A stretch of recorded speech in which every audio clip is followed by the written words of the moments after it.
I'm here, guys. I'm sorry. I am super late. I was talking to my mom. She was away, and then I don't know. I wanted to talk to her a little bit. How is everybody? Welcome. I got my fresh cup of coffee. I missed this last night. Coffee makes me so happy. Let me take a sip.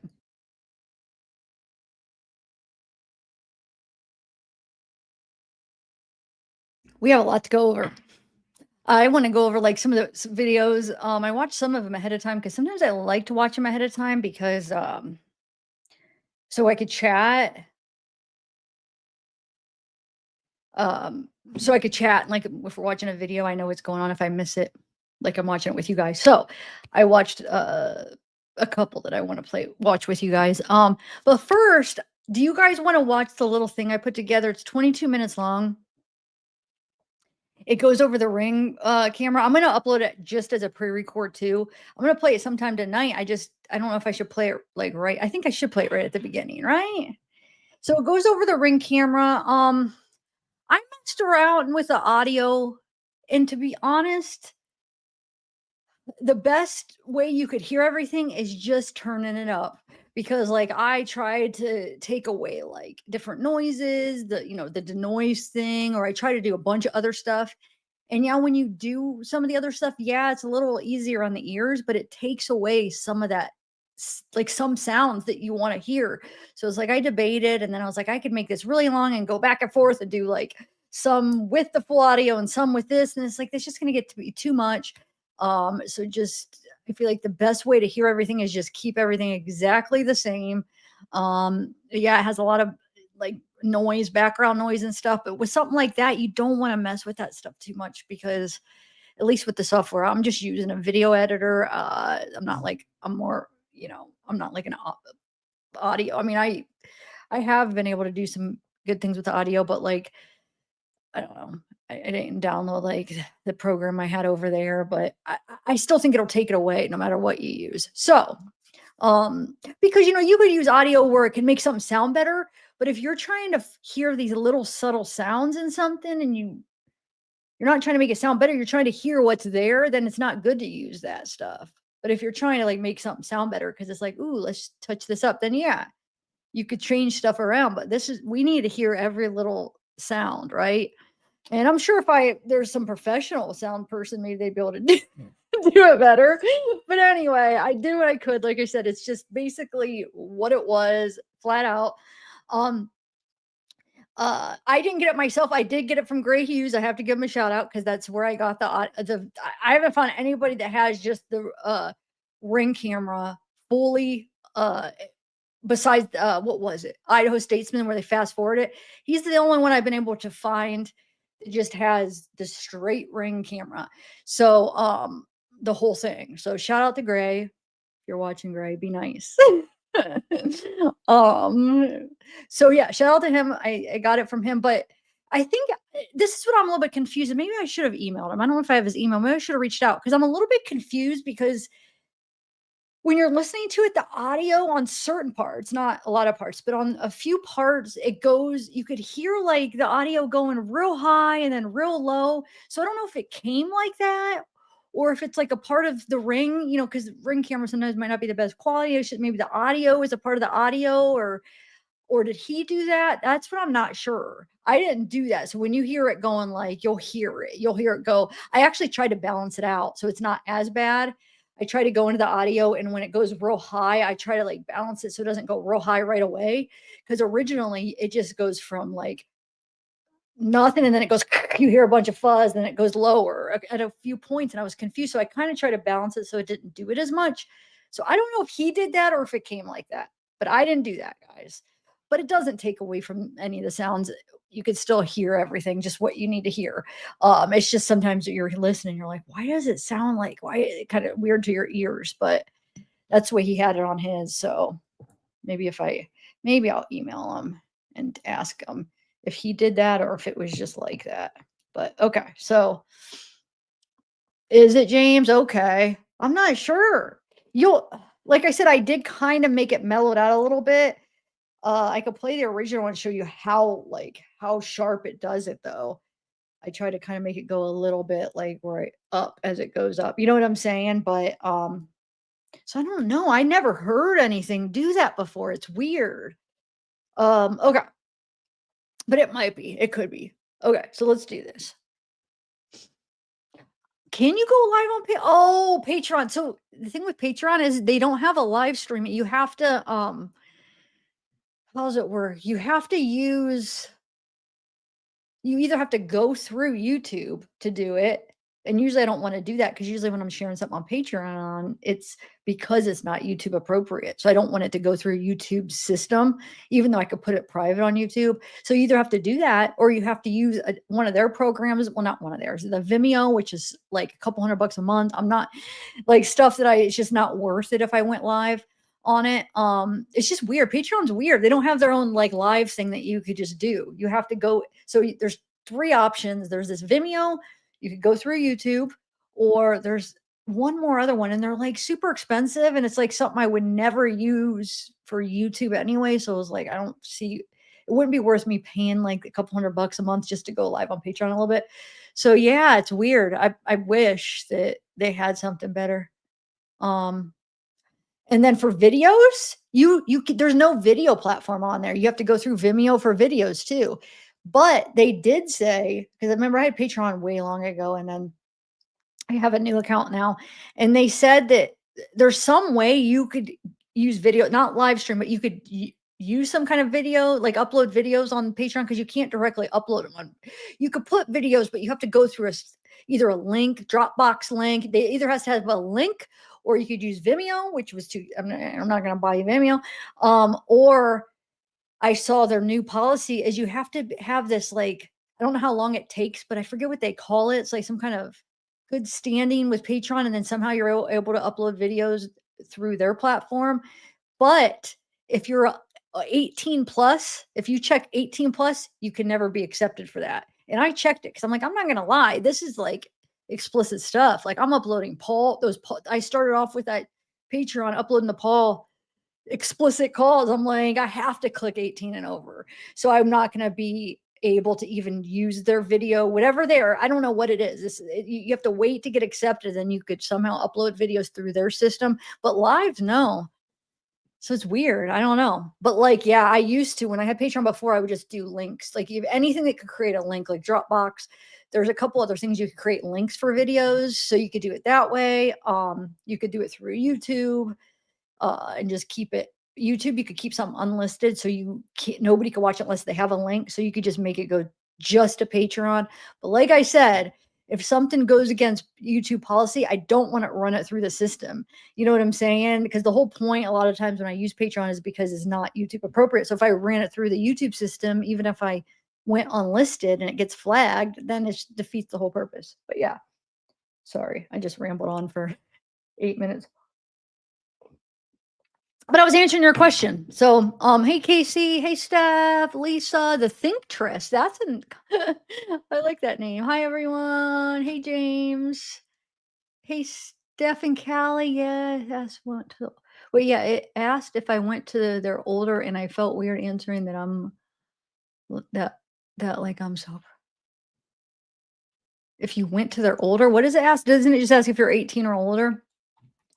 And since that happened to my last Patreon where it got taken down, I was like, I'm not risking saying that it's not 18 or plus, because it like if it goes like it shows like I forget how it asks, like if is it like for mature audiences? Yes, like at least the poll calls. Now maybe the other stuff, I don't know. No, it will be, because I'm gonna use Patreon for stuff that you don't want to put on YouTube. So it'll all be 18 plus. So I couldn't lie about that. I wouldn't want to lie. But yeah. Hi, Kristen. Okay, so let me play this video first. Like I said, it's a pre-record. I mean, it's just a pre-record video. So when I'm talking in that video, it's actually not me talking in the moment. I'll just be in chat. Oh, thanks, Steph. All right, let's start off with that. So it's the ring video. I do go like I'm kind of feel like so I go into like showing like the map and where all the stuff is. So like a lot of people might already know like on the map where stuff is, but I feel like at least with me, I always like to see it visually. So if you're watching it And like we already know like the angles and stuff. Just there are gonna be some people that I feel like it could help because I like put it on a map and I show you like where the cameras are on a map first and stuff. So like you know what you're looking at. Because how many times when I was watching that I have to go back even during a live, I would go back to the map, bring up the map and be like, okay, what angle is this? Where is that?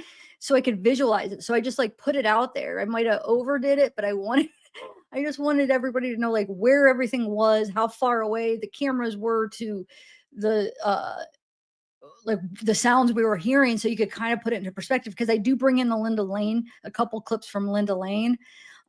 So and it showed like I kind of show like how far from Linda Lane to like where he would park, for instance. We think he parked in the lot compared to, well, you'll see. Now I'm going over it twice because I'm all self-conscious about it and I have to talk about it first. Okay, hold on. It was actually edited to be a pre-record. So now I'm starting to get self-conscious because like I could just put up a pre-record and I don't have to like show my face. I'm silly. This took me a lot of time to edit though. Probably longer than I'm willing to admit because I added like everything I add with my videos, I add each thing individually. I don't think people might not realize how long each thing, like you cut it out or you put it, it takes a while. And sometimes it's like, is it worth like to add all this stuff? But you know what? That's what I like to do. So shut up. All right, here we go. Let me bring it up. Hi Lisa. I'm just I'm being silly. Hi Gina. Okay, so let me share my screen. Look what's on my screen now. It's like a random background stuff. I want my old ones that I have, but I guess this is cute. You never know what you're gonna get. You're gonna get bears, you get these houses, you get beaches, you get I don't even know what's gonna be next, but now we got some bears. They're cute. Oh, they're so cute. Ooh, I was watching this video. I think it was on TikTok. Oh my God, the bear. Have you guys seen that? Where this person's filming, they're like, there's a bear in the house. I'm thinking it's maybe Airbnb. I don't know if it was their house. How did it get in? They have no idea how it got in because all the doors were shut. Like, how did it get in? He's going and he opens the fridge. He opens the fridge, they're filming it, and they're like, dude, there's a bear. And that's like, no, you're lying. They're like freaked out. You can tell it's totally real. It's like freaking out. And he opens the fridge and he's like, you can tell he's trying to get out. And then he like goes to the window and he's trying to get out of the house. They're like, how'd he get in? Like, I don't know. Then he goes to the door. Somehow he's able to open the door. And he kind of like, look, they're like, oh my God. But then it cuts off. Like, I want to know what happened. Like, he wanted to get out. That's what he wanted to do. But he opened the door where it would be he'd be stuck in the garage then. They're like, well, that's the garage door shut. So he's not gonna be able to get out. So they wanted to like sneak and open like a front door, open somewhere because he was trying to get out. You could tell he needed a way out. But that means they'd have to go real close to be able to open a door. But he somehow opened the garage door all by himself, like the door going into the garage, and they're like, he's gonna scratch our car. And then it cuts off. Have you guys seen that? Oh my gosh. You have to cover an unknown number, high school catfish. No hints right in this chat, please. Wait, what? You have to cover an unknown number? I don't understand what you're saying. Explain that. It was cute that video. I mean, I showed my mom. All right, let me bring up this video. You guys ready for my little edit? All right. Here we go. Oh, Hey guys, wait, I wanna hold go on. over Why is it not? Let me do a big screen. There we go.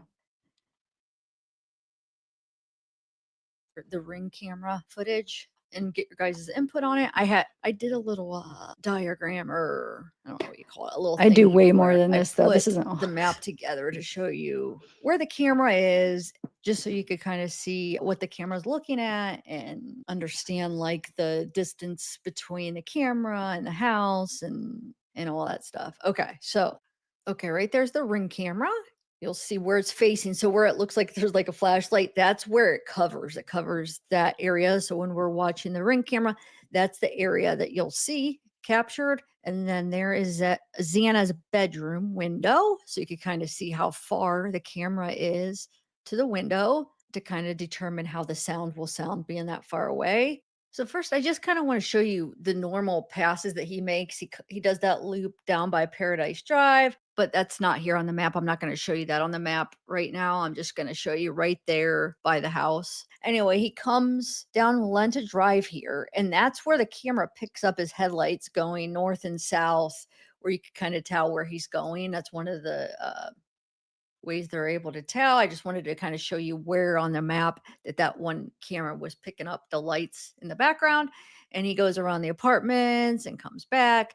But I'm going to focus just on that last round that he goes. So that's what I'm going to show you here in a minute, what his car does, and then we're going to listen when he goes into the house, see what we could hear, because I hear all kinds of things. So we're going to start at 4:04 and 56 seconds. So basically 4:05 a.m. He's going down King Road. Then he turns left onto Queen Road. And then this round, he actually does a 3-point turn right here up by Linda Lane, the camera that catches him on Linda Lane, and then comes back down the way he came.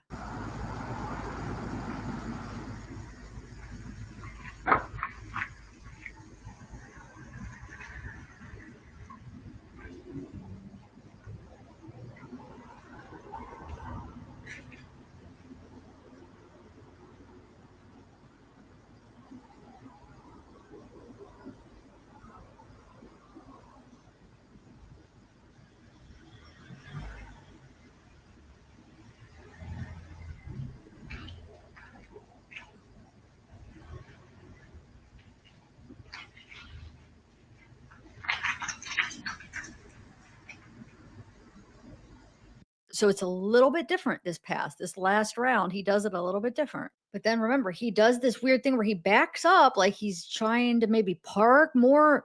It's kind of more right in front of the house with the camera. It catches him. So he kind of backs up like he's going to park, but then he doesn't end up parking. He goes up the road and then he does that 3-point turn right there on King Road, then comes back towards the house. And no one's for sure where he parked. I know law enforcement and most of us think he probably parked in that back parking lot.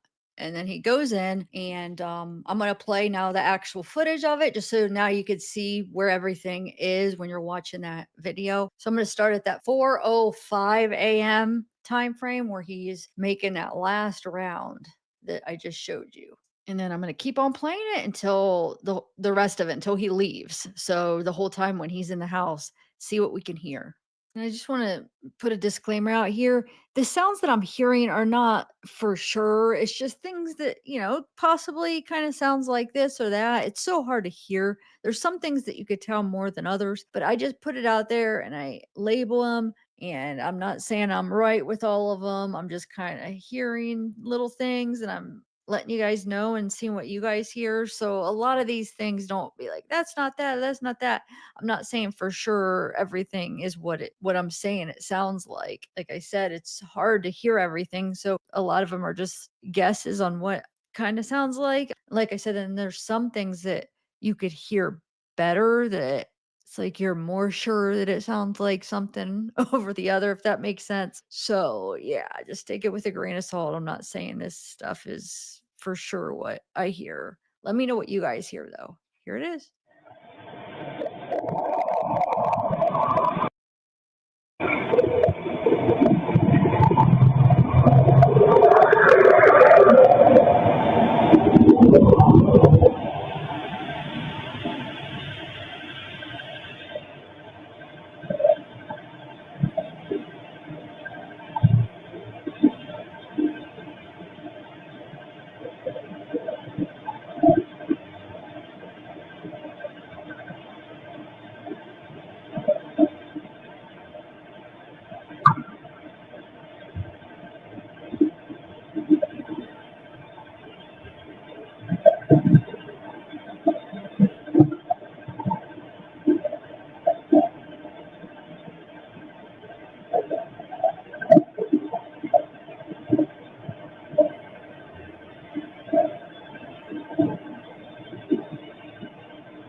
Okay, so I want to play the sound from the Linda Lane video at this moment where it sounds like this camera that it's a possible car door shutting, and then you could hear that at the exact same time on the Linda Lane footage. You could hear, and it actually sounds more like a car door shutting on that because probably the audio picks up, maybe a clearer sound. I don't know. Maybe it's a better camera for sound, but I feel like with the Linda Lane footage, it sounds even more like a car door shut.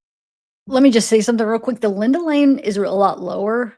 If I would have had time, I wish I would have went in there, hired the volume, and then I would have had to like make I don't know how to explain it, but I have to like export it and take it through twice, but I didn't. It's not as loud, but it's clear. I feel like you could hear like with this Ring camera, it's like a really distorted sound that I do think it's the car door shutting. I think that's when he goes in. Um, or I think there's one right after that too. That sounds like maybe the trunk shut, and I think he is opening it. I think there's a trunk. I think he gets in the trunk for some reason. I'm convinced because you hear a couple things shut. Um, but so yeah, it's gonna be really low, but just listen, okay? Button. Okay, let me play that for you. I don't know why I wanted to show the distancing.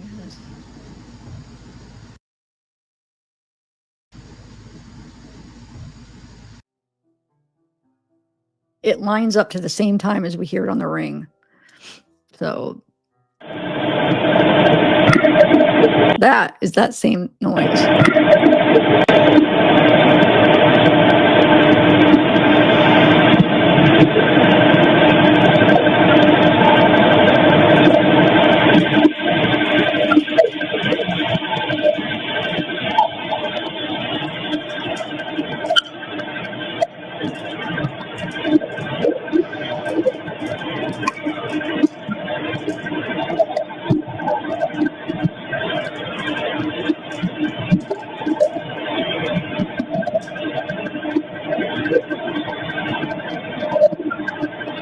Yeah, well, I'm not sure about that.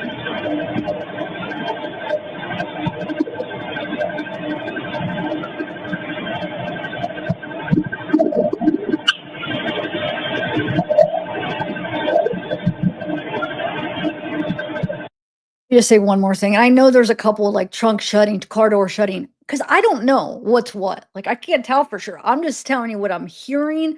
So yeah, I mean, did he really open and shut the car door that many times? No, I'm not saying that. But I'm just pointing out what sounds sound like. And then, one of them probably is, two of them probably are. I don't know. There is multiple things that do sound like that. So I don't know what that means, but it's right around this time. So maybe he was shutting the car door and opening it a few times, because I think this is around the time he went in, because I do think those are like at least one of those is the car door. I mean, they all sound like something shut it. So I mean, maybe he did. Maybe he opened the door. Maybe one of them is like you could hear the car door opening. Maybe I don't know. I think he got in the trunk. My guess, maybe, and maybe he forgot something and reopened it, or maybe he had to take something off. You know what I'm saying? So he may have. But right around this time, I think there's like 4 or 5 of them that sound like something shutting, like a car door or a trunk. Just wanted to point that out. Sorry. Like I said, I am going to upload just this pre-record if I'm annoying you guys by stopping it.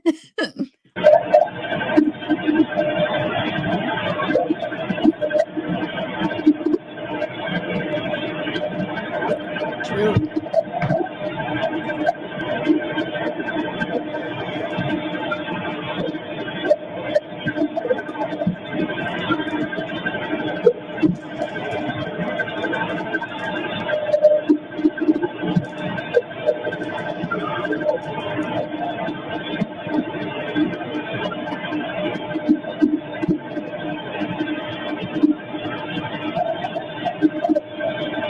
Yeah, it's annoying.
This one, I know it might be silly because I don't know what the chances are. 'Cause I wish we knew, where was Murphy found?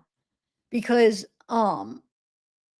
it might just be the way the sound reflected of his barking, but I swear I hear a man's voice saying, "Good boy," like, and I'm picturing like, okay, Murphy being outside or something and really mad is gonna go attack him, and the purpose Brian's like, "Good boy," like so he doesn't get him. But then I don't know if that's true because we don't know if Murphy was outside, was he in the bedroom? I swear it sounds like he is there with them. Like somebody said, it sounds like he's attacking or he's. I think so. It does. It sounds like he's there moving around. I feel like he doesn't always sound in the same spot. Um, and then I feel like towards the end, he you'll hear the echo in his bark more, and it makes me think that he's closer to the camera, like he's outside. Then I could be wrong. Like at one point he's inside, and then at one point he's outside. But we don't know because nobody knows. Like where he was. Was the door locked on him? Was it not? Was he outside? Did they ever find him that night? When they couldn't find him, was he outside? He could have got, we know both doors were freaking open that morning.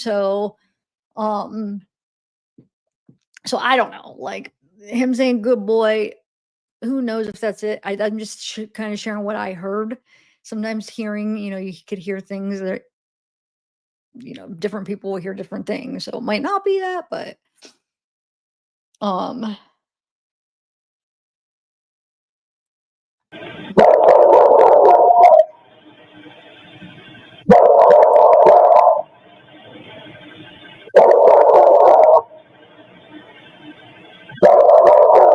ooh.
Okay, so that's it. Oh, I didn't know there was 2 dogs. The only reason I keep thinking outside because when the neighbors described it, they said it sounded like there was a dog outside, like that he was outside. I don't know. I'm not hearing like 2 dogs, but maybe I'll have to go back and hear. Like, I'm not hearing a back and forth, but I'll have to go back because some of you are, so maybe I'm missing it. So but see, the thing is the bark that I'm hearing is this dog is mad. So that's why I think it's Murphy, like he's attacking his people. Like his people are getting hurt. This dog is wants revenge. Like, I mean, you know what I'm saying? He's out. Like he wants to get this guy. So that's why God, a part of me thinks that he's seeing what's going on, but maybe not. Maybe he just, he's hearing noises, but like, man, but maybe there was two. I don't know. But and then there's a part, and I forgot when I was listening to it live with you guys. Wait a minute. Uh, the one part where it sounds like he's like attacking him, like it sounds like a dog like going after somebody. Where I remember hearing that on the live so clear when we listened to it, but I don't remember hearing it when I was editing that part. I must have missed that. I know when I'm listening to it now, after it's out of the editor, I'm listening. I caught some things, and there's some things that I put that I don't hear now. It's crazy because you hear them sometimes, and then sometimes you could hear more when you listen to it more. I don't know if that's necessarily better to do or not. Um, but I heard some stuff. I don't know. I might go and tweak it a little bit and add some things and there's a few I wasn't sure if I wanted to put up because it's like I don't think it says that, but should I just say it, like not say it, but should I put it because I kind of hear it, or should I just take it down? And then I ended up keeping those some of those. There's a few. I think there's like two or three where I was like, I don't know. It's like it's kind of there, but it's kind of not. But then I kept it because I'm like, you know what? I maybe I should keep it because then when people listen, they can give me their input and see if they hear anything. But I don't know if that's a good idea or not. Like the one where I said I think it's what is it? I forget now. There's one for sure I went back and forth if I should keep it because it's like I don't know. But there's some that are really, you could really they're really prominent. Some of those yells, besides the Xana ones, like everybody heard the Xana ones, those are for sure. We hear what's going on there. It's horrible. But before that, so I'm saying like when it would be Kaylee and Maddie, there's some that it's like I feel like I hear yelling for sure, and then there's some this faint sound that it's like, is that might not be, but I put them all up what I could hear because I wanted to get your input and see what you guys hear. So when I put it on a pre-record, I probably have it either if I tweak it, I might not have it up till tomorrow if I end up going in and adding some things or taking away some things or whatever.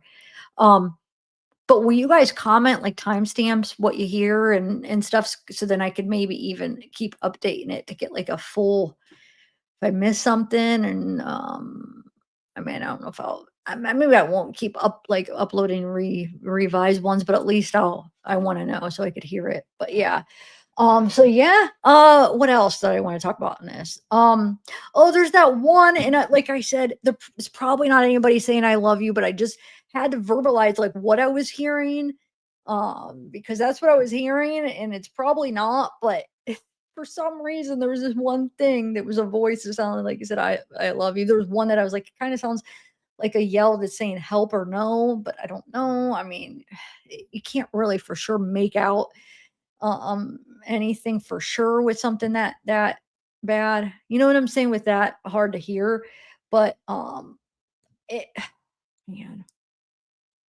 there's still so much mystery around it. Like how did Kaylee have such horrible injuries if she was laying in bed? Like, and obviously she wasn't sleeping. I just watched that. We're gonna watch that Nancy Grace. It's a really good interview, really good. And yeah. I won't we'll talk about it when you watch it. So we could probably watch it now if you want. Well, let me see what else. I have a few videos I wanna play. Let me show those pictures that Dateline had some selfies that supposedly I caught a couple minutes of Plunder, and she was talking about how that they said that they have 'em marked from Latah County, but supposedly Latah County said they didn't release them, so I don't know where that came from, if that's just what she said, so I don't know how she knew, because I didn't watch the whole video, so I don't know how she knew that they didn't release them. But it's like, so it's probably that same source, because remember, they had a part of this Ring camera before it was released. So I guess, again, they're saying this it's a show that's coming out, I don't even know when, I forget the date. They're doing another one, and in their trailer, they released, like, 5 selfies that none of us have seen, and I'll show you real quick. So in their trailer, it's like, wow. Alright, let me take this down. Why is that? There we go. Okay.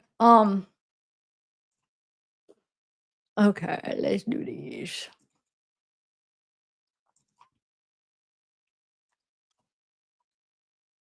All right, here we go. Okay. So this one we saw.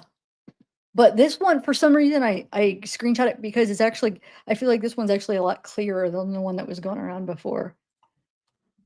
Look how blue his eyes really are. I swear his eyes, like, turn dark, like the evilness or whatever's going on. There's some, I feel like there's others, you could call it evilness. It depends on how you look at it, but I think there's something going around, I don't know how to word this, like in your brain, like if there's some kind, like if you're hallucinating or like some mental disorders and stuff where your eyes would appear darker if your pupils dilate and stuff. So, they're really blue, but some of those pictures, his eyes look brown. I think I have a folder of some of the ones where his eyes look really dark. Because one live, I wanted to do this and I never did it. I wanted to compare and show you, like, look, his eyes are blue, but look at these pictures. They look freaking brown or dark, I should say. This, I don't know. I guess it's, his blurry photo of himself. Here he's got the red eye, but that's common. That happens with, but it's just crazy because he's so evil, so to see that, it's like, "Eeh." He has a thing with his bathroom, but I guess, like, people, it's that whole, like, "Take a picture in the bathroom mirror," I don't know, but he doesn't seem like, no, it doesn't, ew, that's just creepy, but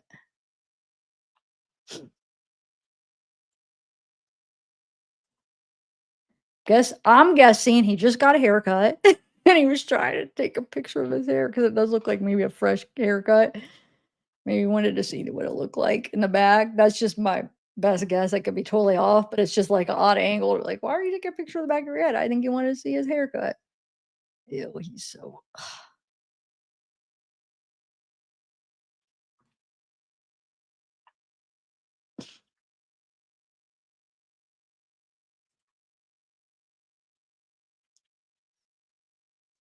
He's got, like, put some chapstick on. Like, almost like white. So I don't know. Like, okay, so he just takes his camera. Oh no, this is actually never mind. I was gonna say we just takes a picture, put it real close, but that's actually, I think, a zoomed in one of another picture. Uh, so these are all he probably. Wait. Was that other one? Hold on. Yeah, I think he probably has taken a bunch of pictures because he just got his haircut. These ones, I don't know. I could be wrong, but it does kind of look like a new haircut. Wait, where's that other one? Yeah, I think is it a zoomed in one of that one? Let me see. This one is this. Yeah, it's just a closer up of that. This one. Okay. Got some stains on his shirt, it looks like. I don't know. Um, I think she just had a cut on her.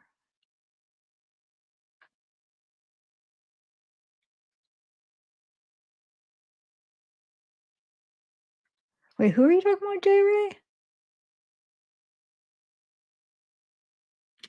All right. Let me see what else I'll share real quick before we watch a video. Oh yeah, let's do this one. So I haven't shared this with you guys. You guys might have already seen it, but it's his question regarding ability to enter a plea. And please answer every question. If you do not understand the question, consult your attorney before answering. So, do you read and write English? Yes. If not, have you ever been provided with an interpreter to help fill out this form? NA, not available. Do you want an interpreter? NA, and then you check no. What is your true and legal name? Brian C. Kohberger. What's the highest grade of school you completed? Master's level. If you did not complete high school, have you received? Well, he just left that blank. Are you currently under the care of a mental health professional? Um, no. Have you ever been diagnosed with a mental disorder? Yes. If so, what was the diagnosis and when was it made? February 2025. That's just crazy that it was made after he got arrested. So it's like, I mean, he's old enough, like, if he had, like, I don't know. I do think he has some of these. Um, all right. So I wanted to see if so, what's the diagnosis? Okay, February 2025. Autism, level 1, does it say? OCD, ADHD, and I had to look this one up. ARFID, and it says avoidant restrictive food intake disorder. Do you think he typoed that? Is that correct? I'm making sure that, yeah, I mean, that's what it's saying. Um, do you think he has that really, or do you think he meant something else? So, what it describes, it says, it's an eating disorder characterized by extreme eating limitations or avoidance. Unlike other eating disorders such as anorexia, RFID is not driven by body image concerns or a fear of gaining weight. It can lead to serious health complications, including malnutrition, growth delays in children, and dependence of nutritional supplements. Um, I just never would have thought that surprises me. I never would have thought, but hey, and you know what? That's crazy because I was looking the other day. Let me show you this picture I was looking at. I was like, dang, he looks like he has like an eating disorder. He looks like so just this one picture, he looks so skinny. And then then I see this form like what the same week. So I was like, whoa. But I just never would have guessed it. Hold on, let me find the picture. He looks really like, yeah, it's not like his feet. Is that it? Oh, I guess that's the only one I have of it. I thought I had a different one, but this one right here. Oh shoot, my doggy just fell right here on the right here. What did I do with the bigger one? I had a bigger one where it was just this picture, but it's just this. Look. I feel like he looks like really like skeleton-y, skinny. So, but yeah, let me read more about that for you guys if you guys aren't familiar with it. Um, it says individuals with ARFID restrict their food intake due to one or more of the following: sensory sensitivity. Here, I'll put this up. What I'm reading. Sensory sensitivity and aversion to certain food based on their texture, taste, smell, or appearance. Now that is also like an autistic thing, I would say too. Fear of aversive consequences, anxiety or fear related to eating, such as fear of choking, vomiting, or allergic reactions, lack of interest, general lack of appetite or interest in food. The person may get full quickly or eating as a chore. You know what this kind of reminds me of? his lack of interest in anything, like that connection to anything. And that reminds me of another video that I want to play for you. I listened to earlier is that body language guy. What's his name? That doctor. And he kept stressing the point how his apartment looked like he just, how do you word it? It reminds me of this right here. Like not, he doesn't really care about anything. Like there's no like, um, connection. He doesn't care. You know what I'm saying? So it's just like, he doesn't really care to eat. I don't know how to describe it. I'm trying to think of the word I'm trying to think of, but, so it says the symptoms can vary by individuals. It's limited the variety of foods eaten, often avoided entire food groups, not gaining or maintaining expected weight for their age, significant weight loss, signs of nutritional deficiency such as dizziness, weakness, or trouble sleeping, avoiding social situations involving food, relying on nutritional supplements, or tube feeding. Mm, man, my lip. Oh, I hate that when I'm getting that little piece of skin, and then if I just don't pick it, then it just goes away, but I always end up doing it. It, like, comes in the summer, in a couple of the summer months, and then it goes away all winter. Okay, so, probably the sun, huh? Anyway, so yeah, that's what he marked down. So treatment is medical monitoring, psychotherapy, exposure therapy, nutritional support, feeding tubes.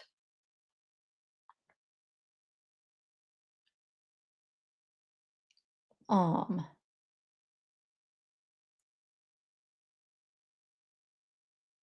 I feel like it could be like it reminds me of like similar to like OCD symptoms and autism symptoms. There's like similarities between th- those two in this. I feel like some of the stuff. Um, Not necessarily about the food, but just that way of thinking. If you guys are following me. Um. Anyway, so yeah. So he says he has that. I'll move on. And then ADHD. Mm, I don't know. I wonder. Like he has okay, so is he just diagnosing himself? Because like he got diagnosed in jail? You know, and this is under really crazy circumstances. Now, I feel like he probably does have some of these, but it's just like I do think he is autistic and I do think he has OCD. And I think these are have some of the similar symptoms as this on a if you look deeper into it. But it's just like I just wonder. I don't know. It's just a weird time to like get diagnosed after you just murder people. You're going to jail. You're probably going to go the rest of your life, and then you go get help, and then you. I don't know. I don't know how to describe what I'm thinking, but it just makes me wonder why. Hmm, why now? If yes, so what medications is he taking? Levothyroxine, 100 micrograms. So that's, thyroid. If yes, have you ever, wait, hold on. If you answered yes, have you ever taken your prescription medication during the past 24 hours? He says yes. In the last 48 hours, have you taken any medication or drugs, including over the counter, or have you consumed any alcohol, which you believed affect your ability to understand these questions or make reasoned or informed decisions in this case? No, it says. Are you under the influence of any alcohol, drugs, or medications? No. Are you capable of understanding these proceedings? Yes. Do you claim that you're mentally incapable of understanding? No. Wait. Do you claim that you're mentally incapable of understanding these proceedings or what it means to plead guilty to a crime? No. Is there anything going on in your life that affects your ability to enter a voluntary guilty plea? No. Are you having any difficulty understanding what you're doing? No. Is there any other reason you cannot make a reasoned and informed decision? No. Okay. Sorry. It's just like the basic questions. But I found that part interesting. What his diagnosis was. Okay, so you gonna take that off. There we go. I'd rather see the bears. And then I'm sure you guys seen these. These came out a couple days ago, or no, I think maybe a week ago, maybe a few days ago with Ashley Banfield. She had Brian's sister's friend on, which I was going to play that if I did a live a couple days ago. I was going to watch that with you guys. Still maybe on the list, but I'm going to do the newer ones first, and then if I still feel like being live, we can. But her friend had some of these pictures of Brian. I don't know. Figure I share them because they're somewhat new. Like I said a few days ago.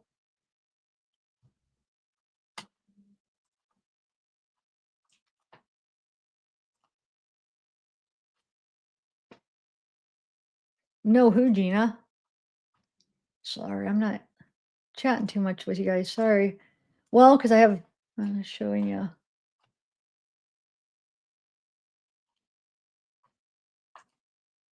So those are those. All right, let me go to my. I have a for my emails. I put a little file of what I want to share today. Okay, here we go. So let's start with. Those are the ones.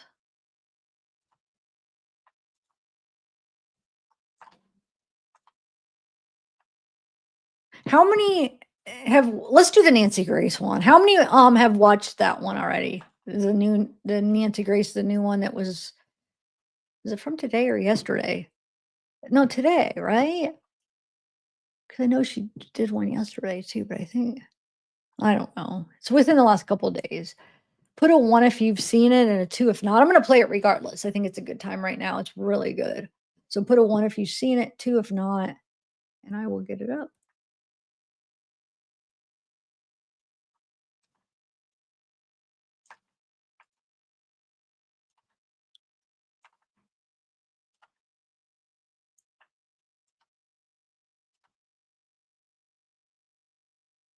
Oh, I guess I didn't send that to my email, but you know what? I just watched it, so let me just go to my history. Ooh. How did I get back up there? Okay. Why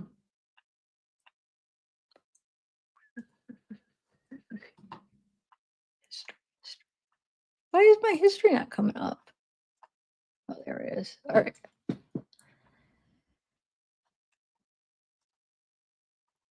I really like Nancy Grace. I do. She could be tough, but that's why that's why I like her, because it's like she don't hold back. So James, you seen it? What did I in a 2 if not? Okay. Okay, cool. So it's probably gonna be a half and half, huh? All right, here you guys go. Oh wait, is it an hour? Oh dang. I didn't realize it was that long. Huh. It's a very special night.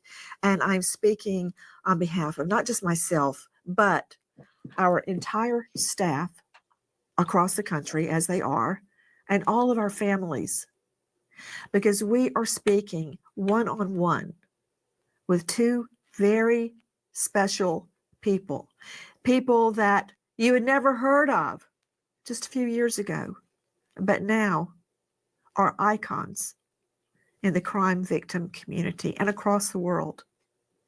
Christy and Steve Gonsalves are joining us tonight. I'm Nancy Grace. This is Crime Stories. I want to thank you for being with us.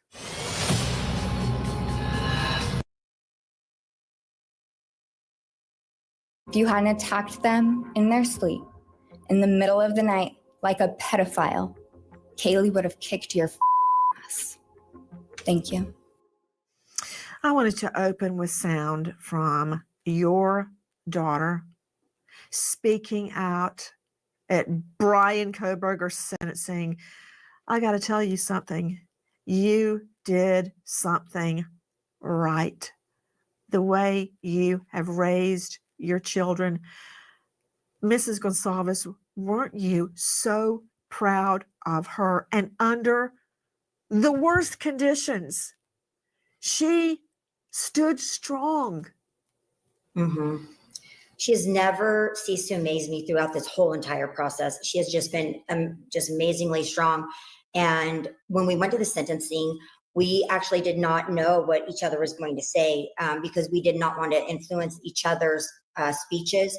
So we did not know. And it was all new. And she got up there and I was just astounded. I was just beside myself. And then when she was done, the audience or the courtroom clapped, and it was like, is that normal? I don't think people normally clap, but it was very surreal. It was very, oh my gosh, what happened? And then I'm like, I have to hear that again. It was just so good.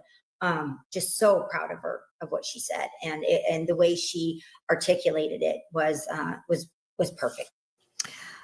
I'm going to play some of your daughter speaking, but as I'm looking at the two of you sitting there so close together, connected, clearly connected, when marriages face the slightest problem, like you don't have enough money, or there's an illness in the family, or just any number of things, marriages break apart. But under the single worst thing that could happen to a mother and a father, the death of your child, which most of us can't even imagine, you two seem even stronger. You seem even closer. How is that happening, Christy? I honestly, it has brought us closer just because the pain and the anxiety that we have had, or especially me, Steve has just been so amazing. He's been so gentle with me. He's given me grace.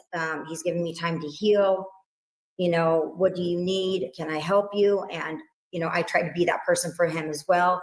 Sometimes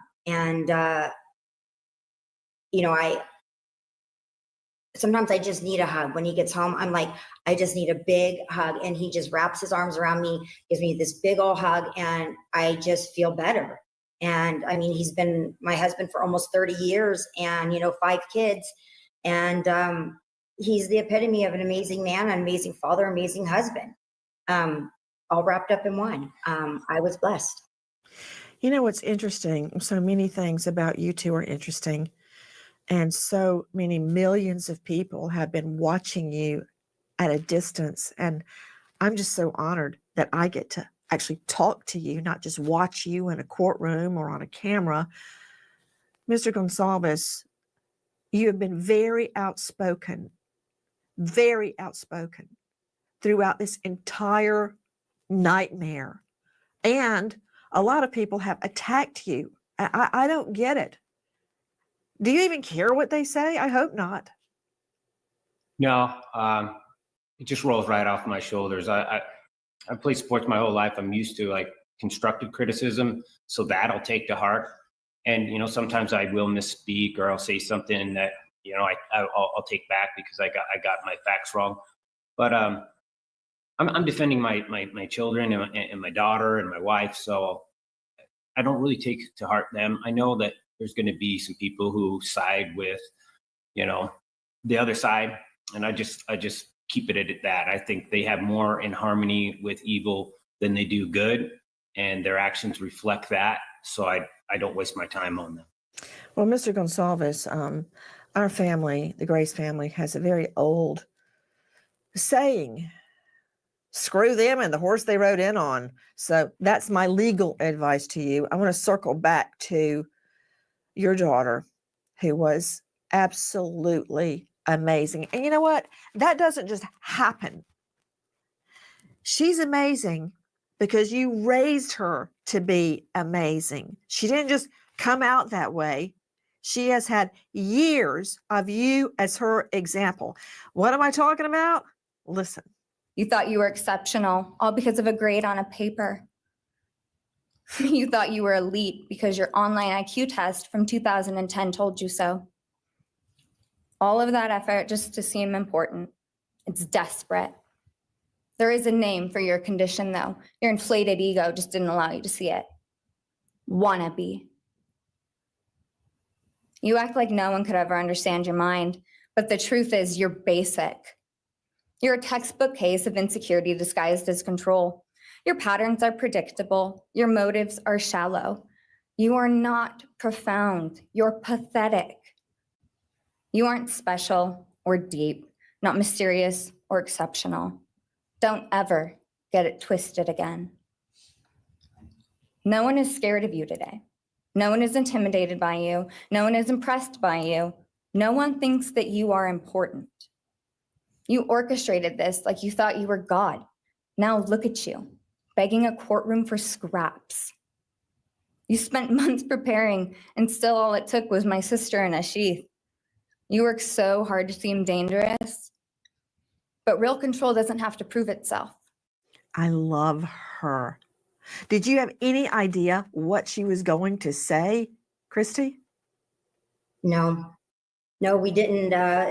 We didn't share our speeches with each other because we didn't want to influence them, and we were writing them up to the minute, literally like editing and adding and taking away. So no, she got up there and she flipped the table. I mean, she flipped it all upside down. We were like, oh my goodness, you know. And she did great. People love her, and you know, we love her. She's our oldest girl, our oldest child, and she's been through a lot with us, you know, being the oldest. So she's very resilient. She's very brave. She's the best big sister to all the kids, and she's incredibly smart. She blows my mind all the time. I just want to play one more time. I've got so many questions for you, but I just got to play one more tiny snippet of your daughter. The truth is, the scariest part about you is how painfully average you turned out to be. The truth is, you're as dumb as they come. Stupid, clumsy, slow, sloppy, weak, dirty. Let me be very clear. Don't ever try to convince yourself you mattered just because someone finally said your name out loud. I see through you. You want the truth? Here's the one you'll hate the most.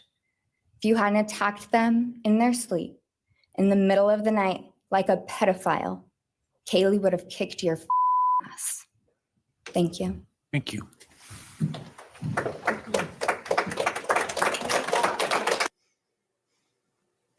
And all over the world, people. I just want to point out, look, did you see Steve smile listening to that? That's his daughter. He's like, yeah, that's my girl. Watch when they cut in. He's still smiling right there, but I loved it. They cut in and he just has this smile. Watch, hold on. I just want to show you, even though he still has it. I love it. Wait, hold on. I want to catch it. I want to catch it right when they cut in. Hold on. Thank you.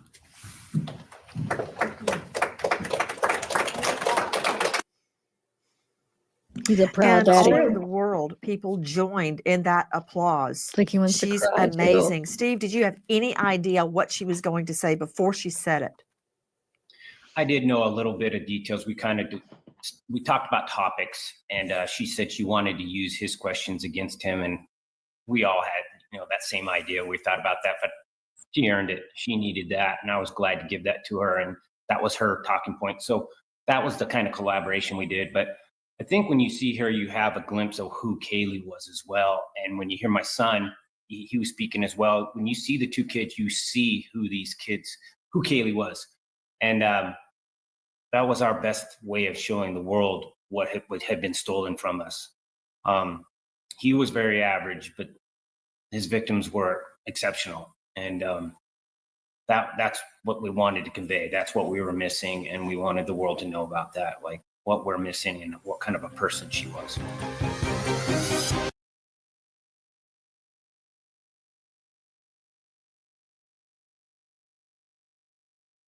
Seemingly every headline is about BK, Brian Kohberger. what he's going through, what his complaints are, where he's housed. I'm so overhearing about Brian effing Kohberger. I want to talk about the victims. Victims all over the world are watching you and getting strength from you. I remember the moment that I turned into a crime victim, the moment I knew my fiance had been murdered. I was standing at She a does say payphone fiance, sorry. and I could talk, but I couldn't die. Isn't that crazy? I just want to point it out. I just watched this before the live. So in my head, for some reason, it like I perceive that, like in my head, it saved in my memory as her husband. She clearly says fiance, but in my head, like I remember it as fiance. So I like heard that, and then somehow in my head, it just went to husband.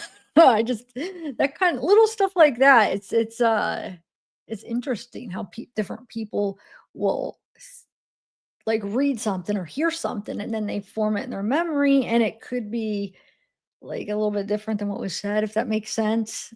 I don't know. See, I can't even put that into words. But yeah, she clearly says fiance. How old was she? She was pretty young, right? Because she's talking about being in school when it happens. I'll have to look that up. You did too, James? See, we probably, for some reason, we heard this and we just thought husband. I don't know why, because she says fiance, but I did the same thing. It's crazy. Not crazy, but it's just interesting how people's minds work. How the numbers. My hand was like a moth trying to get to the light. I couldn't punch the numbers. I remember it exactly. When Mrs. Gonsalves, did you know without a doubt something horrible had happened? It was Sunday, November 13th. We were all here watching the football game. And my niece called me and she told me that something terrible had happened to Kaylee. Her cousin or her husband's cousin went to U of I and something was going on. And she believed that Kaylee was dead. And I threw my phone across the room and I started calling Kaylee, and her phone was going straight to voicemail. So I started calling Maddie and nothing. So I called Olivia and got Olivia on the phone and told her what was going on. But we were still trying to stay calm, saying, it's going to be okay. It's going to be, something just is wrong. Well, as the hours went by and we called police stations and hospitals and we got nothing, no information. But we see her house on TV and it's cordoned off with yellow tape. I knew in my heart that something terrible had happened. But for sure, when the sheriff showed up around 5 and came to the door and told us there was 4 homicides. Mrs. Gonsalves, what do you mean? Because I knew Keith was dead before they said he's dead. I knew. When you said you knew in your heart, how did you know in your heart? And what was that feeling? How did you know? And I've heard many, many other violent crime victims say the same thing. They knew before they were told.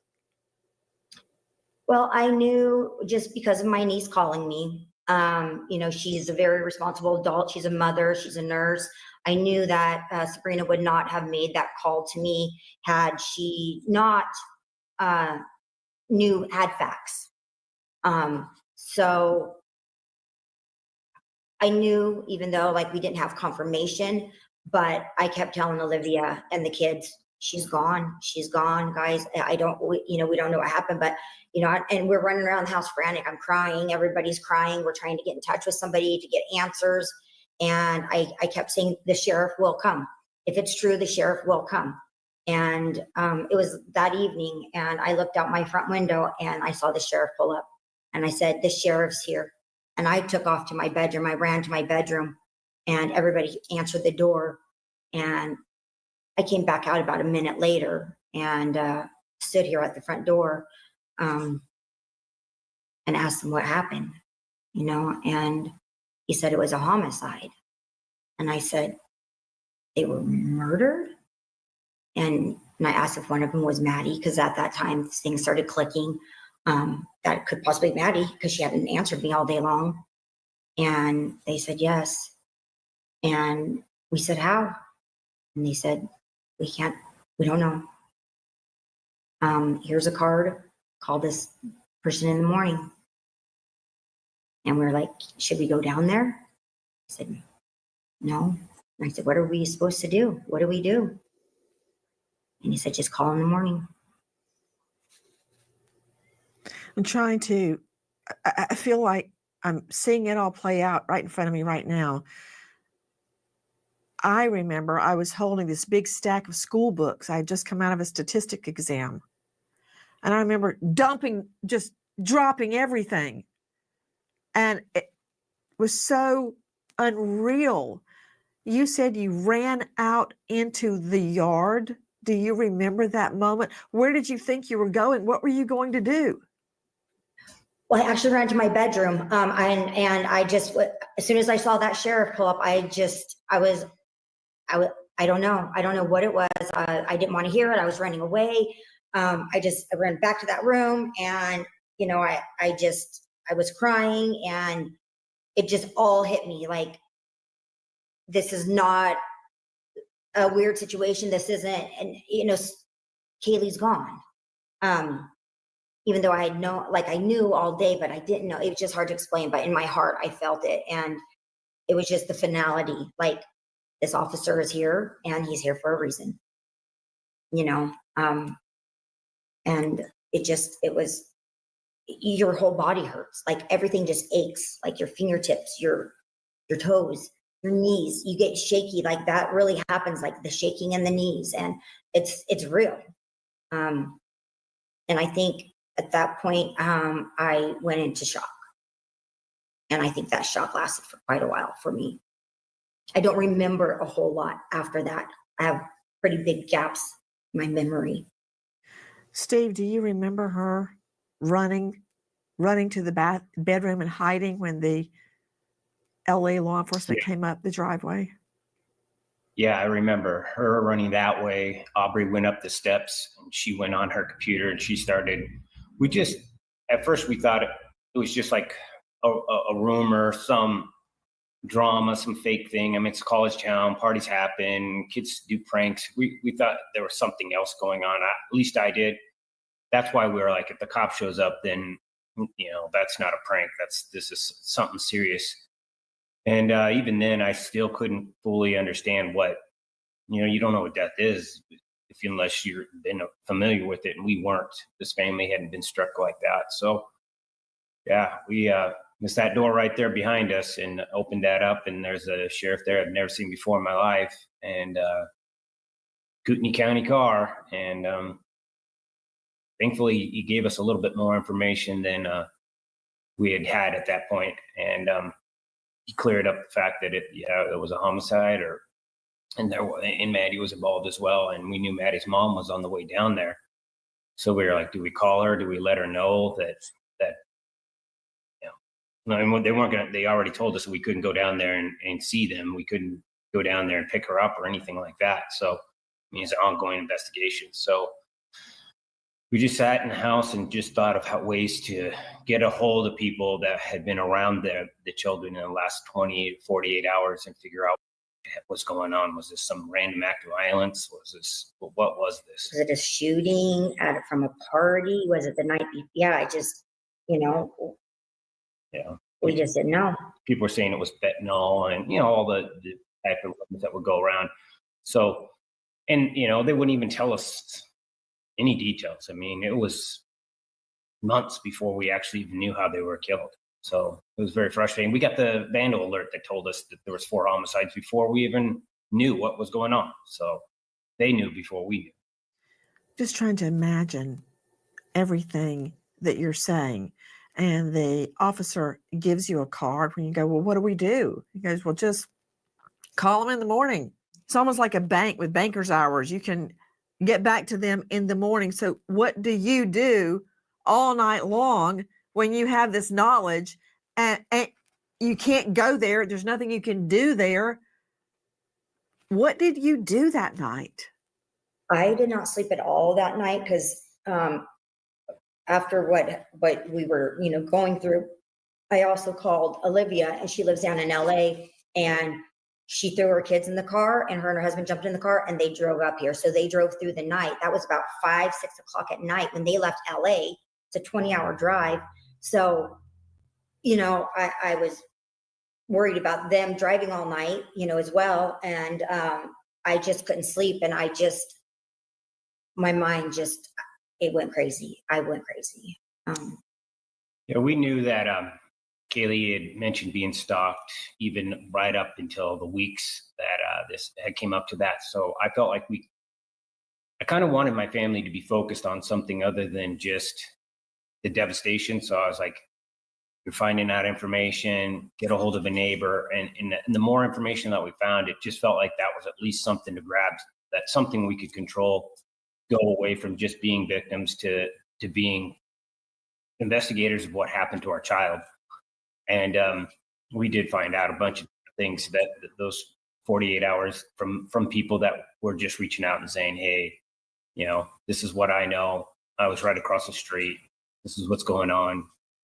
And we just went from there. I remember what you said, Steve. Listen. Within hours, we had your white car on camera. We knew from the very beginning we had you.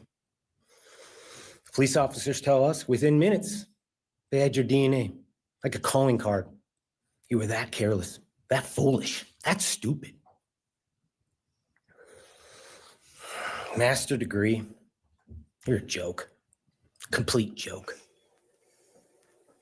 So at the very beginning, Steve and Christy, you were already focusing or trying to focus off the pain and focus on what happened and finding the truth.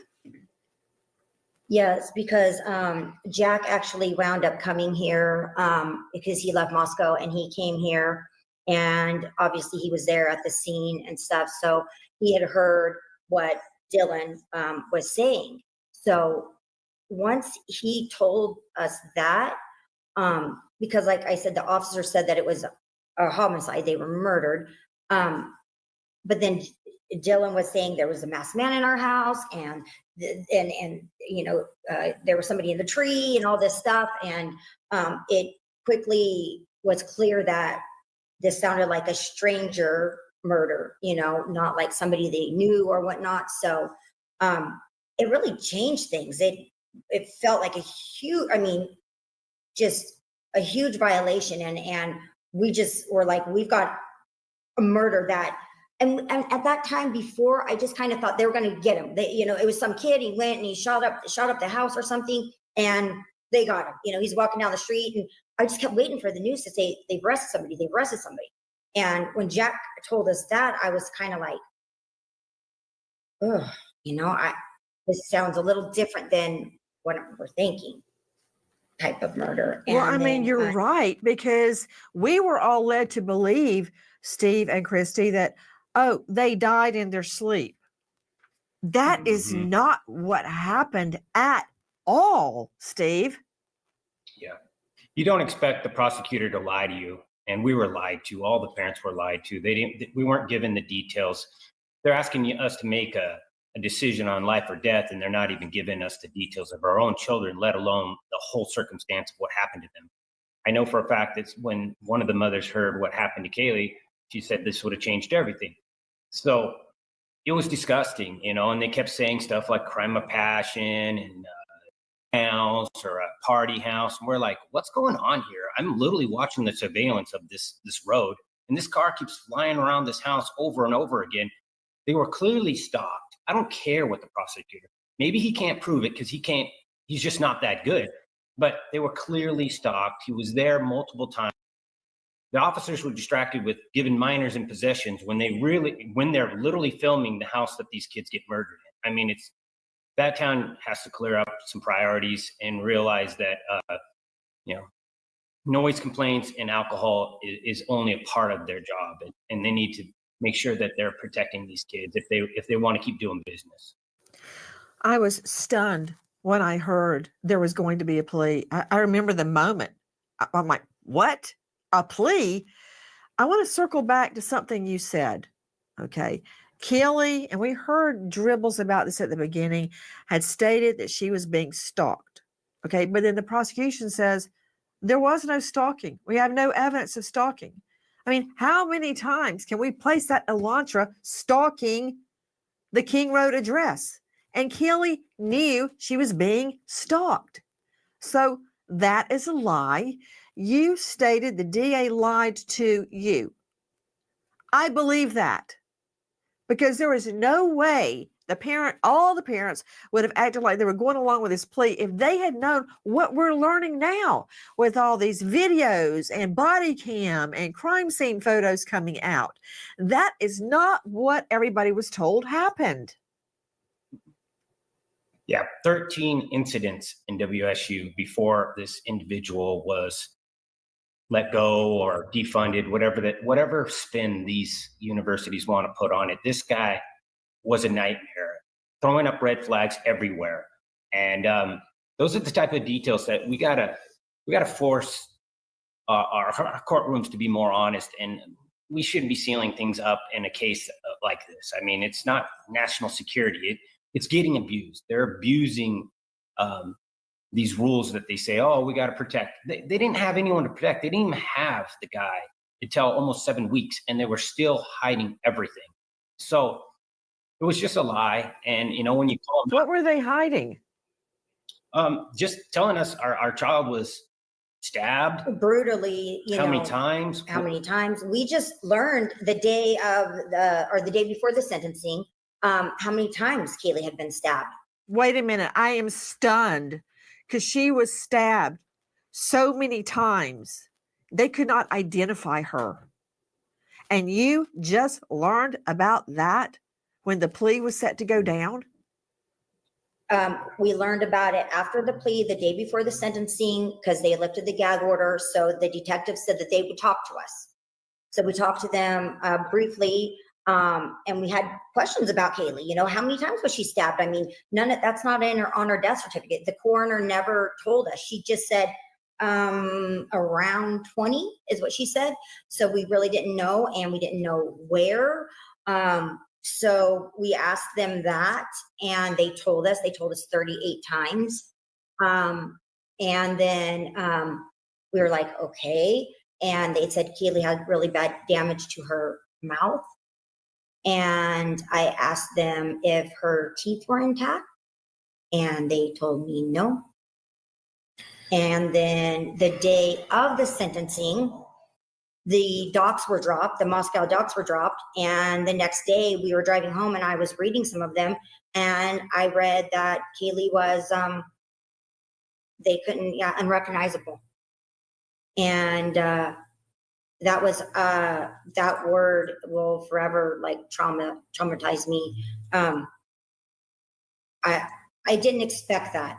And then to read another report that said the same thing, unrecognizable. And then to read a third report that said he wasn't sure what he was really looking at because the facial structure had been so badly damaged.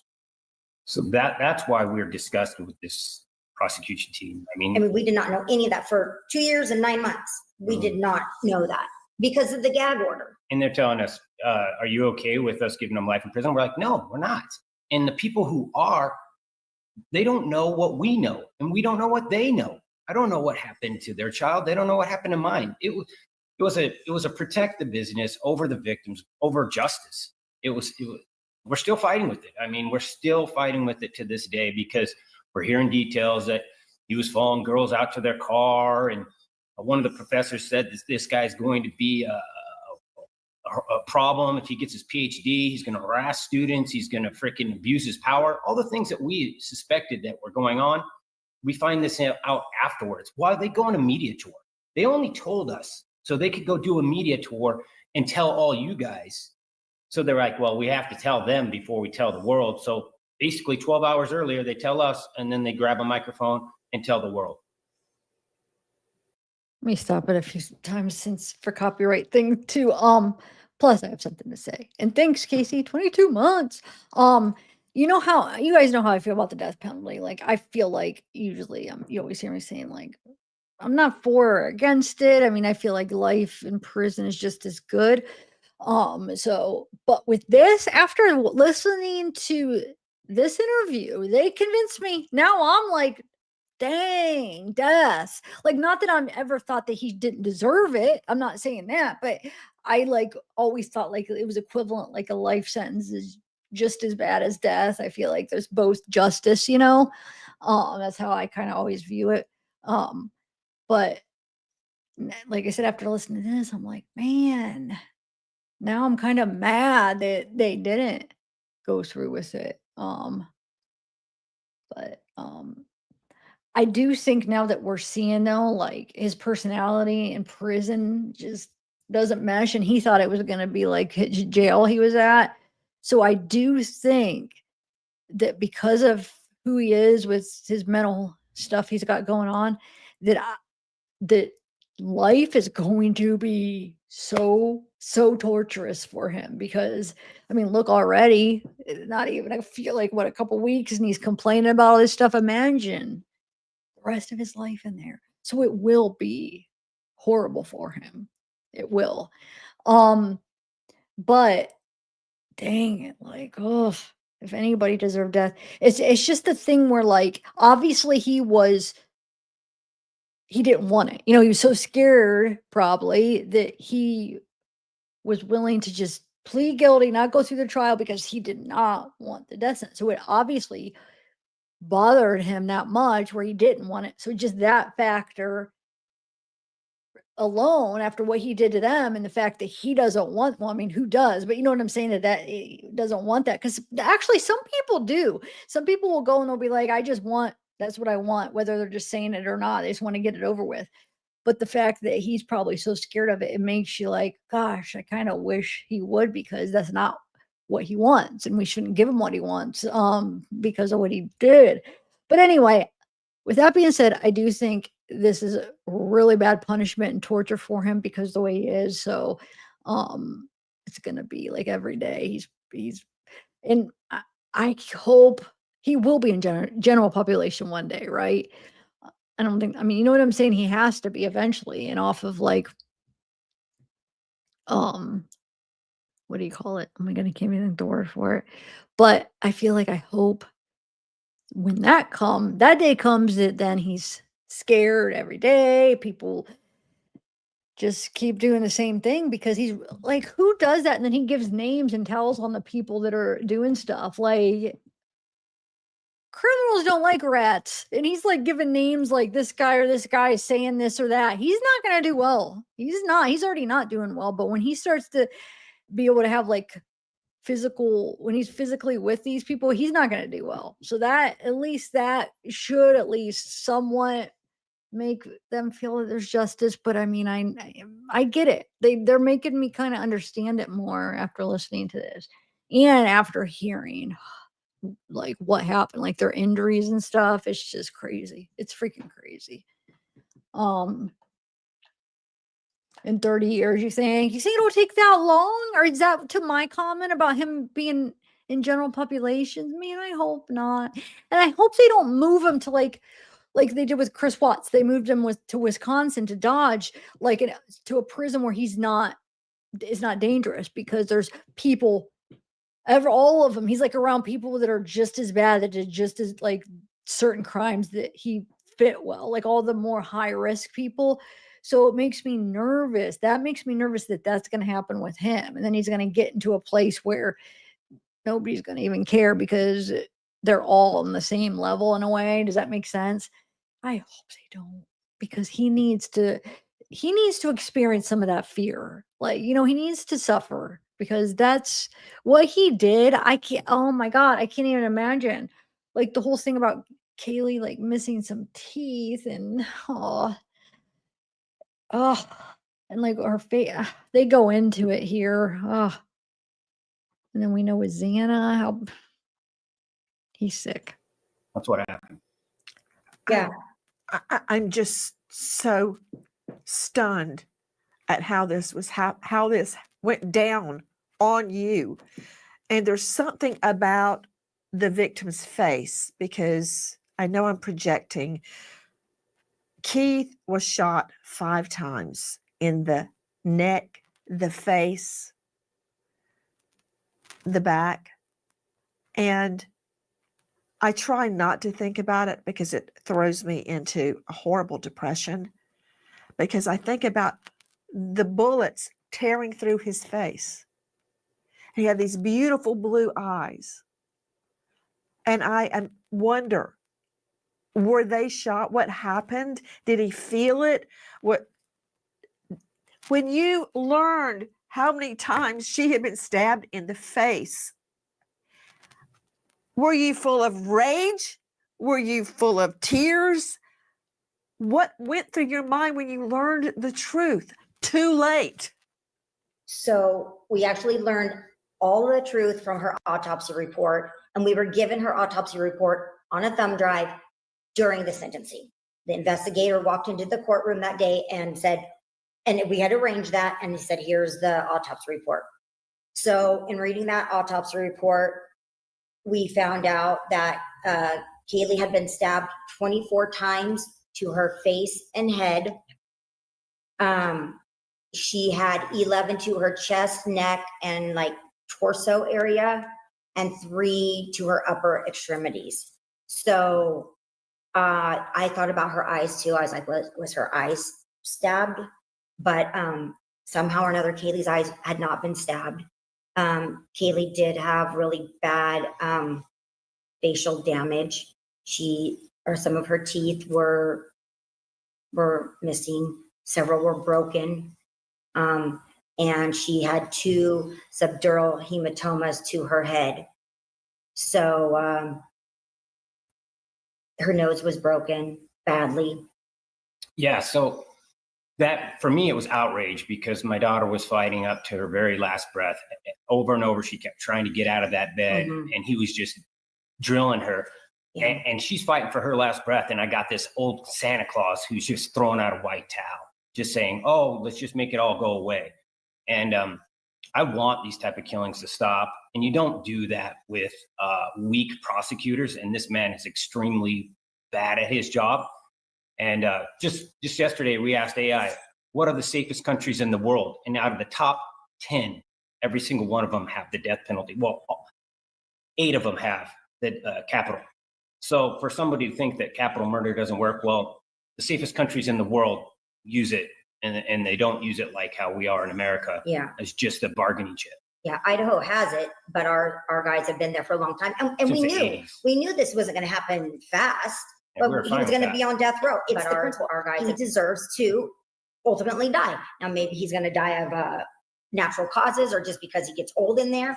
But we were hoping, because they just brought back the firing squad, that here in Idaho, things were going to pick back up and they were going to start, executing these murderers and these criminals that are on death row. But we knew it wasn't going to be anytime soon. We didn't think they're just going to take him out back and shoot him. I mean, that would be great. But even if it was exactly how they told us, they were just sleeping in their beds. They probably never even woke up, and they were just stabbed to death. Little package of bow on it. We still would have wanted the death penalty. Yeah. We still would. We wanted it from the very beginning. As soon as we found out that they were. Is that stabbed to what death. you were led to believe, Christy? Because Yeah. that's what I was led to believe, that they were attacked in their sleep and they were basically dead before they could even wake up. Yes. And then they went to those parents and said, this is what it is. Do you want to make a deal? I mean, that's what it is. No, they didn't know. No, she was punched, her face was crushed in, her teeth are knocked out. They didn't give those details because they knew it would be enraging. Yeah. And then they would have a problem.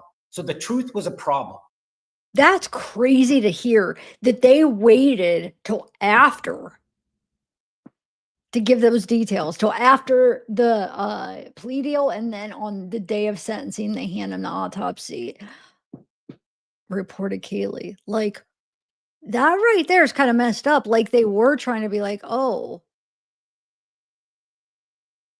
well, I know ahead of time they didn't know if they were going to even do the deal. That was kind of a quick thing they did. So I don't know why they withheld them before that when they thought they were going to trial. It's like, what the heck? I mean, they did, does suck the way they handled some stuff. Oh, man. I would love to hear the other families talk about like the experiences they went through with the state and the prosecutor and stuff to see if, you know, like he explains those some of the families, I think Ethan's for sure, I've heard him say they didn't want to know stuff. And he talks about that, how they didn't even want to know. And that's fine, you know, so everybody's different. But I feel like if you do want to know and you're the family, you should be able to get that. You shouldn't have to go through all the trouble to get the FOIA request to 50 million different places to try to get everything. Like they should have done it for them. They should have had like a special thing where like, here's the stuff. They should have gave it to them ahead of time, whatever they wanted, you know, and then the families that don't want it, then they don't. And it's fine either way. But I mean, that would be frustrating that they're basically being treated like the whole public when that's the family, that's their daughter. Like I feel like they should be able to get the stuff ahead of time, you know, and they should help them do it. They shouldn't have to jump through hoops like all of us. They should just give it to them. And I feel like they shouldn't even charge them. I don't know if I forget if he says if they charge them, they should give it to them free and don't make them go through it all. They should, you know, it's just messed up. It is. I'd be mad too because they want to see everything, you know. And I know Ethan's family doesn't. I'm not sure about Xana's family if they're interested in seeing everything, and I don't know about Maddie's, but they do. So they should be able to, and they should get helped with that. So that, you know, it's bullcrap. I get why they're frustrated. Truth was a problem for the prosecutor, and I don't like it. I don't like it one bit. Fighting about it. Number one, God bless you and give you strength because you're going to need it for the rest of your life. You are going to be scrutinized. You are going to be followed. You're going to be photographed. Everything you say is going to be parsed and analyzed and attacked. But you said you're still fighting. How? We're still trying to get them to release documentation. They told us that as soon as we were out of court, they were going to give us all of the discovery. Just 2 days ago, they sent us an email and said, no, that we have to go through it as the Freedom of Information Act. And we were in a meeting with. You are kidding me. They're making you file a FOIA request for the documents? Yeah, these people don't 2 do a days good ago, job. because we kept saying, because they told us they would give it to us. They said they will give you all a discovery. And Shannon said, they're not going to have to go dig for it and get in line with everybody else. And they said, no, we'll give it to them. And we keep on asking. And then 2 days ago, we got an email and said, here's the links. You need to get on here and you need to file these forms and these requests. And there you go. Which I did. And then it came back and said, we can't find any records on Kaylee. And I was like, all right, guys, tell me what department. The FBI has like, let's just say over 10, and it's probably closer to 20. And I didn't know what department. I went for criminology justice, I believe is where I did the FOIA. And they said, this is the wrong department. So I went back to them and said, can you at least tell me what department I'm getting a Freedom of Information Act on? And they're like, we don't have anyone to even talk to know. So they don't even know. And I'm like, you guys are clowns. You guys are clowns. You should be embarrassed to be this bad at your job. And I'll hold you accountable. And I think every family, when you lose your child, you have to like expect the most. When you're talking about life and death, you have to take charge of the situation. There's going to be a time for you to struggle and be a victim, but if you can rally up and then go into that system and say and demand justice, and demand that your child is treated as fair as possible, and you'll feel better when it's all said and done. You know, it's never going to bring them back. And I literally had a judge scream at me, we're not going to bring her back. And I was like, that's not what this is about. This is about you guys doing everything by the book. Wait, the judge told you you're not going to bring her back? Yeah. Yelling at me, telling me he didn't want me to talk to the media anymore. And I said, well, that's not going to happen. I'm going to talk to the media every single time I want. He basically said, well, then we'll never have a trial. Yeah, he in a closed hearing. I can't believe a judge told you how you're supposed to behave and you can't bring her back. That is not appropriate for a judge to tell a grieving parent, you can't bring her back. Let's just let it go. It's not going to bring her back. It's not about bringing her back. It is about justice. Yeah, he actually said, he was talking, we all were in the courtroom or on Zoom, all the families, and he actually said, and the Gonzalez family, especially the dad, needs to shut his mouth. And I said, that ain't gonna happen. And he said, I don't agree with that. And he said, I don't care if you don't agree with that. And Steve said, well, I mean, you know, me, I'm fighting for justice for my daughter. And he says, do you think that that you're going to bring her back? Doing this all is talking to the media is going to bring her back? And Steve goes, no, I mean, I know that that's not going to bring her back, but you know, I still have. That's We what gotta hold people we have a accountable. voice. That's you know? messed Hold people up for them to say How that. in the hell? That's, I have to just come. That is so messed up for them to say that to her, to them. What? That's not going to bring her back. Well, you just shut your mouth. It's not going to bring her back. Like, who does that? That's crazy that they said that to her or to them. Does he get off saying it's not going to bring her back to you, who have Yeah, we were- lost your precious pearl, and he is telling you to No, speak or and it's not worse. speak? I mean, I Oh, still had a son at that college. There was another victim's sister that went to WSU. We had lives still on the line, making sure that that place was protected. And when we're sitting there saying, "Hey, we need to know the facts. We need to know were they stalked? What's going on?" We have kids still going to school here, and they're just like, "No, you don't have the right to know anything." And it was, yeah.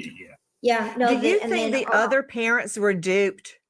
You think the other parents were 100%. duped, I that know they they didn't were. understand know. the facts when they agreed to that plea? So the plea, they set up a meeting with us via Zoom, our whole family on a Friday afternoon. It was like an hour and a half long, and we talked about logistics of trial because it was coming up.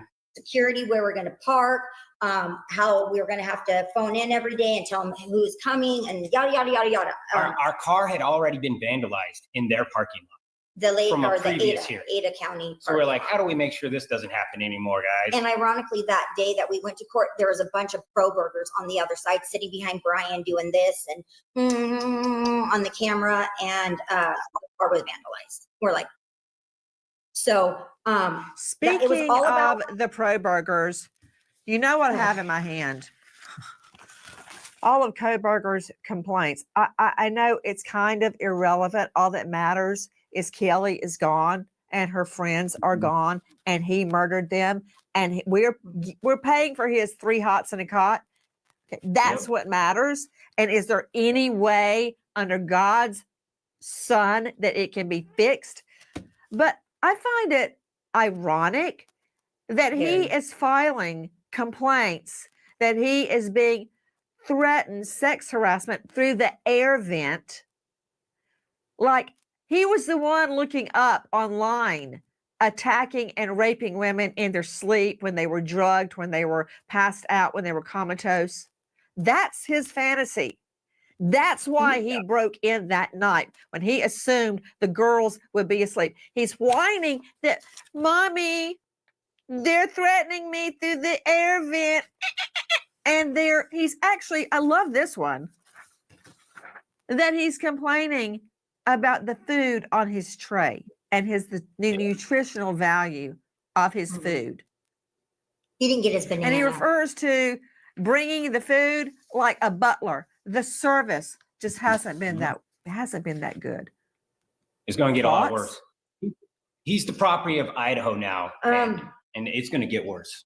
I guarantee you that. I like you said, I think it's very ironic. I'm like, you know, for him to get there and so quickly start complaining and even throwing out other inmates' names and CO names, it's like, you were in prison. I mean, like, this is not his forte. I mean, his forte is to kill, but not to be killed. You know, his forte is to, you know, possibly, I mean, he didn't rape any of our kids, but possibly, but not get. I mean, you know, what's good for the goose is not good for the gander here, you know?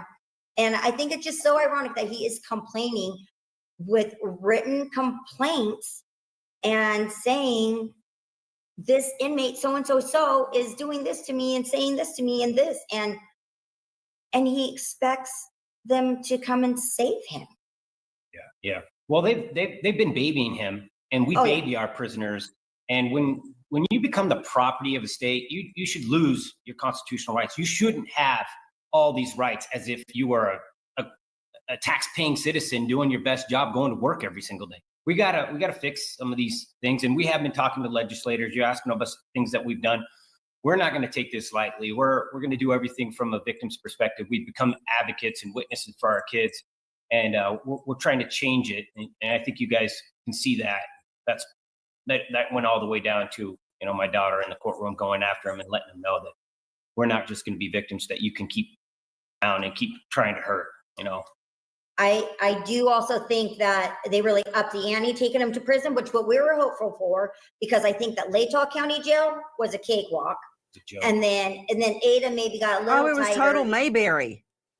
It was But, total yeah. Mayberry. I couldn't Yeah. believe it. This guy's going to have a tablet. He can watch movies. He can communicate with the outside world. I guarantee you, just give it a minute until Mhm. people think this has died down.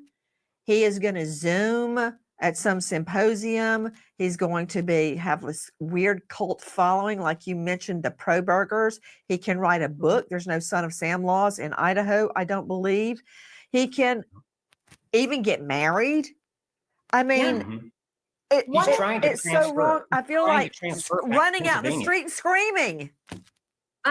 I think I just What? read somewhere the other day, which I know I did, that does one of the Menendez brothers have a child?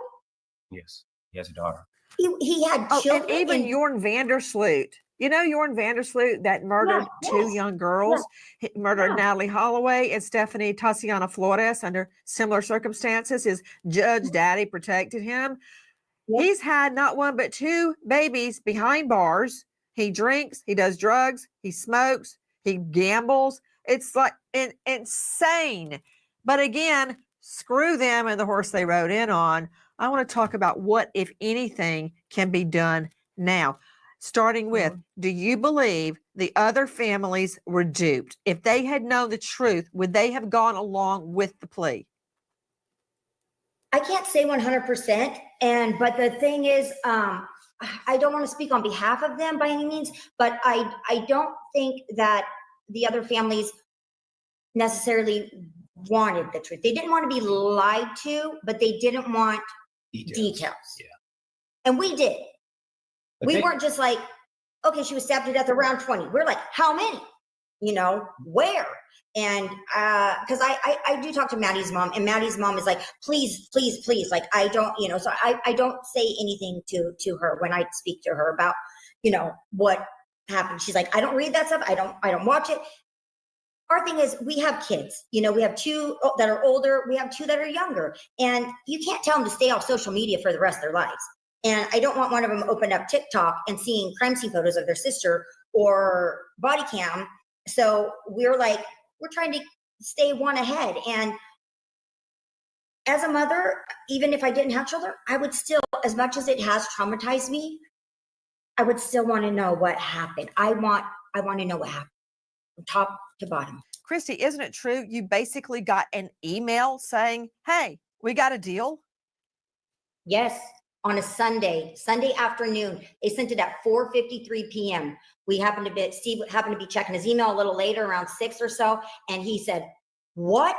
And we lost our minds. We immediately emailed them and said, we need to talk, like now, like, what, has this been sent yet? Have you offered it yet? What is going on? They sent us an email the next morning and said, we can meet at 3 today. And we said, you didn't answer. Has this been sent already? And they said, yes, it was sent yesterday evening to the defense.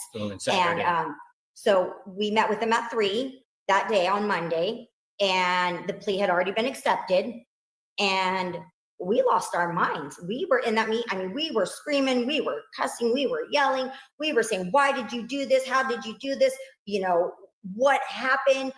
You just talked to us on Friday and told us that, you had every anticipation of taking this all the way. We talked about court. I mean, we talked about a plea deal for like a second, and he just said, oh, I think that they might be wanting one, but we have no reason to give them one. Why would we? And we're like, yeah, right. Why would we? And he said, well, how do you guys feel about a plea deal? And we're like, no, absolutely not. No. Boom, moved on. Yeah, he accepted the plea deal within the same hour that he got it. This man never wanted to fight for our children. Literally, I mean it. They fought for their lives, for their very last breath, and this man had no fighting. They fought hard all the way to the end, and he gave up within an hour of being given an opportunity to quit on these kids. And that's the kind of prosecutor that you got to get. You got to get him out. You got to get real prosecutors in Idaho. We got some jobs to do. We got some work to do there. Yeah, you have to have a prosecutor that, if you're in a death penalty state, believes in capital punishment. Yeah, it's not your will. It's the victim's will. If they don't want it, then fine. But we had 4 people. And Bill Thompson has never talked to us since that Zoom meeting that we had. And we were just like, oh my gosh, I can't believe that you did that. Wait a minute, he's never talked to you since? He's been all over the media, but he hasn't talked to you? Nope. Nope. When we did get a briefing, it was from the investigator, the 2 investigators. And Ashley Jennings, so the deputy. But Bill Thompson, because I mean, we were going after him. I mean, our whole family was in different windows, and we were all just coming at him. We were just like, Bill, like, how could you do this to So us? this guy did not have the balls to talk to you after the deal because he knew he had done the wrong thing. Yeah. I said, did you at least get some details? Did you at least find out about the kill kit, the knife, anything? He goes, Steve, we'll never get those details. You're never going to get those details. It's not important. He's just going to lie to us. And I said, you are absolute idiot. You have no idea who this person is. He is going to write a book, and I'm going to learn about the sickest details through his prophet book, through its sister, or through some professor, whatever way he does it. I'm going to hear about him, and you're an idiot for not even knowing who you're dealing with. You know, I think maybe I can get a straight answer from you guys. What do you believe Kohberger's motive was? Not that the state needs to prove it. I don't know why they kept talking about we can't prove motive. It doesn't matter. You don't have to prove motive in a murder case. But what do you believe was his motive? I think that he had been watching either Kaylee or Maddie, and I don't think the others were involved. And that's why he went straight up to that room. That house is so confusing. It's just Look at that dog. There's 2 of them, right? Because I saw a bigger.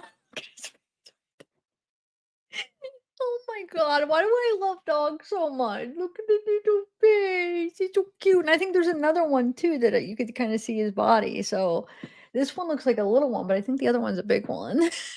Yeah. So what's up with the Bill Thompson? I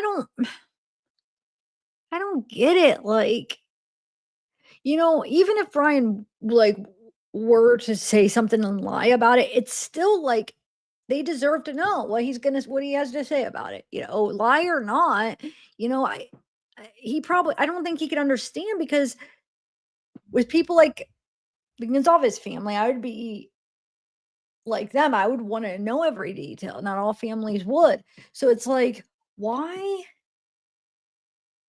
would you even say that? Like, you know what I'm saying? Now, you can't really understand why somebody would or wouldn't, until you would go through it. And I think even if, you think Brian would lie, I feel like it's still, with the type of people they are, they want to know, like, for some kind of closure, they need to know what he's going to say, like, what his explanation is, even if it's a lie or whatever. Still better than nothing. You know what I'm saying? I get it. Like, they want to know, and now they'll never get to know. They never, if he does write a book, yeah, they're gonna have to hear about it that way. But I feel like, here's the thing: if he waits to write a book, it's gonna be more sensationalized. You know what I'm saying? Instead of, if they would have made him do it then, I feel like it would have been the closest to honest that you would possibly get. I would think it would. I mean, I'm not saying it would for sure be completely honest, but I think it would be more honest than if he decides to do a book or something later, because then he has time to think about it and to, you know what I'm saying? So, I mean, it's just messed up though, because it's messed up for him to say that. You know what I'm saying? Like, for him to say, well, it's almost like, what's the word for it? like not understanding why they would want to know. You know what I'm saying? We're not understanding that it is important. And just because you're looking at it like, oh, well, it'd be a lie anyway. I don't know. This is making me mad. It's making me mad on, hearing that, and especially that comment that he said where, oh, it's not going to bring her back. That he said that was the judge that said that. That is so messed up. I wonder which judge, because there's two judges. Because they switched. What judge do you think it was? Huh. I think it was the what's his name? The one that was in Ada County. That's who I think. I don't think it was wasn't the other one Judge? Wasn't that his name? Isn't this the case where it was Judge? Judge wasn't his last name Judge. I don't think it was the first one. It was the second one. That's my guess. I didn't really care for the one in Ada County as much as well, I don't want to say as much because I didn't really care for him at all. I feel like the first one didn't seem too bad, but the one that was going to go to trial, I don't know why I didn't care for him that much. I got to look up their names. I'm pretty sure the first one was Judge, right? Wasn't that the one? Nobody's answering. I'm going to look it up. Just a build on from hell. They just built on and built on and built on and throughout the years. So it is a very confusing floor plan. And we know that he went in there very quickly. He wasn't, he went in and he went out. And he may have tried to walk into Kaylee's room first. We don't know. And Kaylee's bed was empty. So he's like, I'm going into Xana's or Maddie's. And maybe he went into Maddie's and then got mad because Kaylee woke up and was like, oh, there's two in here. But I think it was some sort of an obsession, some sick, twisted, stalking. Maybe he hated one of them. Maybe it was both. I think it was hate. There was no blood on Kaylee's door, so that would lead us to believe he went there first, opened the door, seen the dog or seen something, and then said, "Okay, there's nobody here." Then I'm thinking he went to. Hold on, I want to rewind that because I want to hear that again. Yeah, Hippler. I think it was Hippler. I don't know for sure, but I think they said the judge. I think he was talking about Hippler, and it was Judge. Judge was the first one. Judge. It was kind of funny, like, oh, Judge. That's a first. Hold on, I want to rewind this like 30 seconds. Do you guys mind? This is an important part. So wait, 51:23. So let me do it to like 51. Sorry, guys. I just want to listen to this again. He went in and he went out. And wait, hold on, let me do it just a little bit more. Sorry. Okay. Watching either Kaylee or Maddie. And I don't think the others were involved. And that's why he went straight up to that room. That house is so confusing. It's they're just a build on from hell. They just built on and built on and built on and throughout the years. So it is a very confusing floor plan. And we know that he went in there very quickly. He wasn't, he went in and he went out. And he may have tried to walk into Kaylee's room first. We don't know. And Kaylee's bed was empty. So he's like, I'm going into Xana's or Maddie's. And maybe he went into Maddie's and then got mad because Kaylee woke up and was like, oh, there's two in here. But I think it was some sort of an obsession, some sick, twisted, stalking. Maybe he hated one of them. Maybe it was both. I think it was hate. There was no blood on Kaylee's door, so that would lead us to believe he went there first, opened the door, seen the dog or seen something, and then said, "Okay, there's nobody here." Then I'm thinking he went to Addie's room, and you don't see blood on that door, but the other door downstairs, they do see blood on it. So I think we're just going through this, reverse engineering it. We've talked to detectives and things like that now, and we believe that explains who he was going for, and he definitely stalked them. He stalked multiple girls on that hillside. He's a copycat killer, and he just was really poor at it. And you can look at his handwriting. He might be a PhD student in Pennsylvania, but he would have had a way harder time out here.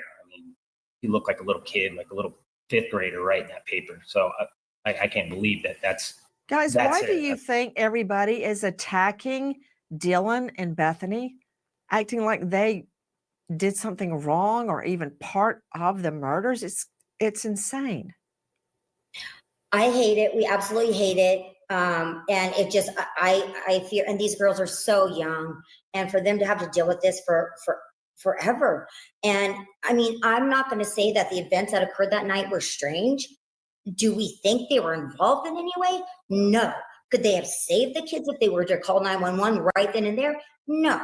But I mean, but you know, when you go into fear, you go into that flight or fight mode, and maybe that was They fly. they flew, you know, and they cuddled up together. It is very clear You know that what's they were. interesting about what you said when you were talking about you saw the LA law enforcement come up in your driveway, you ran to the bedroom. Mhm. That, I mean, it's hard to explain in the heat of the moment, the fog of war, why anybody does anything that they do. Yeah. Why did I throw all my books down? I don't know why I did that. Why did you run to the bedroom? I don't know. Why does anybody do anything? And attacking those girls is just like more victimization. Another thing, I know you've got to go. I find it really interesting that Washington State had this long history of his anti-woman, misogynist, stalking behavior and did nothing. Hit it. That's really interesting. If he had been thrown out, he wouldn't have even been there. Exactly. Yep. He should have been thrown out before he ever killed these kids. That's the truth. If they should have set a standard and said, look, we don't put up with this in our university. You cross the line, you're done. It's not even our decision. It's just your behavior. We're holding you accountable. You should behave like this. That's the expectations in Washington State University. And you either do it or you don't. I mean, he had 13 in the first semester. The first one came in August. That's the first month that you come to school. And then 12 after. And November had a huge, Thanksgiving break. And then he didn't even go the whole month of December. He took off like December 9th or 10th.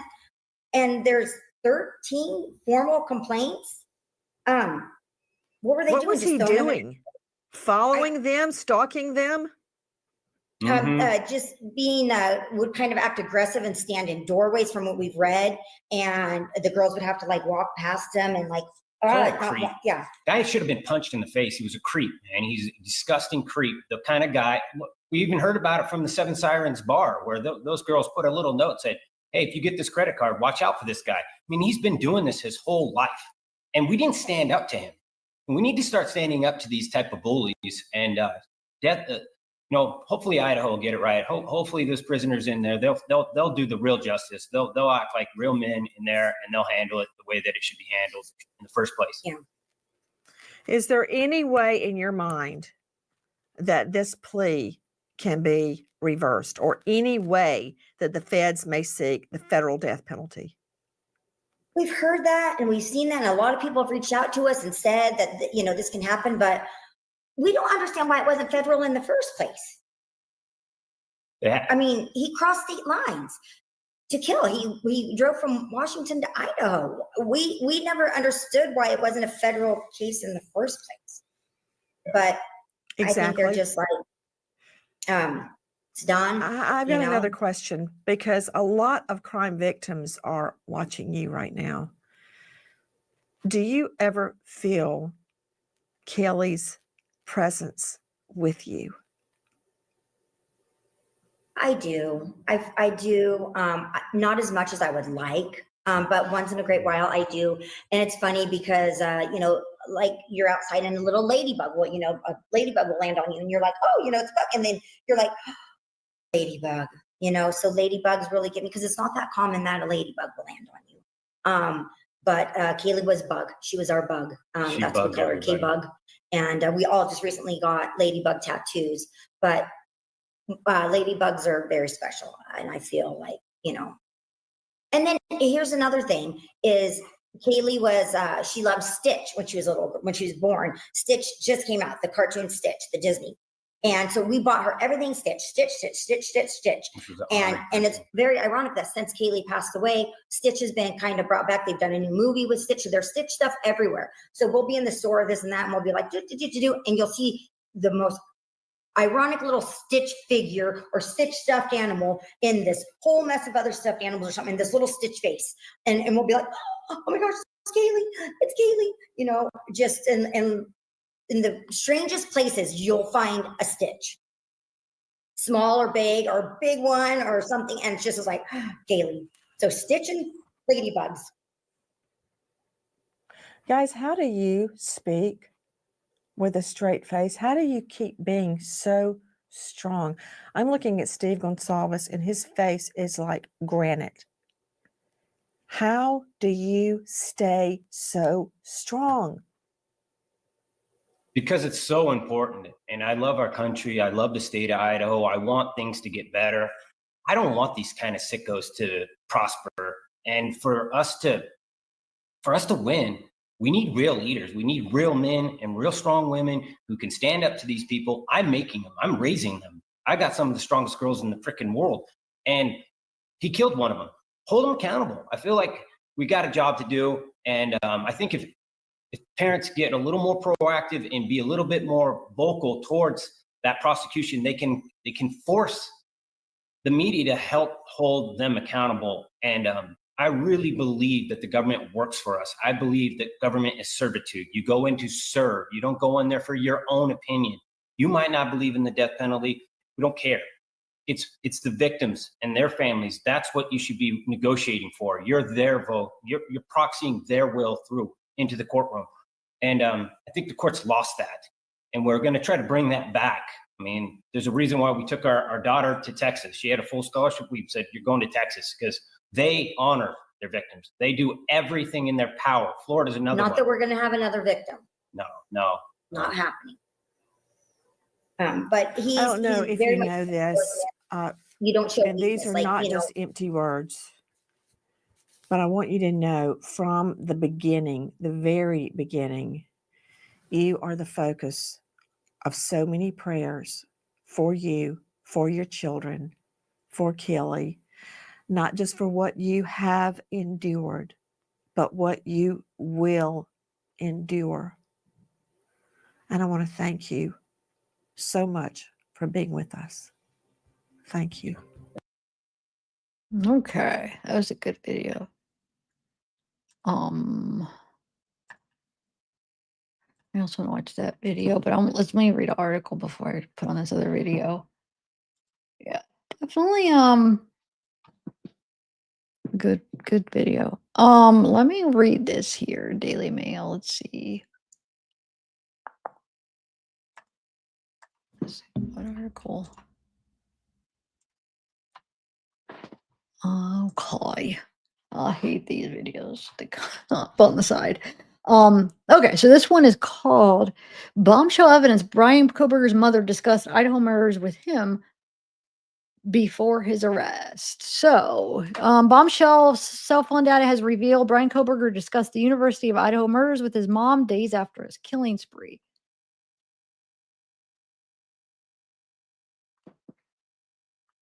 So Banfield's wait, hold on, where are you at? Heather Barnhart and Jared Barnhart, they told Banfield that Kohberger's mother sent her son. There's actually a video too we could watch, the video that they're talking about in this article. But Kohberger's mother, Marianne Kohberger, sent her son a news article about the case in a text message on November 17th. The article detailed the graphic injuries suffered by 20-year-old victim Xana, basically describing how Xana had bruises on her body and how she had put up such a fight, Jared said. So they're saying that, wait, when was this? Hold on, on 2022, so November. That's crazy.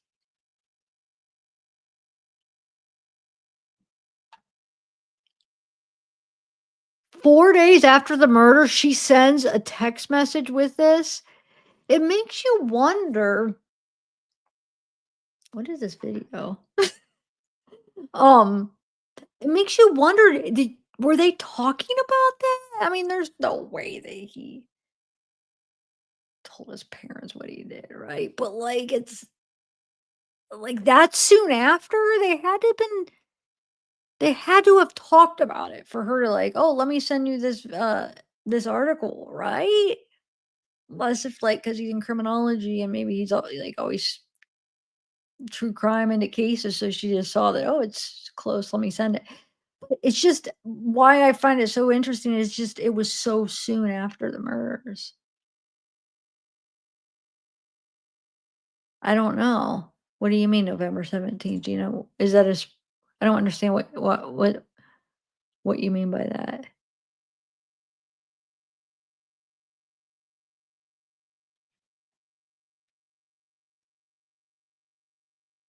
But James, I didn't do a live yesterday, silly. Sometimes I I play videos that happened like a week ago or a couple days ago, silly.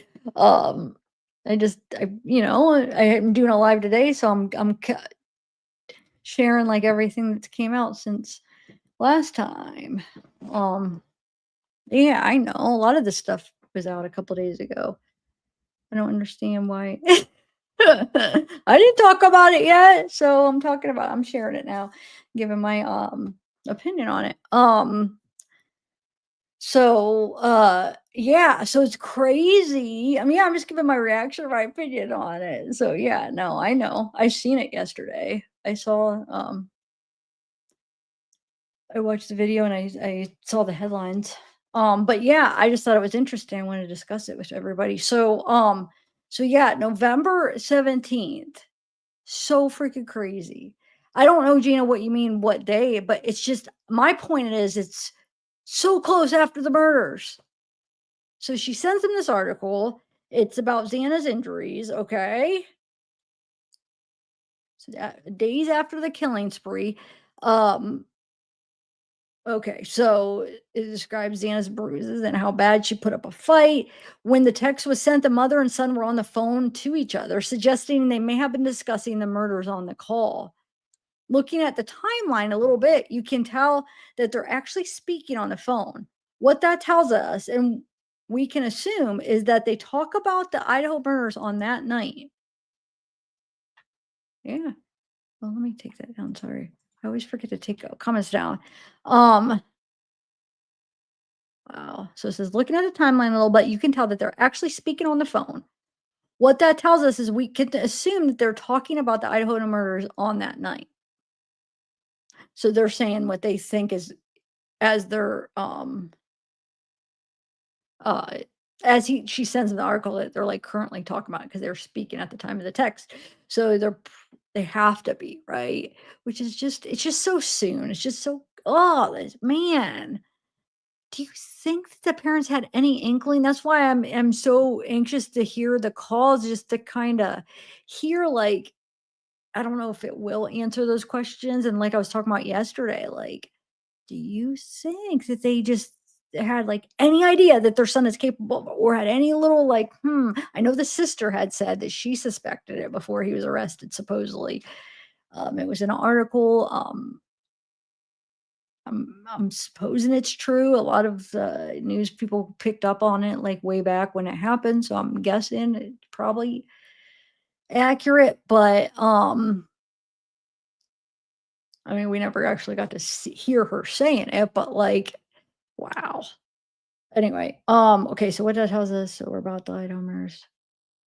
The mom and son had spent hours on the phone each day to each other that day. The digital forensic experts learned November 17th just kind of stands out a little bit. He had more mother interaction that day than normal, which was a lot. That's why you're asking, Gina. Is that why you're saying what special day is November 17th? Wait, when was his birthday? Wasn't his birthday soon after that? I forget. I feel like it was in November, or am I wrong? Hold on, let me look it up. I might be totally off. But why was I thinking it was close? No, November 21st. I don't know. He's probably on that sick high from what he did all week. He's sick. Anyway, It also is the same day Kohberger was working on grievance letters to send to his professors at Washington State after they placed him on an improvement plan following a string of complaints about both his professional performance and his behavior toward female students. Kohberger did not respond. Oh, shoot. Kohberger did not respond to his mom's text message sharing the news story that night. So she didn't text back. But wait, am I understanding? Let me make sure I read that first part, because why would she if?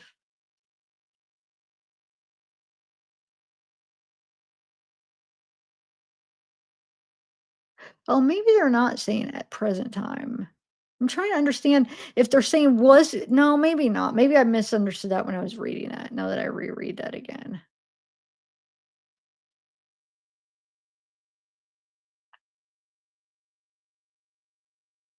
I don't know. You could take it either way. I know that when I looked over it before, I didn't take it that way until I was just reading it with you guys now, and I was like, wait, that's why I was like, they're probably talking about it before or whatever. And then when I just read that, I perceived it like they're saying in the moment, but I don't know. Either way, they talked that night. I don't know if they're saying that they were actually talking when it was sent, but she didn't send anything back.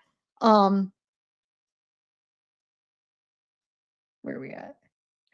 So that day he was writing out the grievance letters after they placed him on an improvement plan because all the complaints, which something should have freaking been done about that, like they were saying, the Gonzalez were saying, they should have freaking, like they all wanted to. We see now the statements where they're like, oh yeah, like about taking them off of the, paying them, and like they wanted to do something, but it was like they were all scared to like get rid of them.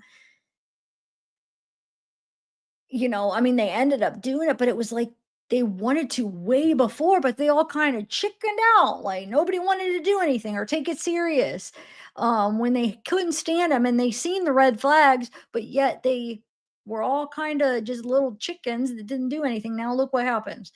They knew, I feel like months before that was what they should do. And yet all of them just kind of, no, let it go. This is why learning lesson, do not let it go, because if there's red flags, you better act on it, because that's just messed up. There was just too many of them. It wasn't just one or two, there was just way too many. And Nancy was saying 13. So I didn't count how many, but that's just too many of people, like what they thought of them. And they were making complaints.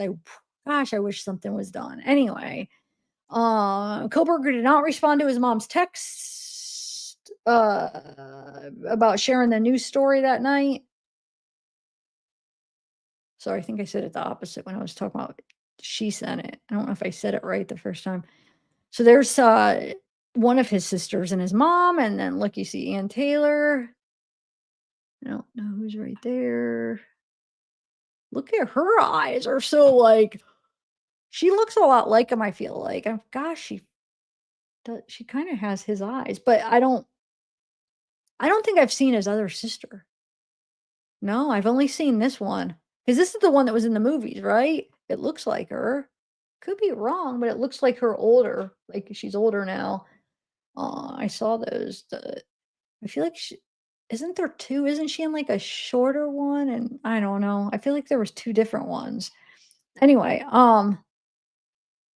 so it says bombshell cell phone data has revealed Brian discussed the Idaho murders with his mom days after his killing spree. There's that card. A son leaves your home, but never your heart. He discovers his own happiness, which in turn becomes yours. Birthday card from his parents due to their son less than 2 weeks after the murders. Did I say due? I just read like words that weren't even there. To their son. I put due to their son. Don't ask. When they began texting again the following morning, there was then no mention of the murders that had taken place a short 10-minute drive from Kohberger's student home in Pullman, Washington, just over the state border in Moscow, Idaho.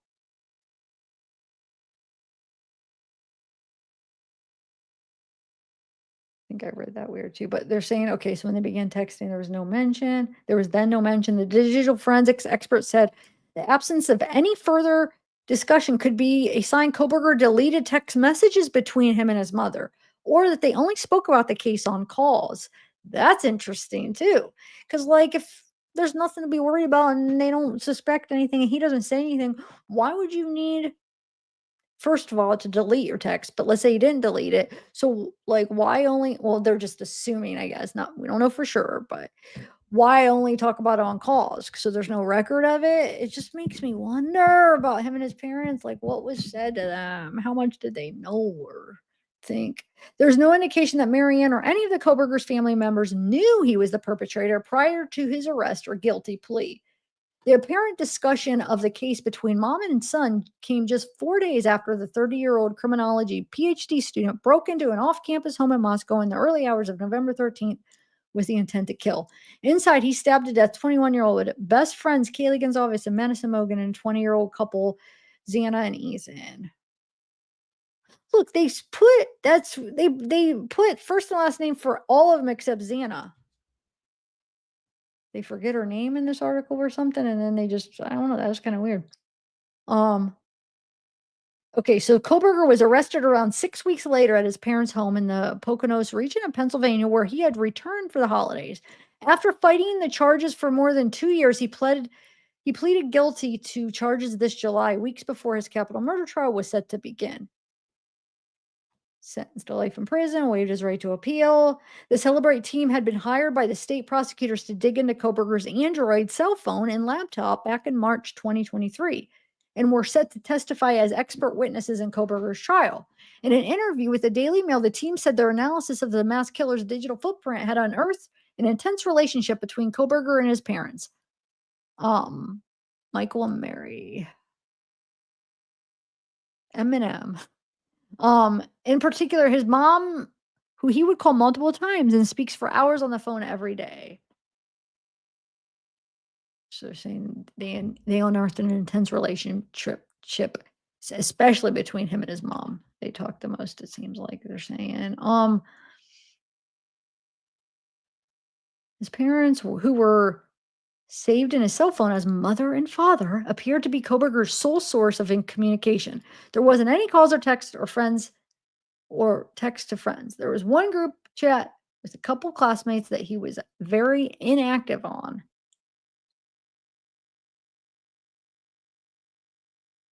His primary source was his mom. Talked to her constantly. If she wouldn't answer immediately, he would call his father to text him and say, "Why is she not answering?" He would go back and forth if they didn't answer, and sometimes even call. After the call ends, he would then text, Dad won't answer." One text to his mother, read. Wait. Oh, so Dad won't answer. One text to his mother read, with a sad face emoji. The calls from Kohberger to his parents would often begin as early as 4 a.m. and would end very late at night. It was almost like his mother would calm him before bed, and then he would wake up and call her again. Oh, he's just so... The data revealed Kohberger also called his mom just 2 hours after carrying out his murderous rampage. I know some of this stuff, we already know it. We went over it, but sometimes they just combine it and they'll add some new stuff and then repeat. But it's still interesting. I mean, to, keep that memory. Not memory, but like just what the heck? Like 2 hours. Kohberger broke at 4 a.m., broke into the house, killing all victims. Okay. Oh, did I see this? I've seen a couple of news. This one doesn't look familiar. Let me see. Oh, she was gonna have hold on. Let me mute this until I want to listen. I don't know if I don't think it's one I've seen. Let's just check it out. It's only a minute. The heck? Oh, it was in speaking to him.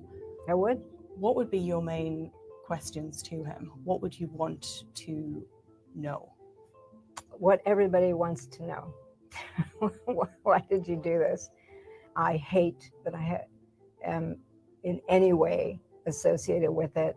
I'm Dr. Catherine Ramsland. I'm a professor of forensic psychology and criminology at DeSales University. I'm horrified that I had a student capable of such violence. If you want to know Man. what was going on in any offender's mind. It takes time. You have to be willing to listen non-judgmentally, build sense of that they feel safe saying it. I can't anticipate that would necessarily ever be the case with any given offender. And so until I'm actually in a situation, I don't know what questions I would ask. We have 4 families with murdered kids, and we don't understand why this had to happen. I don't enjoy being interviewed about it because it just keeps bringing it back to the perpetrator as opposed to the victims. And right now, I think the victims are the focus and what those families are going through.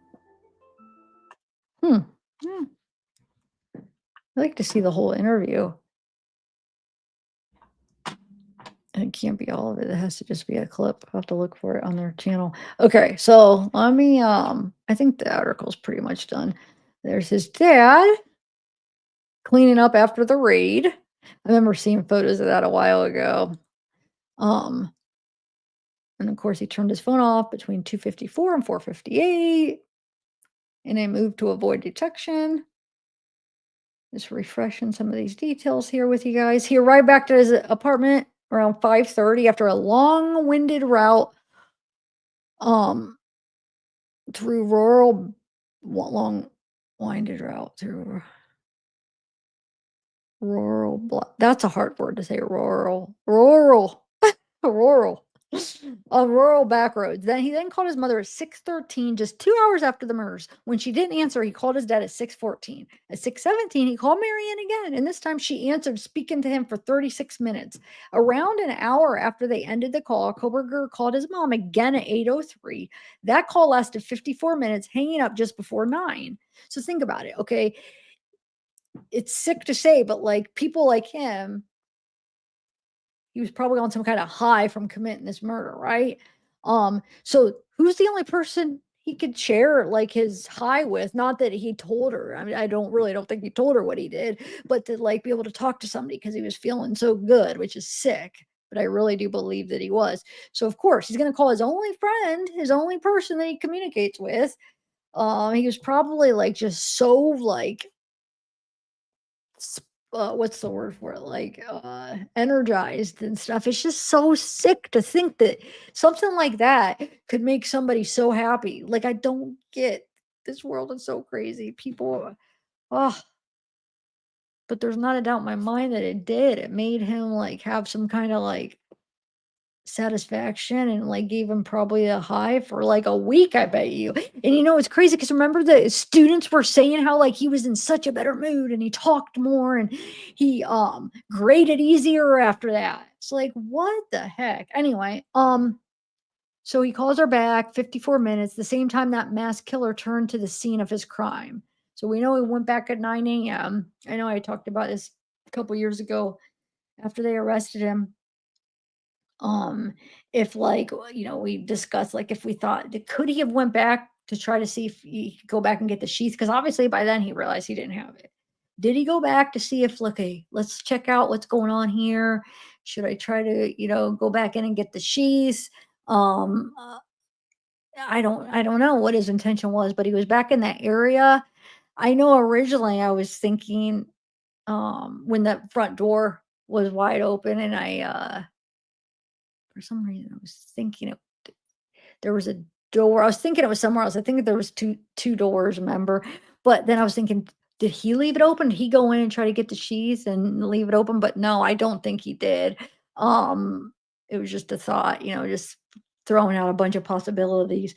I don't think he went back inside. I think, but I wonder if he just went to kind of check out the scene and see if should I go back inside? And I don't think he did, but no,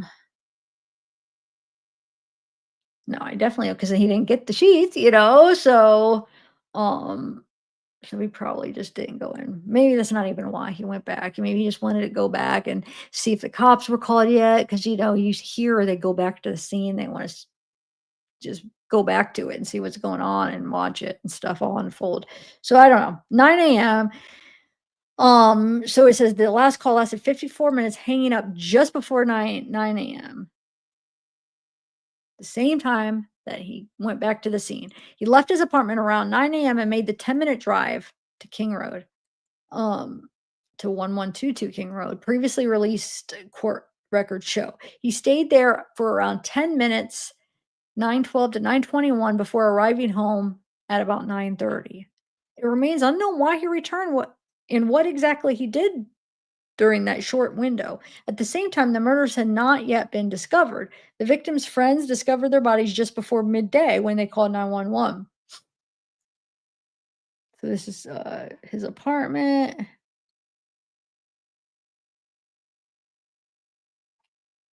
His card. We went through all these.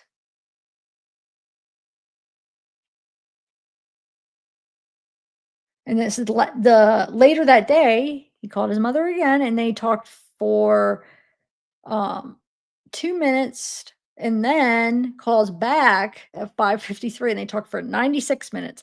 Total, they spent more than 3 hours on the phone the day of the murders. The Celebrate team said Kohberger's constant calls to his mom, including early in the morning, was normal for him. It's a pattern that Kohberger appears to have continued behind bars, where he would spend hours on video calls with his mom, Mary Ann, while waiting trial.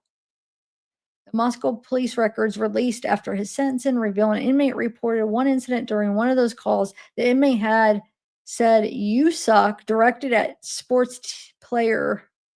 Oh yeah, I remember that. We listened to that on the incident report, where the inmate was saying, "You sucked," at the game, and the remark rattled Kohberger, causing him to respond aggressively, thinking the inmate was speaking about him or his mother. Anyway.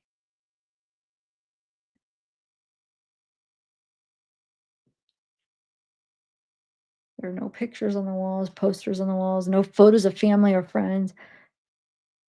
Few personal touches typical of a student at home. It's saying that there wasn't any. Oh no, there's nothing to show it was lived in or anything. Besides a handful of personal belongings, 2 birthday cards, one from his parents to mark his 28th birthday, 8 days from the murder, November 21st. The card from his parents features a gushing message on the front referring to his move from their home, state of Pennsylvania to Washington. Your son leaves your home but never leaves your heart. Ew. He discovers his own happiness, which in turn becomes yours. The card, decorated in flowers, reads. And then, yeah, it's just going over what those say that we already read. But anyway, okay, so let me play that one Dr. Body Language. What's his name? I always forget his name, but you guys will know who I'm talking about. I'm going to play that real quick. All right, let me unstar this.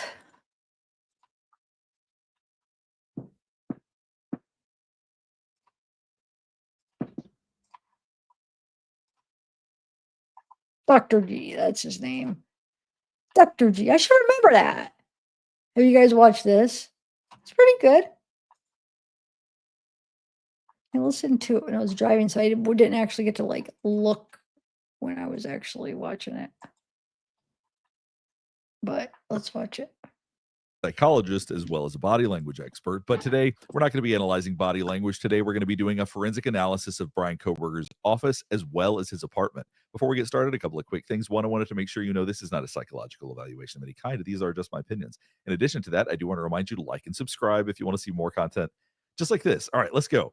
We're going to start out today by looking at pictures from his office at Washington State University. Then we're going to look at some pictures from his apartment. I'm starting here because if you saw the cover of the video, there's something that I really want to reveal to you that I haven't heard anybody else talk about. Now, if you look at this whiteboard from his office, on the right hand, it says, "Take it easy, don't give up." That could be referring to many things, could be referring to some demented, deranged things he thinks about, but we don't have any specific evidence of that.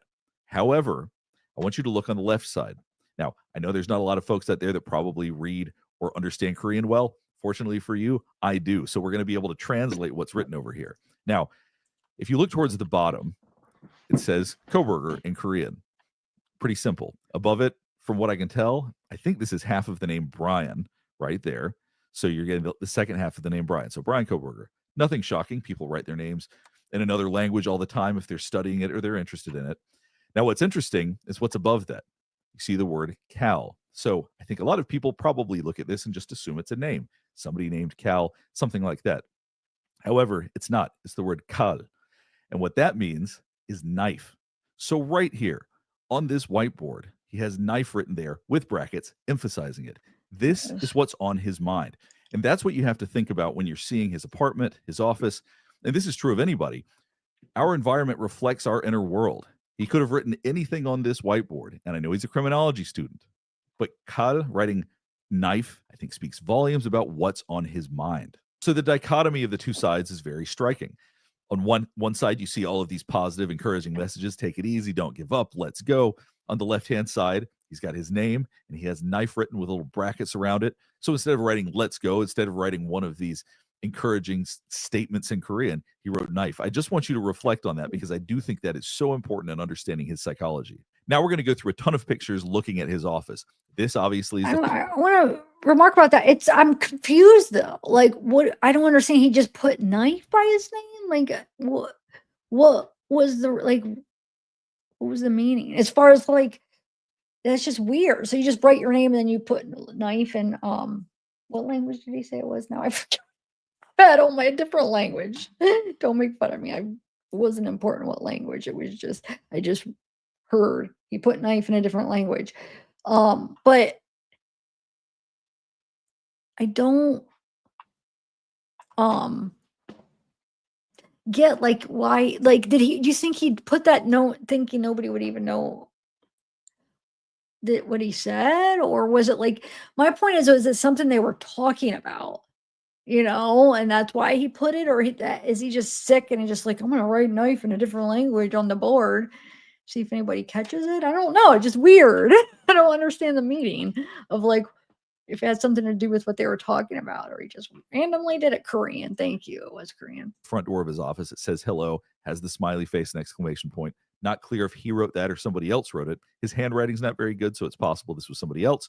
But I want you to keep in mind, when the roommate of the victims was interviewed, one of the things he'd said was, I'm trying to help you. He said that to one of the victims. It still is bizarre and chilling to even think that he said that to them. But doing something like this, trying to seem friendly like this, if this isn't actually how he feels because he's reported to have had quite an edge on him, can be a way to try to superficially, in a very shallow way, seem friendly and inviting. To try to basically create a mask or an image for how he wants people to see him. So obviously he didn't design his office. What's really going to tell us something is what books he has, what's written on that board. But I thought we would take a quick look so you could get a good idea of what his office actually looked like, if you haven't seen this already. And here you can see little leftover bits from sticky notes, it looks like, or something like that, something that you'd use to peel and stick things on. And what's interesting is that he can be very meticulous and detailed about certain things, but not others. So trash like this maybe didn't bother him so much, whereas in other areas, he's very clean and very organized. It's interesting also that you see here, gender, nature, and nurture. He seemed to have a lot of issues around women. Still probably has a lot of issues around women, but I'm curious if this was something he was assigned or if this was reading that he did on his own. Because based on what his interests are, I wouldn't be surprised at all if this is something that he chose to read or something that he made other people read, something to that effect. And then the book below it, Walls of Secrecy. There's not a whole lot else to look at. What we're going to do now is we're going to jump back and look at pictures of his apartment and see what it tells us about him. So the first thing you're going to notice as you start looking at pictures of his apartment is that it's fairly empty. You've got some basic necessities and some letters and things like that jammed into a closet. But generally speaking, overall, it's pretty barren and pretty empty.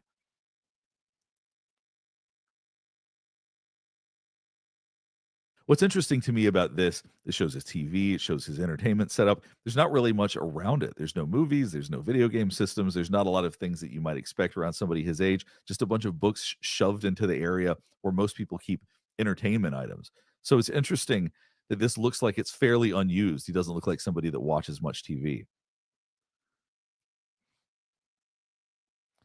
Not that there's anything wrong with that. Not everybody needs to watch TV all the time, but he has card set up next to his television, which is not something that most people would put there because it can obscure the view. So to me, this says, I don't think that he watches a lot of television. So this is a birthday card that he has set up right in front of his television. And I think it's very interesting. So it says, speak softly and carry a big stick. Unless you can ride a dinosaur, then do that instead. So obviously it's supposed to be funny. But what's so fascinating to me about this is that whoever gave him this birthday card pointed to a T-Rex and Teddy Roosevelt, says both of your egos. But the fact this points out both of your egos, I do think that shows that that his behavior could change very quickly. So in other words, he's quiet, that he's someone who is reserved, but the other side of him is like that T-Rex, something that's angry, it's impossible to control. So the fact that somebody noticed that and that he felt so proud of that, I think speaks volumes once again of how he wants to be seen. He wants to be seen as quiet and in control, but seems to also enjoy the fact that he has this other side to him so much that he has this sitting on his entertainment center. Now, I want you to notice the date on this, 11/21/22. The murders occurred on 11/13/22. So something like this probably really was important to him because he did see himself as this powerful T-Rex. He did see himself as having this powerful savage side. And that's the problem with a lot of these killers, particularly ones that want to become serial killers. They see it as powerful. They see what they've done as something that is giving them strength. They see that as something to be admired. So a comparison like this, even though I'm sure it was entirely accidental by whoever gave it to him, I'm sure is something that really resonated with him. So the fact that his apartment is so empty, it's entirely possible that he cleared out some of this after the murders occurred. He may have touched something and then became afraid that he had contaminated it or whatever it is. So it's possible that this is not how he always lived, but I suspect it's probably pretty close. Because if you look at this, he just doesn't have much here. Tools, tape, laundry detergent. It's interesting to me that he keeps all of his silverware, including his knife. Everything is in one drawer. It's all so minimal. And he doesn't keep any of it out, but also everything feels so barren. It feels so empty. And if you look at how clean the oven is, I don't know if he's someone that cleaned his oven often or if he just didn't use it that much. I'm guessing he didn't use it that much because if you look right here, there's dirty stuff and like bits of food on the edge of the drawer that you pull out under the oven. But I mean, just look at the basic essentials he has. Lots of water, detergent, some very, very basic foods. He's also someone who's not prepared for company. He doesn't have enough to invite people over, to have people come to his house. It doesn't look like someone who's expecting any kind of guests. He's not equipped for that. So this is someone who had already assumed he was going to be living a solitary life. I don't think he's someone that expected to have people over. When you look at his fridge, also, there's some stuff in the drawers. It looks like some leftover bits. He's someone that it's empty, but it's not super clean. And that's what's so strange about him is it's not like everything has to just be spotless. There's just not much there. And to me, I think that the amount of things that he has is because he doesn't feel enough to care about keeping many possessions. There was that birthday card that made him feel powerful, but we're really not seeing much here that would bring any sort of joy or any sort of positive feelings. I think he's someone that is truly devoid or it may be entirely incapable of feeling positively. I mean, you look at these books here, America's Safest City, Research Methods, Social and Health Sciences, Convicting the Innocent, Charged. I mean, all of these could just be books that he has for school. These all seem very much consistent with the kind of books that you would be assigned as a criminology student. So, and if you look at the stickers on some of them, clearly like a trial by jury was bought used. So that looks like a used sticker that you'd buy from a university. So here's some of his paper on research topics. Let's see what it says. Let's see if it tells us anything about him.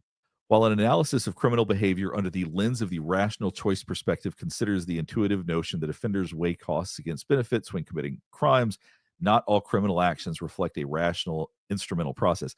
He is very long-winded. He is not somebody that that is concise, not somebody who wants to get the point across globally. He wants to get the details. So this is somebody who's very detail-oriented and is too verbose. He talks too much. It is very clear from the way he writes. For instance, crimes of passion involve reactive violence, which manifests due to intense emotional arousal, confounding notions of exclusively cold criminal calculus, which describes him perfectly. This is precisely what he engaged in during the murders. With respect to the limitations of the rational choice perspective, the minimization or exclusion of the analysis of the influence of affectivity on offender decision-making permeates existing research. God, he just I really hate the way he writes, to be honest with you. It's far too wordy, and he's not really getting to the point. Such a dearth of research, and plus using words like dearth, it shows you that he's trying to sound smart when there are better ways to say this in this context.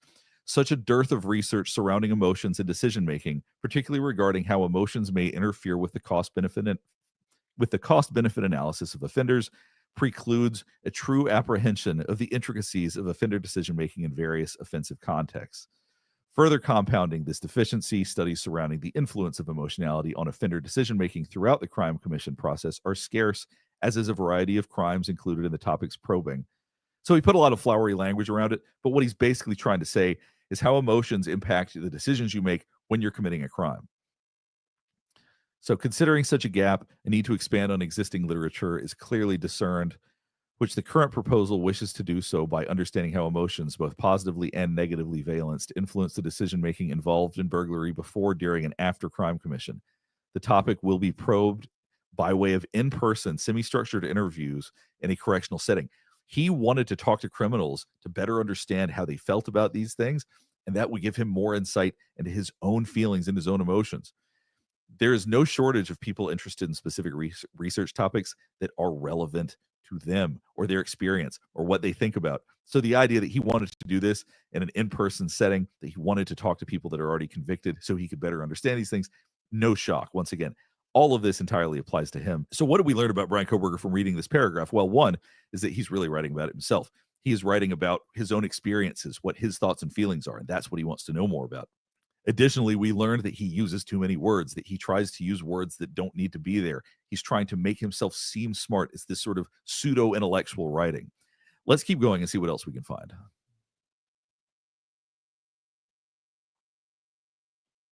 Now, I just started scrolling down. Now, this is a phrase I just used. I had not actually read this already, but there's a little star that says, careful with flowery language and constant use of positive voice. So his writing quality could use a little bit of work.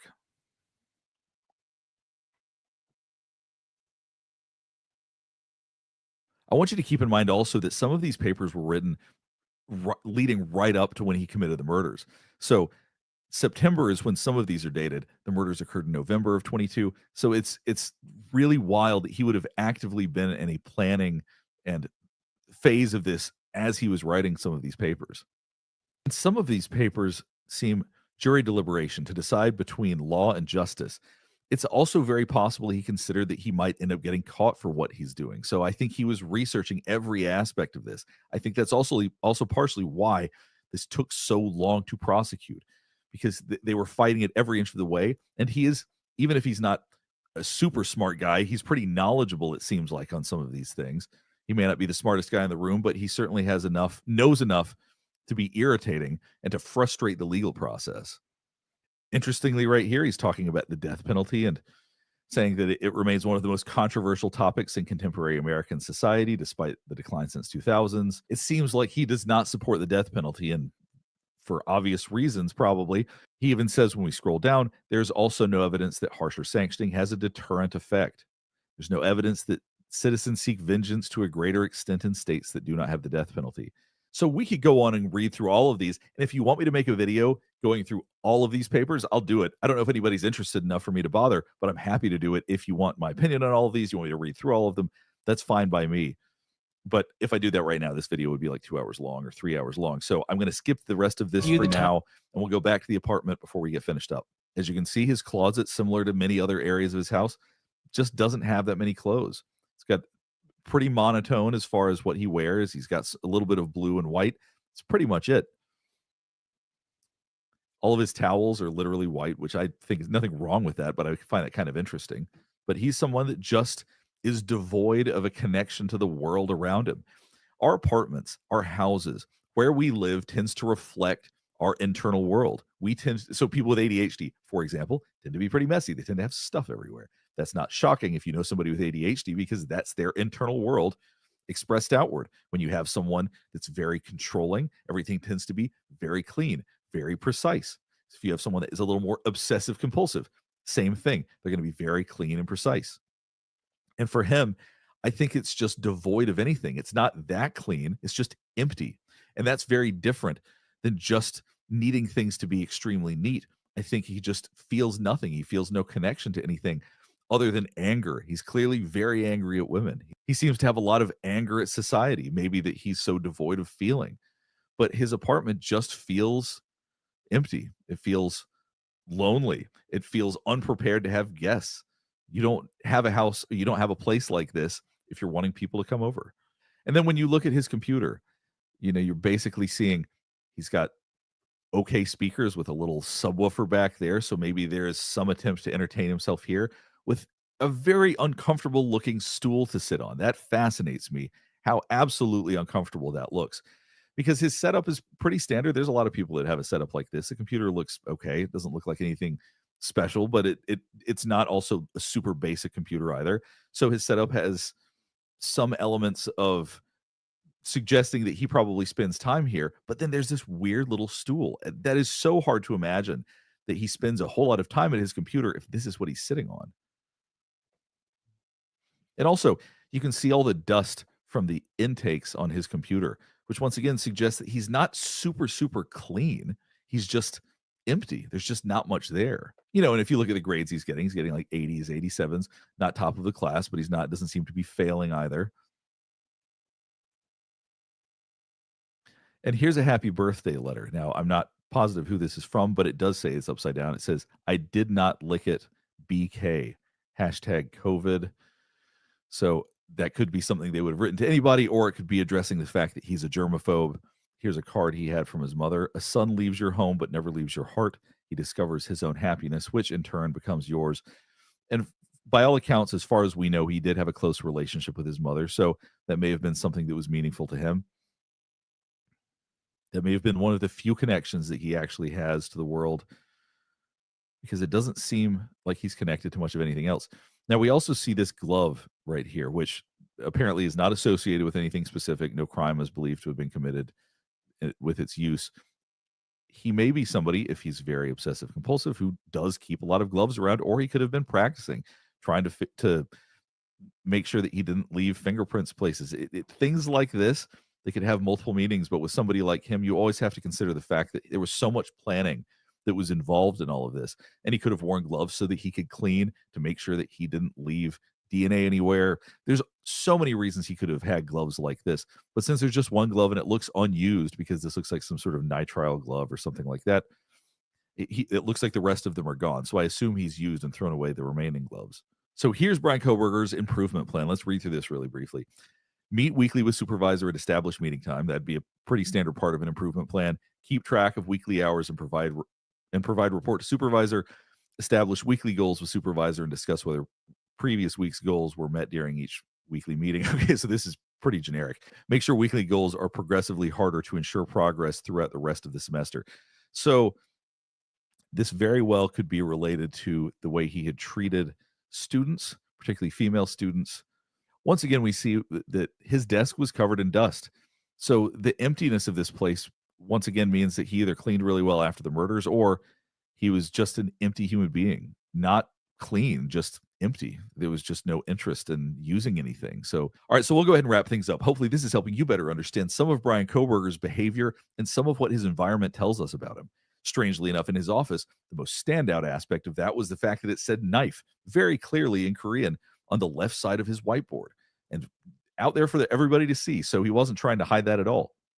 And then when we look at his apartment, it's devoid of any sort of feeling or warmth or emotion. Certainly doesn't look prepared to have guests. Doesn't seem to be someone who expects to ever be around other people. It's solitary. It's quiet. It's lonely.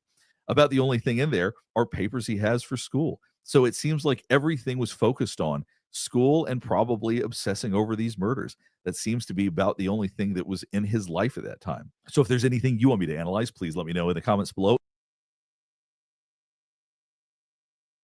Okay, sorry, I wasn't in chat. I was trying to look up, see if there's anything else interesting to share. So I wanna play, hold on a second. I wanted to play that, oh my God, it looks weird without my dog. Now I look orange. Holy moly. What the heck is going on with my camera? Get it to focus. It's like orange now. I'm trying to get it to. Okay. What is going on? All right, let's do. Okay, so either do you want to watch this Ashley Banfield video, or there's a video with an interview of. Let's do this first. I just made up my mind. There's that interview with Brian Kohberger's first lawyer in Pennsylvania when he was first arrested. So he like got to spend like one day, or not a day, but like one situation, one meeting with him, I would say. Well, he's going to explain it. I know I did see an interview. I think, shortly after he was arrested, I think he did an interview. I can't remember if it was News Nation or Law and Crime, but this is one from a local, I think it's a local channel. Let's listen to it. Hold on, let me get it. Jason Labar, or however you say it. So that could be interesting. Hold on, let me play it. Or let me get past the ad, if there is ad. Let's see. So when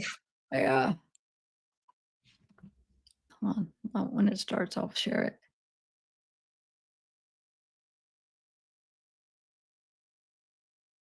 And then there's an Ashley Banfield. You know what?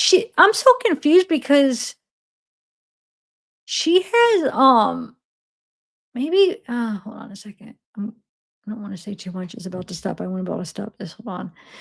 Come on. So I could just relax for a minute and tell you. Okay, here we go. She has like a couple pictures from inside his apartment of the bathroom, and I don't understand because I'm like, I don't think they would just be like, oh, let me release a couple pictures. So I'm wondering if I just somehow overlooked them when I was going through the main batch, because she has them. She's going through all the same ones from that batch with his apartments, but then in it is the bathroom ones, which is confusing because it's the same ones with that second release. There isn't another release. I went and looked, so I don't know. But I think the video that I want to watch with you guys with Ashley, I think it's that one. I have a few News Nation ones, but are you guys interested in them after I play this one right here? I have a question. I don't think I played it yet, because what I do usually is I'll gather like everything since my last Idaho Live that I didn't get to talk about. So one of them was from it's probably like 4 or 5 days ago. She did a interview with Brian's sister's old friend. I didn't do a live since that came out, right? We didn't watch that together yet, right? That's on the bottom of my list because it's the oldest, but so I don't know. We'll watch the other Ashley one after this. And then if you guys want to watch that one, it's kind of interesting. It's somebody that knew Brian when he was younger and stuff. I think it's an interesting interview. Have you guys seen it? Anybody seen it? Put a 1 if you've seen it and a 2 if not. It's interesting to hear her experiences with the family before and what she thought. Actually, she says that she was actually surprised. Like, it wasn't one of those things where she's like, oh, I thought so. Like, that makes sense. She said it was like a surprising thing, like, oh, it wasn't like that. But remember, she knew him when he was younger. I feel like his creepiness really came out strong. I feel like as he's maturing and recently as an adult or, older. So, but anyway, let's watch this. So she does an interview with his first lawyer in Pennsylvania when he first gets arrested, that Jason Labar. So, first question would be, during the time you represented Brian Kohberger in Pennsylvania, did he reveal anything to you that the public or the police don't already know at this point? When I spoke to Brian about the case, I made it quite clear that I was only his attorney for the extradition proceeding. So we never spoke about any of the facts or circumstances surrounding the actual alleged crime itself. Gotcha. So you're essentially just as much in the dark as the rest of us when it comes to any connection he might have had to these students or a possible motive if he did commit the crime. Correct. I wanted to view the case objectively myself also. So I was working in the blind because I didn't have the affidavit of probable cause. So I wouldn't even be able to discuss anything with him, even if he relayed any information to me. Gotcha. So you said before that he helped you craft the statement that you made on his behalf after his arrest. What was his opinion on the statement? What did he want to make sure was said or was included? I think the most important part was the exoneration part. He believed that he would be exonerated, which to me implicitly meant that he was innocent of the crimes, so that obviously there wouldn't be either enough evidence or he was going to be found innocent of the crimes. Throughout your interactions with him, how would you describe his demeanor? When I was speaking with Mr. Kohberger, he was very calm. He was aware of the serious nature of what was going on. He was easy to talk to. I've said multiple times that he's very intelligent, which might make it easier for me to have a conversation with him. And really, he was just really candid about the situation as far as the extradition was concerned. So it wasn't difficult to talk to him about the extradition at all. You said that he was very calm. Did it surprise you at all that he wasn't more visibly upset or agitated? Not at the time. I really didn't take anything of it. I mean, I've done this for a long time, and every defendant reacts differently with these types of charges. I mean, he was shocked by the arrest, were his words. So, I mean, it didn't surprise me. I was probably just as shocked as he was that he was found in Monroe County. Definitely. You were probably not expecting this to come your way. I definitely, after I was following the case, I did not expect Mr. Kohberger to end up in Monroe County and be an alleged suspect. So the evidence presented in the affidavit basically is the DNA, the car, the cell phone pings, and the physical description given by one of the surviving roommates. If you were representing him in this murder trial, what would your strategy be? Do you think that the police have an airtight case, or do you think you'd be able to poke holes in any of that? Well, it's obviously going to be Attorney Taylor's job to poke holes in that. Looking at it objectively, this is just the infancy of the case, and all we have is still the affidavit of probable cause. But from what you mentioned, if you individually look at each piece of evidence, there's holes as to each piece of evidence that's in the affidavit of probable cause. I've stated before that it's a strong circumstantial case, but with a lot of those holes. If you look at the sheath that was left at the scene that contained or had Brian's DNA on it, that's touch transfer DNA. It's not blood DNA that we're aware of, and we don't know if there's more blood DNA around the corner. But as far as the touch transfer DNA, that just means that he touched that object, and it could have went undisturbed for a long period of time. Experts would tell you if it goes undisturbed, it could be forever that you would be able to recover his touch DNA. If we talk about the identification on scene made by DM, I classified it as shaky at best. It certainly isn't 100% Mr. Kohberger. And quite frankly, I think Attorney Taylor will make that identification almost unusable for the Commonwealth based upon my experience due to the circumstances surrounding both the ID and the aftermath of the ID. As far as the car being in the vehicle, again, I don't know of any direct evidence that it's actually Brian's car or that he was driving the vehicle. They're using circumstantial evidence, and they're using strong circumstantial evidence to say that it was his vehicle at this time. But that all goes back to the cell phone tower pings, which are very unreliable. That any expert's going to testify that that cell phone tower ping, you're just within a radius of the tower that it pings off of. And that radius could be up to 20 miles wide. Obviously, as the crow flies, I think Brian was approximately 8 miles away from the University of Idaho, where the crime was allegedly committed. So at any moment in time, any day, he could ping off of a tower that would put him within that radius. So certainly there's circumstantial evidence. When grouped together, it seems like it's fairly strong. But at this point in time, there's obvious holes and holes that the prosecution can close. I want to make that clear. But looking objectively at it, I mean, right now it's a strong circumstantial case, but it has certain holes that very competent defense attorney like Attorney Taylor is going to make those holes big, and they'll remain big, in my opinion, until closed. So this question I just asked because of your knowledge and your background. There's a lot of questions and speculation surrounding the surviving roommate and why she might not have called the police for several hours. But all that's laid out in the affidavit is the reasons why they arrested Brian Kohberger specifically. So is it fair to say there might be more information that the police are aware of that we're just not privy to at this moment? Yeah, I think there's definitely going to be more that comes out. Obviously, we're not privy to the entire cell phone dump, nor will we be, of all 4 victims as well as Mr. Kohberger. There could be a link that's established between them. I don't know. There also could be DNA evidence now, as the Pennsylvania State Police executed a search warrant on Mr. Kohberger when he was in their custody. So that's also very important, because there could be blood DNA that's linked to the crime. You also have that really speculation about the van's footprint that was found at the scene.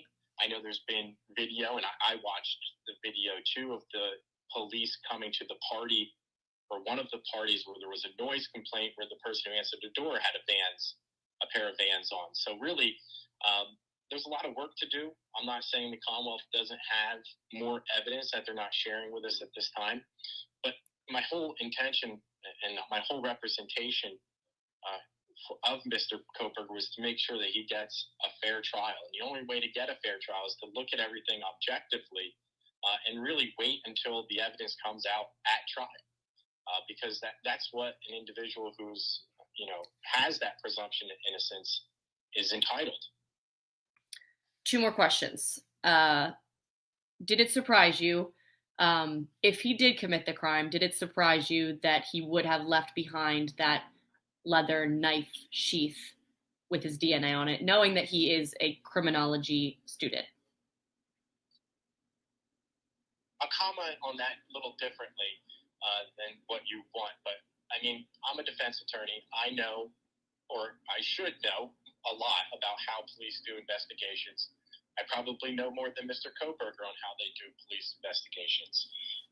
So to say that simply because he studied in criminology, that makes it, a reason as to why he's a suspect.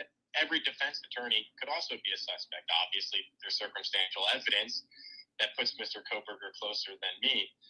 But I really don't want to comment on why the sheath may or may not have been left, because I can't really say why it was. Right. That makes sense. Last question is probably the hardest, and if you don't want to answer it, that's okay. Obviously, Mr. Kohberger enjoys the presumption of innocence, but after meeting him, after reading the affidavit, do you think he's guilty? I don't judge cases like that. I look and wait until all of the evidence is brought out and testified to at trial.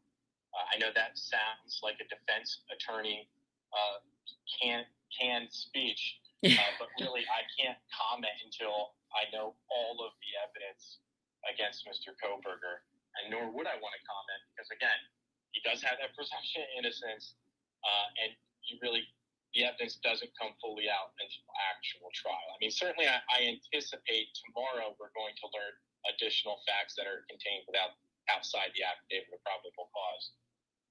So I'm anticipating that for tomorrow. Yeah, that is absolutely fair enough. That is everything I wanted to ask.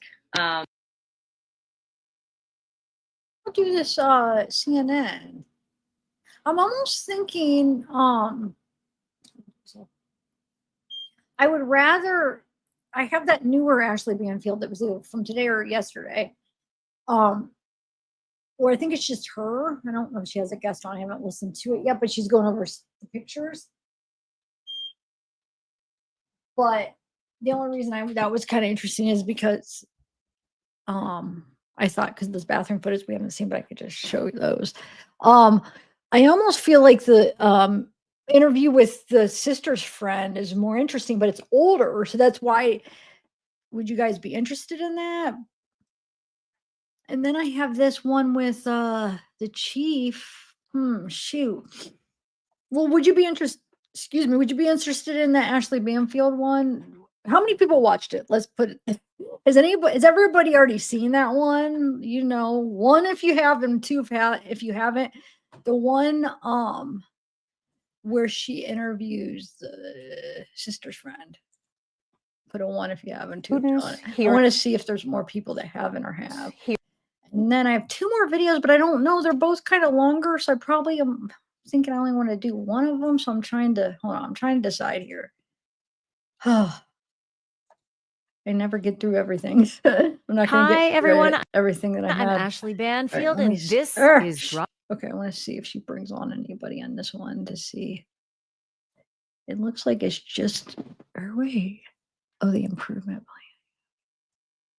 I just want to see if there's anything new besides the bathroom. I don't know why I must have, maybe I accidentally skipped over him or something. Because it looks like it's with the same ones. I could be wrong.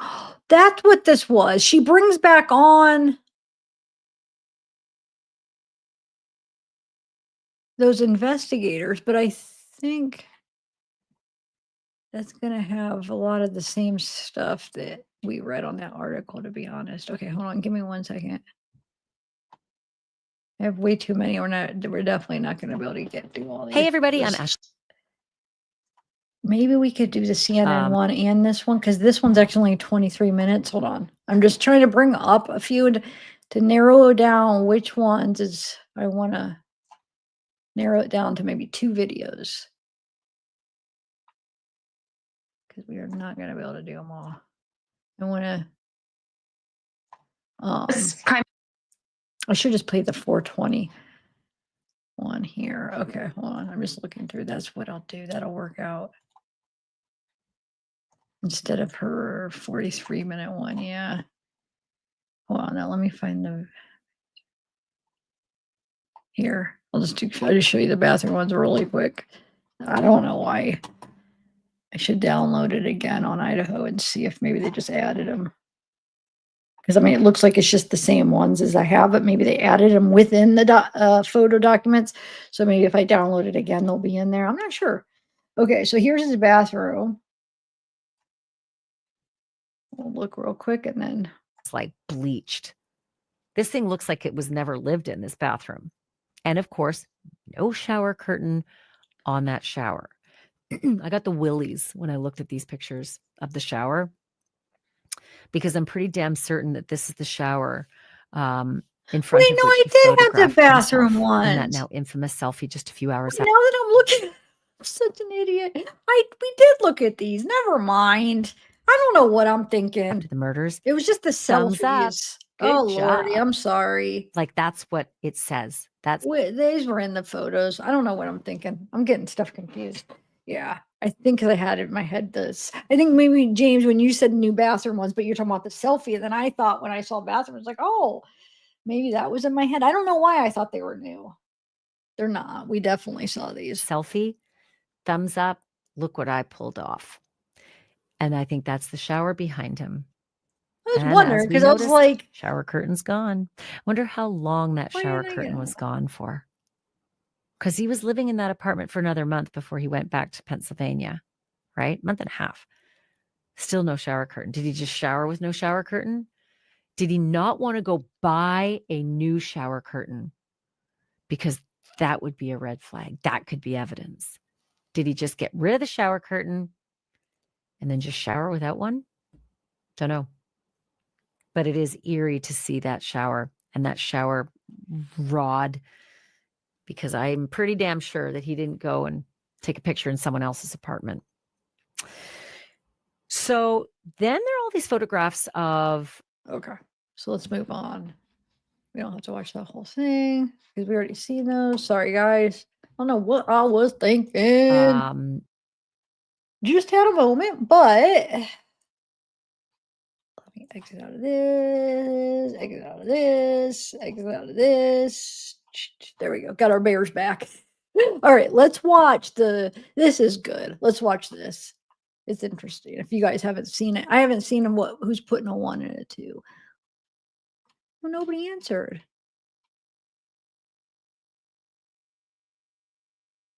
You guys didn't put a 1 or a 2. Well, I guess one person did. Well, we're gonna watch it. It's only 23 minutes, 25. It is interesting. I think I was interested in it.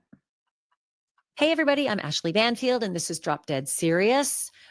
Today's episode is all about some pictures. So if you're listening on the podcast, I recommend you go to YouTube and take a look at the This pictures. primarily was on because his some PC. photos of Sorry. Brian Kohberger as a teenager have surfaced on Reddit. On his And PC. It was I also on have his spoken phone. with sources who went to school with him who say that's him. That's it. They're legit. What a difference a decade and a half can make. He is literally double the person that he is now back in high school, meaning he's probably lost half of his weight and become that much thinner that you wouldn't recognize him. And with all that weight loss, something else must have happened, because the personality that you're about to hear from one of his schoolmates from back in the day, and the description that she gives of who he was back then compared to what we know of him now is night and day. It is not the same person. Something happened either with his heroin use, something happened with his weight loss, something happened, as he processed his life from high school and through college. But he is definitely a transformed, different person altogether than who he was and what his high school mates remember him as and knew him as back then. So it's kind of crazy. I do this other show called On Patrol Live. I fill in for Dan Abrams, and one of the staff members on the show, as I was filling in last weekend, came up to me and said, "It's good to see you again." Her name's Mandy. And she said, I don't know if I ever told you this, but I went to school with Brian Kohberger. To which I caught my breath, brought my jaw back up off the floor and said, "Mandy, you need to talk to me on Drop Dead Serious." And she agreed. And on the day that we are talking, these. Sorry, when I bring up the ones, I was checking to see another one I wanted to watch. We might watch a couple 5-minute ones. Oh, sorry. Hold on. I got them ready in case if we do. Okay. Sorry. Let's watch. Photos have surfaced. So it's sort of great kismet that we can talk about these photos, what she remembers of this kid, because they are definitely the kid she went to school with, and all of the things since. What it was like to hear this news, to hear that name, to know that you're connected. Your school is connected. Your town is connected. Your friends are connected. And then to sort of think back to the guy she knew compared to the guy she's learning about now, this horrific serial killing monster, spree killing, however you want to refer to him. And processing all of that. And it's sort of a fascinating road that we haven't explored a lot. Because look, I'm going to say right now, all of the sympathies go to the families of the 4 kids who were lost, right? The Mogans, the Gonzalveses, the Kernodals, and the Chapins. They are suffering the worst in all of this. There are the surviving roommates. They are suffering. Their families are suffering. And there are the Kohbergers. Like, everybody wants to vilify them, but you've got to remember who they are in all of this. They didn't do this. They're not the killer. This guy did it on his own. He was a grown-ass adult, 30 years old now, 28 when the killings happened. And yet there is this association that for some reason the internet wants to give the Kohbergers like they're somehow complicit. They are not. And so it is interesting to plumb the reactions, the ripple effects, the effects on this family. And by extension, the old friends, the high school friends, even the kids who just knew him, knew of him, the school itself, the town. Anyway, that's where I'm going with this episode today, in talking with Mandy about who he was back then and how she's processing all of this with her friends. I want to be totally honest with you. This is a moving day for me, so I wasn't planning on doing a podcast. But when these photos emerged, I thought about my conversation with Mandy, and I thought, this is the day that we need to have this conversation and do this podcast and talk about all the things, all the feels, everything that she and her community went through, knowing the guy back then versus the guy now. And so I'm doing this podcast today, but I also just want to tell you, it's important for me to connect with you in our true crime community in as timely a fashion as possible. I could have done it next week, sure, but these photos are out now. And so it's important to me to connect with you guys when things are happening. And I'm really appreciative of you. I have said it a million times, like a broken record. I can't do this without you, with the viewers and the listeners. And so when I say thank you, I mean it. And I also can't do this without my sponsors. They make all of these things happen. And so one of my sponsors is Honey Love. And I have to be honest with you, it is a total game changer. Yeah, I'm wearing a droopy shirt right now, but I really rely on shapewear. I work on TV, and shapewear has really helped me as I, do all my on-camera stuff. And I just connected with Honey Love, started wearing their stuff, and it's fantastic. I started with something called the crossover bra. It's wireless, but somehow it's still supportive, like a hug that kind of knows what it's doing. What am I watching here? Are we watching Brian Kohberger stuff? What's going on? Okay. Huh. Interesting sponsor for a true crime. I mean, hey, you gotta do what you gotta do. You gotta pay the bills, but interesting. I don't think I've ever seen like a sponsor like that for a true crime channel, but you gotta do what you gotta do. I'm not knocking how you to get pay your bills, but it's just like, it was just kind of a weird moment because we're watching about Brian Kohberger, then that comes up. But I guess it's not any weirder than when ads come up on YouTube for random things. But see, I'm on premium, so I haven't. And that it just feels different because it's like just a random ad, and this is like a part of. I don't know why I'm explaining everything, but dang it, I can't even imagine having ads now that I've had premium. It took me so long to get it, so long, and I've had it for now like maybe over a year. And oh my god, I can't imagine not having it and like having to watch the ads. But I did it for years, I don't know why I just rambled on about that. Sorry. Okay. So get 20% off Honey Love. There you go. I never heard of Honey Love. I do want to say this. Treat yourself to the most advanced bras and shapewear on the market, and I have 20% off for you. All you need to do is go to honeylove.com/Banfield. honeylove.com/Banfield. You can use our exclusive link, get the 20% off, and find your perfect fit there. And after you make your purchase, they'll ask podcast. It really helps with, this is so weird because we're work colleagues. You and I see each other a couple times a year, and you shocked me the other day when you said, I went to school with him. What? So I couldn't wait to talk to you on this podcast. And we have a really great community in the Drop Dead Serious, podcast world. And I know that they'd want to hear all of your thoughts about knowing one of the most frightening serial killers. Well, I guess you could call him a spree killer, but of all time, what it was like to find out about this, what your thoughts were, what your friends' thoughts were, how you guys all reconnected over this. Not only that, but comparing the person that you've been hearing about now with the person that you knew, back in high school. So let's just start with the pictures themselves and go over these pictures and what they kind of invoke for you. Because I think this is kind of the first time that you're really seeing them, like all within the last couple of minutes. So let's pop the first picture up in the series of shots. Does this invoke anything? I mean, when I looked at this, it gave me the chills because I only know the Kohberger of recent, and I can't get over those eyes. But what does this photo speak to you? That one kind of seems like he's sad. Is that the person you knew? Did you ever get the feeling in high school that that quiet kid was a sad kid? It was always, again, he was younger than me. So it was more so I spent more time with his sister. And he was always just so quiet. We never got the sense that there was something wrong. Sometimes when things like this happen and people come out and they say, oh, he was quiet, but yeah, that kind of makes sense because he did this, this, and this. We didn't have that. Like we grew up in a community where everybody knew everybody. And when this came out, it was very shocking to a lot of us. It was very like, wait, what? It wasn't oh, that kind of makes sense for us. Did you immediately upon hearing the name Brian Kohberger is the one arrested for the horrendous quadruple murder in Idaho.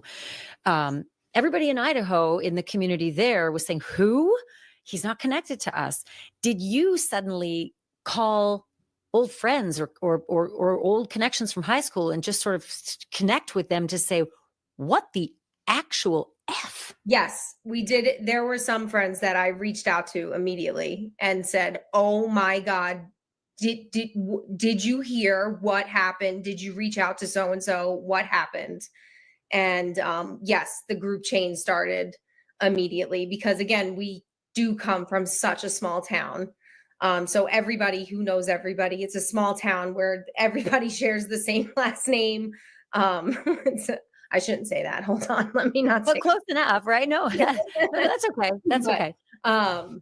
But yes, we do come from such a small town where everybody knows everybody. So it was very shocking when we did hear Kohberger. It was instantly, I said, "Oh my God, I went to high school with the Kohbergers. Amanda was in my graduating class." So it was very, very shocking to all of us. Yes, for sure. What did everyone say? Like, what was the basics of the conversations that you suddenly were all having? And this was like December 30th. Everybody was shocked. There was no inkling of, yeah, like I said, there was no, that makes sense. There was no thought that, well, we all knew he was going to be in the news in some way. There was no thought that any of us would have ever imagined that something like this would have went down. No. Did you try to reach out to Amanda, his sister? Did you try to reach out to the family members that you went to school with? I have not. No. I have personal friends who are personal friends with the families. And that's they must have gone through the most unimaginable hell. I mean, they're sort of the forgotten victims in all of this, the Kohberger family. They did not do this. They did nothing. They were not complicit in this. This is Brian Kohberger's doing. This is his monstrous mind at work. This was his monstrous hands at work. This was not his two sisters. This was not his parents. And they really suffered. They did. And my heart goes out to Amanda and his family. And, you know, it's very, very hard. It's, you know, the Kohbergers are left with the aftermath of what he did. Like his poor family now has to deal with everything that he did. What are they like, the Kohbergers? Amanda was a sweet, sweet girl growing up. She was wonderful. She has a great personality. She's wonderful. So it's a shame that she's being drugged through the mud the way that she is. She does not deserve it at all. She lost her job, right? She and her sister both were fired so quickly. From what I understand, and it's very unfortunate. She does not deserve what's happening to her and her sister. And I wish them nothing but the best. I hope that, you know, they can move past what's happening to them. It's very unfortunate. I want to go back to some of these pictures from high school. You know, I had seen a couple pictures before, so I knew he was heavier and looks like he's a lot heavier. He looks like he's half the size that he used to be. But this is the guy you went to school with. Like, this is the image. This is the person you remember. Yeah. Yeah. Does it invoke any kind of memory or does it just sort of leave you flat? It just sort of leaves me flat, to be honest, because again, there was never any, you know, he never had anything towards women or anything towards anybody. He was just very to himself. He was very quiet.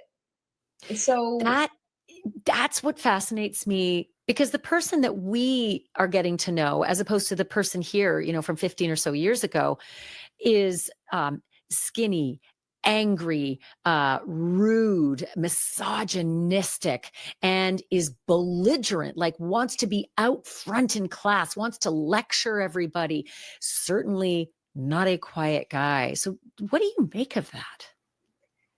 I really don't know. I really don't know. It's again, it was shocking. It was shocking to all of us. It's shocking now. Makes no sense. No, it doesn't. It really. So in high school, you never got an inkling that he wouldn't look at girls or didn't like girls or used to talk amongst a group of kids that, you know, they were like, well, for lack of a better term, we now call them incels, but might have been the group of incels. It wasn't like that. No. It feels like, you know, from your description of him, he just was that guy that faded into the woodwork. Yeah. And you know, I know I just keep saying it now, and I'm sorry if I sound like a broken record. He really was just the quiet kid who just, you know, when he graduated high school, he became the, excuse me, when he graduated high school, he became the security guard at the high school for a little bit there. And he, you know, he stayed in the town, and that's what a lot of people do in that town is they, you know, they graduate high school and they stay there. And we just thought he was just Kind of a non-memorable, you know, homogenous kind of nondescript fella. Yeah. So thinking about who we've come to know, this personality that's just so off-putting, right? We've heard that he would skip or be late to female professors' classes, but not male professors.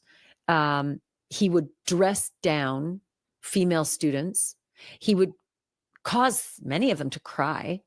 And he caused professors to meet about him, to say he's going to be a danger if we give him a PhD. It just sounds like it's 100% transformation from the kid you went to school with.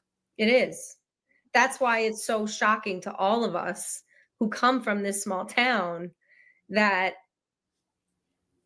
where did this come from? Where did this come from? And I know that it's so cliche to say, you know, things like this don't happen in these small towns, but it really took us all by storm. The people that I talked to, the circle that I'm in, we were all very, very shocked. Did you start thinking about it? Like, when you heard all these details, you know, because clearly you're pretty connected to the story, so you follow the headlines, maybe more than most, right? Mm-hmm. But did you start thinking back, what did I miss? Were there red flags? Did you go over your whole map of your mind from high school thinking, where might this have all had its genesis? Like, what was your thought process? I think at first I remember going through and seeing where he was in high school. Saying, because I remember, you know, again, because we all grew up it was such a small town, and he was younger than me, so he was more closer to my sister's age, but Amanda was in my class. It was just so crazy. It really was, like, because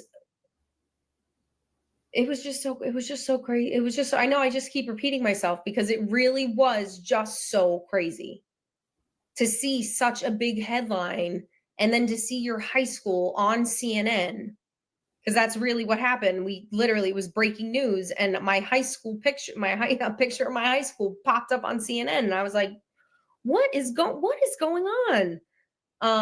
So it's just. Did you search your mind like constantly? Like, what did I miss? What did I miss? What did I miss back then? I think we all did. I think we all at one point said, what could we have all not seen? But none of us missed anything. Obviously, we all missed something.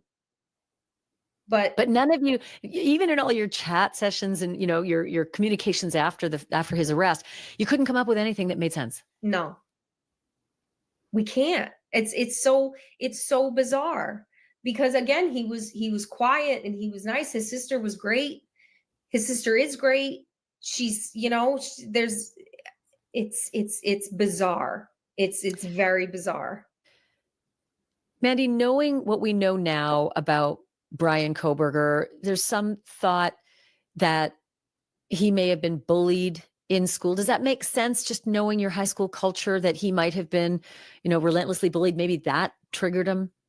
Bullying at my high school, unfortunately, was a problem. I'm not going to pretend that it wasn't. Bullying is a problem. in today's culture and was back then. So I wouldn't put it past that could have been a problem for him. Did you ever hear of anything that related to him? Groups that didn't like him? Specifically, no. But again, again, like I keep saying, he was very, very quiet. But that could have attributed to him being very quiet, that he was bullied. And it wouldn't surprise you, knowing the culture of your high school back then and the classes back then, that could have been happening to him? It would not surprise me, no. Yeah. And I don't give a pass to anybody, trust me, on I was bullied, therefore I murdered 4 innocent kids in their bed. Like, bullshit. But No, absolutely we're not. just No all pass. grabbing at any sip of a straw that we can to figure out what turns someone from the quiet kid, a little overweight with his backpack and his satin shorts, into one of the most infamous American killers of all time. Yeah.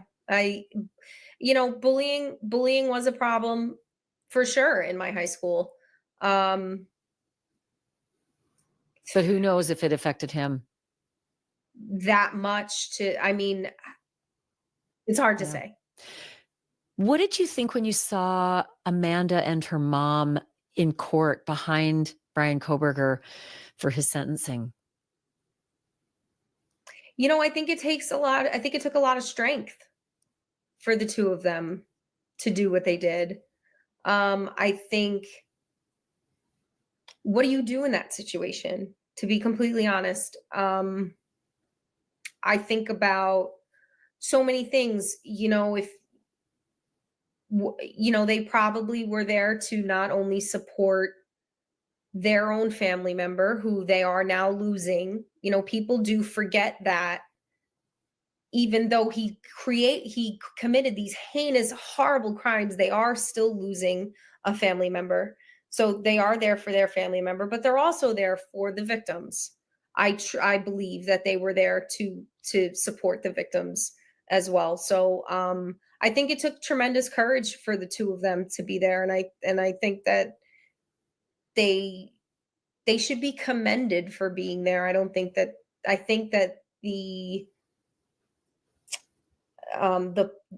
pushback that they got for being there was very, very harsh. Nobody's ever walked in those shoes, and then they feel like they're experts and they can be trolls online. You cannot Yeah. imagine what it's like to hear No. news that just came out of nowhere. Oh, by the way, you're never going to have this one back for Christmas. You're never going to. It's not just that. It would be easier if he was dead. Sometimes it's, sometimes.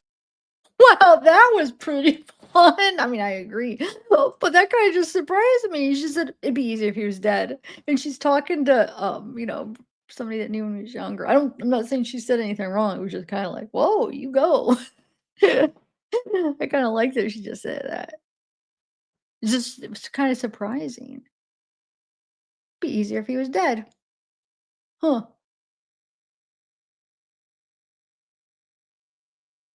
Lowest key? What, J. Ray? Hypocritical of who? All right.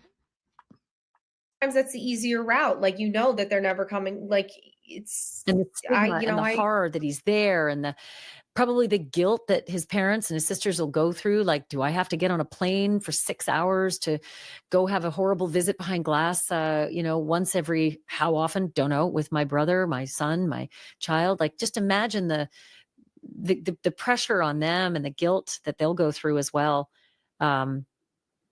Yeah, nobody wins. It's hard having these Nobody conversations, by wins. the way, because all of my conversations have been about the victims and the family members, because the trauma they're going through is like nothing that anyone will go through.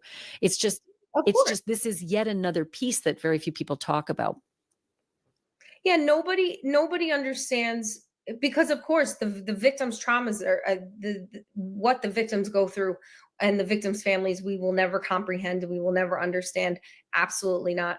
But I think it's worth noting that that Brian Kohberger's family also lost a son, also lost a brother, also lost somebody. Like Amanda and her mother will never like they did lose somebody. I'm not saying that they're suffering in the same way by any means necessary. No, I understand what but you're saying. they're- I think they also, yes, they've lost that guy. Of course, they can visit him in a prison, but they've got the added horror and humiliation of being associated, like how people feel so they're somehow complicit or they're somehow a part of this awfulness, like this, like you went to school with the Right. guy, big, no one's ever going to associate you with his horrible actions, but they do Right. associate his family.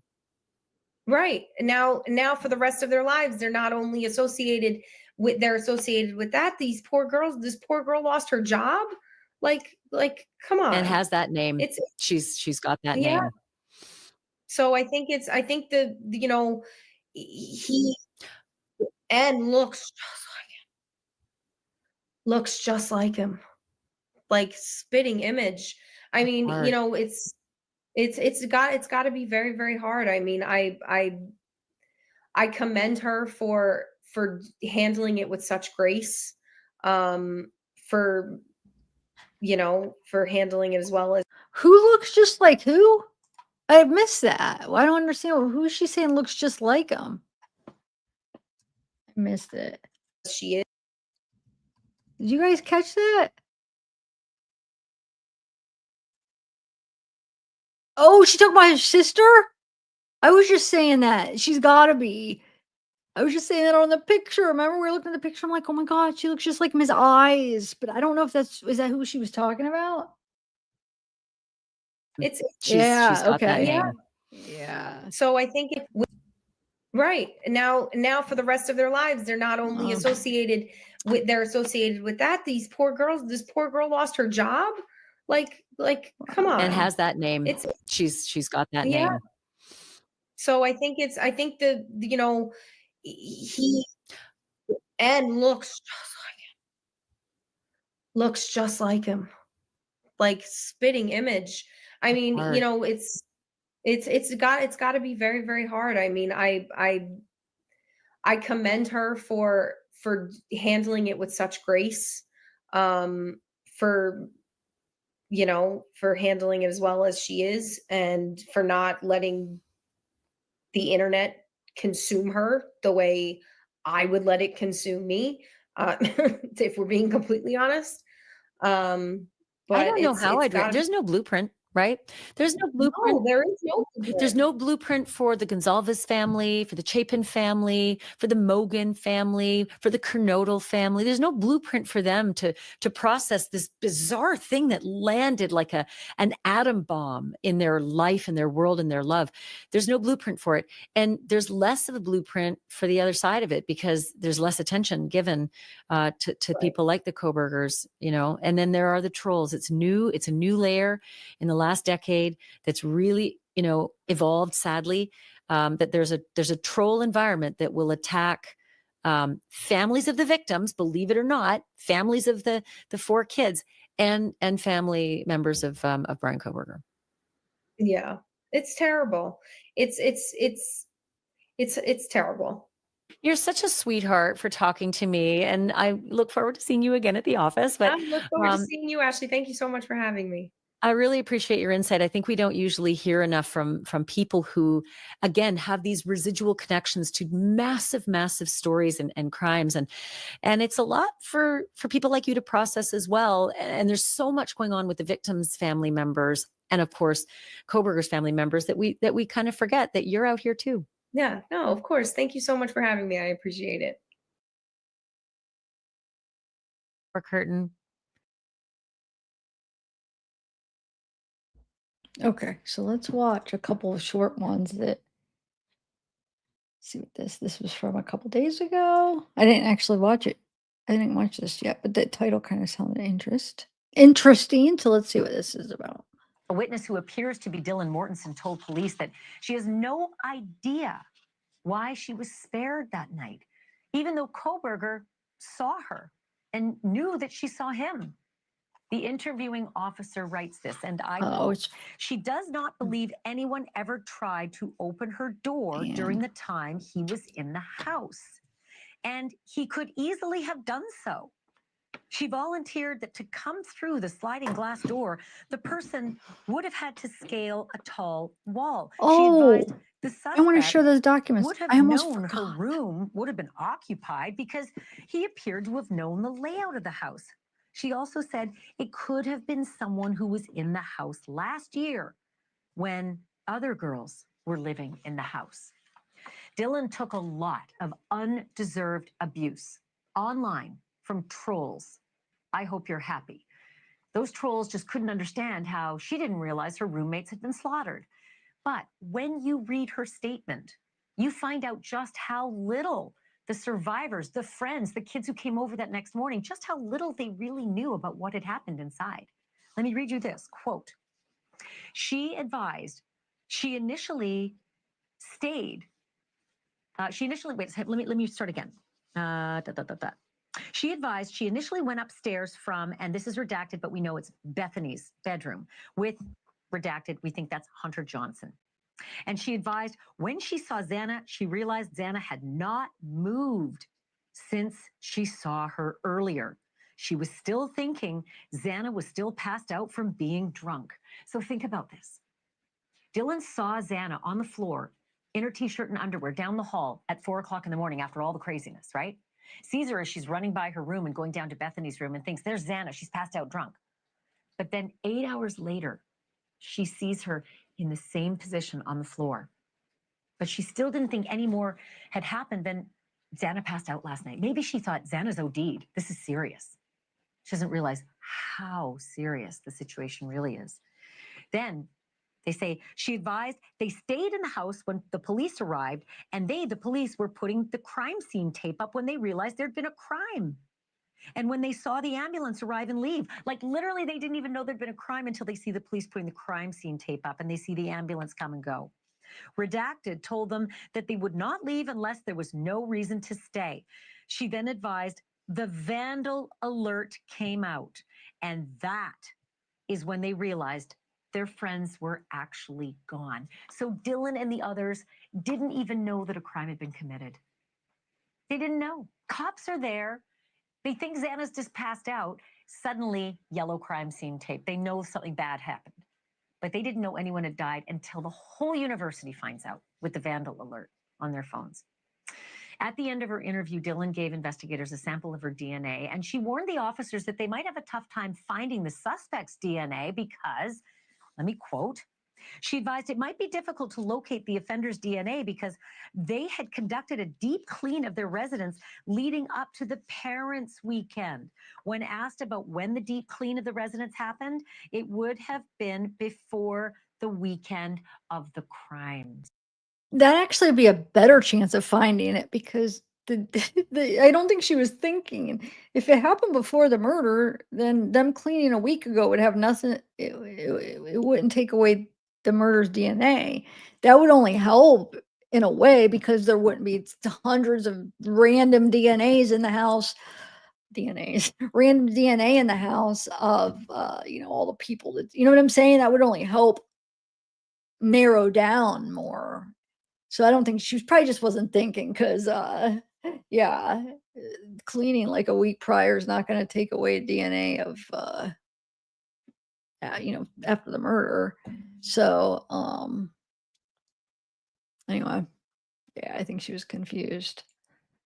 Obviously, I mean, it's something I would say, like not thinking. I could see it, like maybe not though, not something like that because I'm really. I don't know, but I feel like sometimes I say things not thinking like, "Oh my god, that sounds so stupid." It's just like a thing you just like overlook it. You're like, "Oh my god, that's duh." But no, for her, I'm sure she was just like not thinking because I can't even imagine what they were all feeling after that. Like that guilters or that survivor's guilt and like, I can't even imagine, like, replaying that and thinking, like, all the nightmares, first of all, with Dylan because she actually seen him, and then, like, I could see them having, like, nightmares the rest of their life about, like, them like, him coming and getting them. You know what I'm saying? Because thinking, like, why didn't he? I think the reason is because it was already taking too long. I think he probably figured that they already called 911 because normally people would have already called 911. So I really think that is the reason. He's like, I don't have time. I think he wasn't even planning on Xana and Ethan. And it's like, Xana went up and interrupted the situation, which is good because I think that's the reason why. Well, no, I guess it's not good because maybe he wouldn't have chased her. But my point is I think that's the reason why he dropped the sheath or didn't get it back up. He got like startled and got sidetracked with her. But no, I think that's a very plausible explanation of why is because he thought they probably had already called. The cops were probably going to be on their way. He didn't want to risk it. So, but I can imagine, like, I can't fully imagine it, but sometimes I try, like, imagine what it would feel like to be them, like, to have to,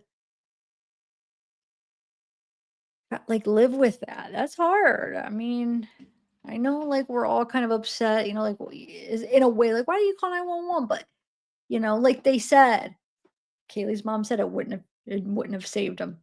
They were dead, like, instantly after, not instantly, but instantly basically after he left each of them. So if she would have called 911, it wouldn't have been able to save him anyway. But yeah. And then to be the victims, oh my God, I just can't even imagine to be. I always think about like Kaylee and Xana more because I feel like they're the two that both were awake long enough and went through the most fear and torture because you know they must have been the ones that fought back the most because maybe I'm still thinking maybe Maddie and Ethan were sleeping. Of course they would have woke up, but like didn't get a chance to really fight back. I'm guessing. I mean, I could be wrong, but I just feel like Xana and Kaylee it was probably the roughest. Like, oh man. But then, like I said, I do feel bad for Dylan and Bethany. But Dylan was probably gonna have flashbacks like all the time, seeing him walk by. And even Bethany, I'm sure, is gonna have nightmares because I mean she heard some stuff. So it's like I have a question though. I keep seeing people comment or in Facebook groups, they keep quoting like an interview or something stuff that Bethany said. And I have never heard it. I don't know where it came from. But supposedly no, because she never did an interview. I mean, like on media, like on social media or like on any channels. But I read all this stuff, the official interviews, but people keep quoting things she said, and I am so confused because I never heard it. Like, if you guys can maybe send me, uh, if it's you, because there has been a couple comments. A lot of it I'll see in Facebook groups, but there has been a couple comments in my videos where they talked about it. So one of the things they said that she heard, or she said that she heard the beer pong table fall over. I never seen that interview. I'm not saying it doesn't exist, but I don't know where everybody heard that. And that very well could have just been Xana falling, because when they woke up, was it knocked over or not? There's no way because the cups were not spilled. They were all sitting up straight on the one side. So there's no way that fell. But she could have heard like Xana fall, but I've never seen that. And then there was another thing people were saying that something about her, like her seeing Brian Kohberger get changed or something. I remember a rumor a couple years ago where, and I don't know where it came from, but you know how cases are. People will make up things or they'll hear something and get it all twisted. So I'd never really put too much weight into it, but I remember people were talking. It was just like a rumor that, and they didn't even know if it was Bethany, but they heard that somebody saw somebody changing. Like, but nothing ever came of that. I think that was what I think happens sometimes is people have like theories and they put it out there like, I bet you he changed outside. And then they keep repeating it. And somehow it gets changed where somebody takes that as they're thinking they're saying that it happened and somehow gets twisted into like a rumor or fact. But I feel like that was a couple years ago and I haven't heard it since because it was just, I think, made up or a theory or something. But I mean, I've seen people be talking about it recently, and I'm so confused. Supposedly, there's this stuff that Bethany said that I cannot find it. Oh, and today? Oh, did Bethany said she heard the beer pong table fall over. Wow, I had never seen that. And then, oh, well, that was probably when that thing we heard on the camera. Like, I think Xana could have kind of ran into a little bit, not enough to, knock the whole thing over. I think she fell. That's all. I feel like I think she fell on the ground or fell up against something or something. But gosh, I don't remember that. I'll have to go back. If it was one of the first ones, but I did read them back then, but maybe I just forgot. So what about the thing changing, the person changing downstairs? Like, I've seen people quote it in Facebook saying that she opened, not Dylan, they're talking about Bethany, opened the door downstairs on, her first floor and saw Brian Kohberger changing his clothes. I know that's not in the documents. If you tell me that, I'm gonna think I'm freaking, I don't know. I think I'm losing my memory because there's no way that would have been a huge thing along with Dylan seeing him. No, I mean, Bethany did not see him from officially, unless if she like told somebody and it's word of mouth. People are saying that, but I don't know where that's coming from. Like, there's no way. Like, that she saw him changing. That's ridiculous. But I just don't understand why people were saying it as facts. No, but it was a rumor, Kayla. It was a rumor a couple years ago, but I think it was started off as like we were thinking, like, oh, he probably changed his clothes. And then there was this rumor a couple years ago that somebody, and nobody could say who, like somebody said, oh, I think it was the neighbor. If you would ask when it was going on a couple years ago, they'd be like, I don't know, maybe it was Bethany. I think it was the neighbor. And there was never any confirmation of that somebody seen a guy changing their clothes. If that's the case, I mean, how wouldn't that be like a huge thing in the documents? But yeah, no, Gene, I don't think it's official, but I did hear it as a rumor a couple years ago.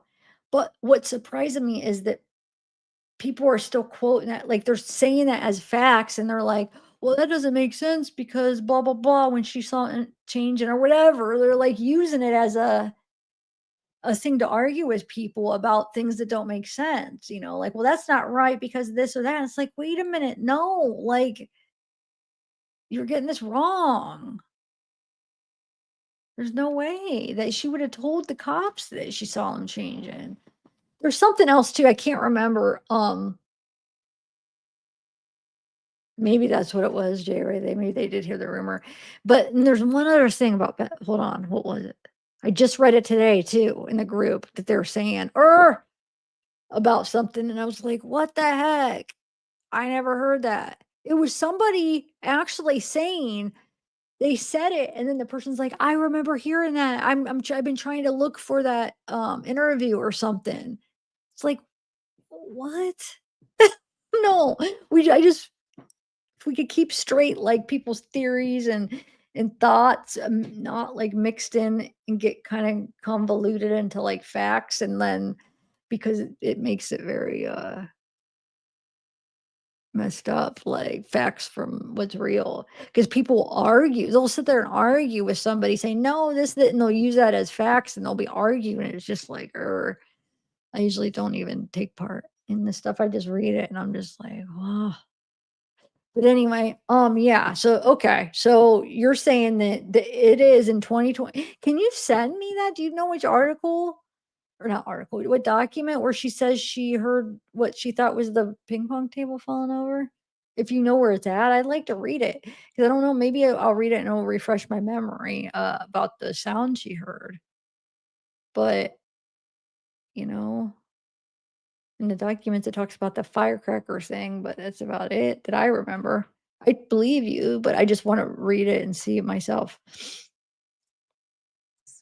Well, that answers a lot of questions. I thought there would have been like years of Wait, before, in case if people start leaving, I want to share this real quick. I just saw it in a Facebook group. A couple things real quick. It's not much, but hold on. So I thought this was interesting. I think I did see this before, but so somebody right here, they were like, could this be this? And then I'll show you what they say about it. They say, I came across this theory on Reddit. I cannot take credit for it. I'm simply sharing it as food for thought and discussion. May explain BK's actual role for those of us that are questioning the narrative. The cylinder was Brian the cleaner. I've thought about the famous cylinder shape described, and I wonder if it could have been a forensic knife transporter. A forensically minded accomplice would have experience with this type of device. Now, I don't think he had an accomplice, but I'm just curious about about the cylinder thing, and with him and his OCD, and more probably about how the whole evidence and crime scene stuff. Like, would he? I'm going to put this in here so no DNA ever transferred. It just, I don't know. I could see that the way that his mind supposedly is, but I don't know. A forensically minded accomplice would have experience with this type of device and could easily be how someone would transport a knife or knives away from a crime scene quickly and cleanly. It makes me wonder if Brian, in fact, was acting as a cleaner of sorts. I don't think I read all this all when I saved it. I think I just skimmed it because I missed that, but I'll read it. Overseeing the crime being committed, and his role was to use the knowledge he had to clean up. Which, no, I mean, this could explain short window of time before had apparent lack of evidence and theory by some investigators that the scene had been cleaned, including, for example, the latent footprint. Haven't saw this theorized. Okay. I really just wanted to point out that could be, but not, I don't want to disregard everybody's theory. I mean, everybody could have their own opinion. I don't agree that he was sent there to clean up, but, so just because I shared stuff doesn't mean I agree with everything I shared. Just want to make sure that's clear, because I do think that, but it's fine. I mean, I know other people think otherwise, but I think it was just him. I really do. Anyway, okay, so let me show this other thing here.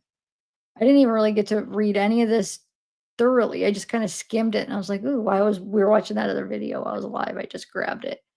The other one was, okay, so there's these two documents where they highlighted some parts where these transcripts got released of a private hearing. And here's what they said when they shared it. It says, newly unsealed transcript from private IGG hearing Kohberger's defense team had in front of Judge Hippler. I believe this is Payne testifying his knowledge of exactly what the FBI did when searching databases for a match. The FBI accessed their two authorized databases, Family Tree DNA and GED Match Pro, but it also listed GED Match, not GED Match. Pro, but GED Match. They're not allowed to go into the regular GED Match portal. They're not allowed to go into the regular. Okay. And then they finally admitted that they had uploaded MyHeritage. So that either MyHeritage or GED Match is the database they found their match to Kohberger's family members. My guess is MyHeritage. Regardless of whether Kohberger pled guilty, this is a big red flag for anyone submitting their DNA to these private databases, because nothing is private. And then here's what they highlighted in the transcripts. I think this one was supposed to be first. So here's his lawyer, Misty Taylor. It says, absolutely. There are various Frank's motions, one of which is to suppress one of the Frank's motions. Oh my God, I can't talk. Now remember, this is transcript site. Supposedly, the person that shared it said supposedly it's to a private hearing that they had. Okay, so that's what this is. Obviously, it's not all the transcripts. It's just whoever posted it wanted us to see this part. So let's see. There are various Frank's motions, one of which is to suppress. One of the Frank's motions is that there was a Frank's violation by not informing the magistrate of the use of IGG in violations, as you allege them in obtaining the IGG. That's the issue we are doing today in terms of evidence. I want to stick to that. So that's the court saying that, and the court says, so getting into the car, which is separate, which I understand your argument, is the IGG led them to expand the search of the cars. but that's not the Franks issue itself. The Franks issue itself on IGG is the IGG itself. It's limited to that. And then Ms. Taylor says, all right, bench conference included. The court says, I'm going to sustain the objection. Ms. Taylor says, all the things in the warrant that became particular to Brian Kohberger were not on your radar before you learned his identity through IGG. Is that correct? Yes, ma'am. And you elected not to put the IGG identification in your probable cause affidavit. Is that right?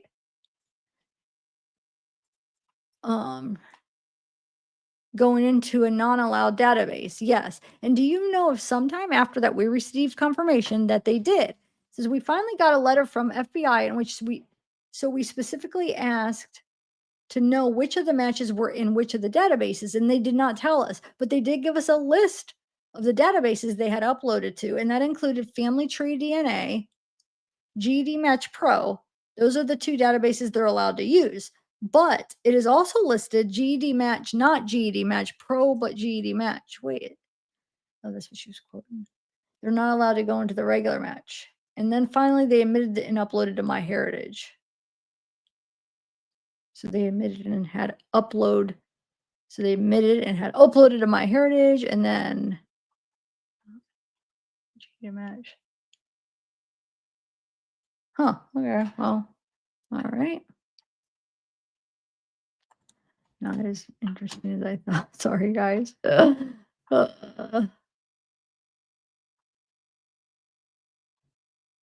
then this, I didn't get a chance to go back and find the document it came from, so I could barely read it.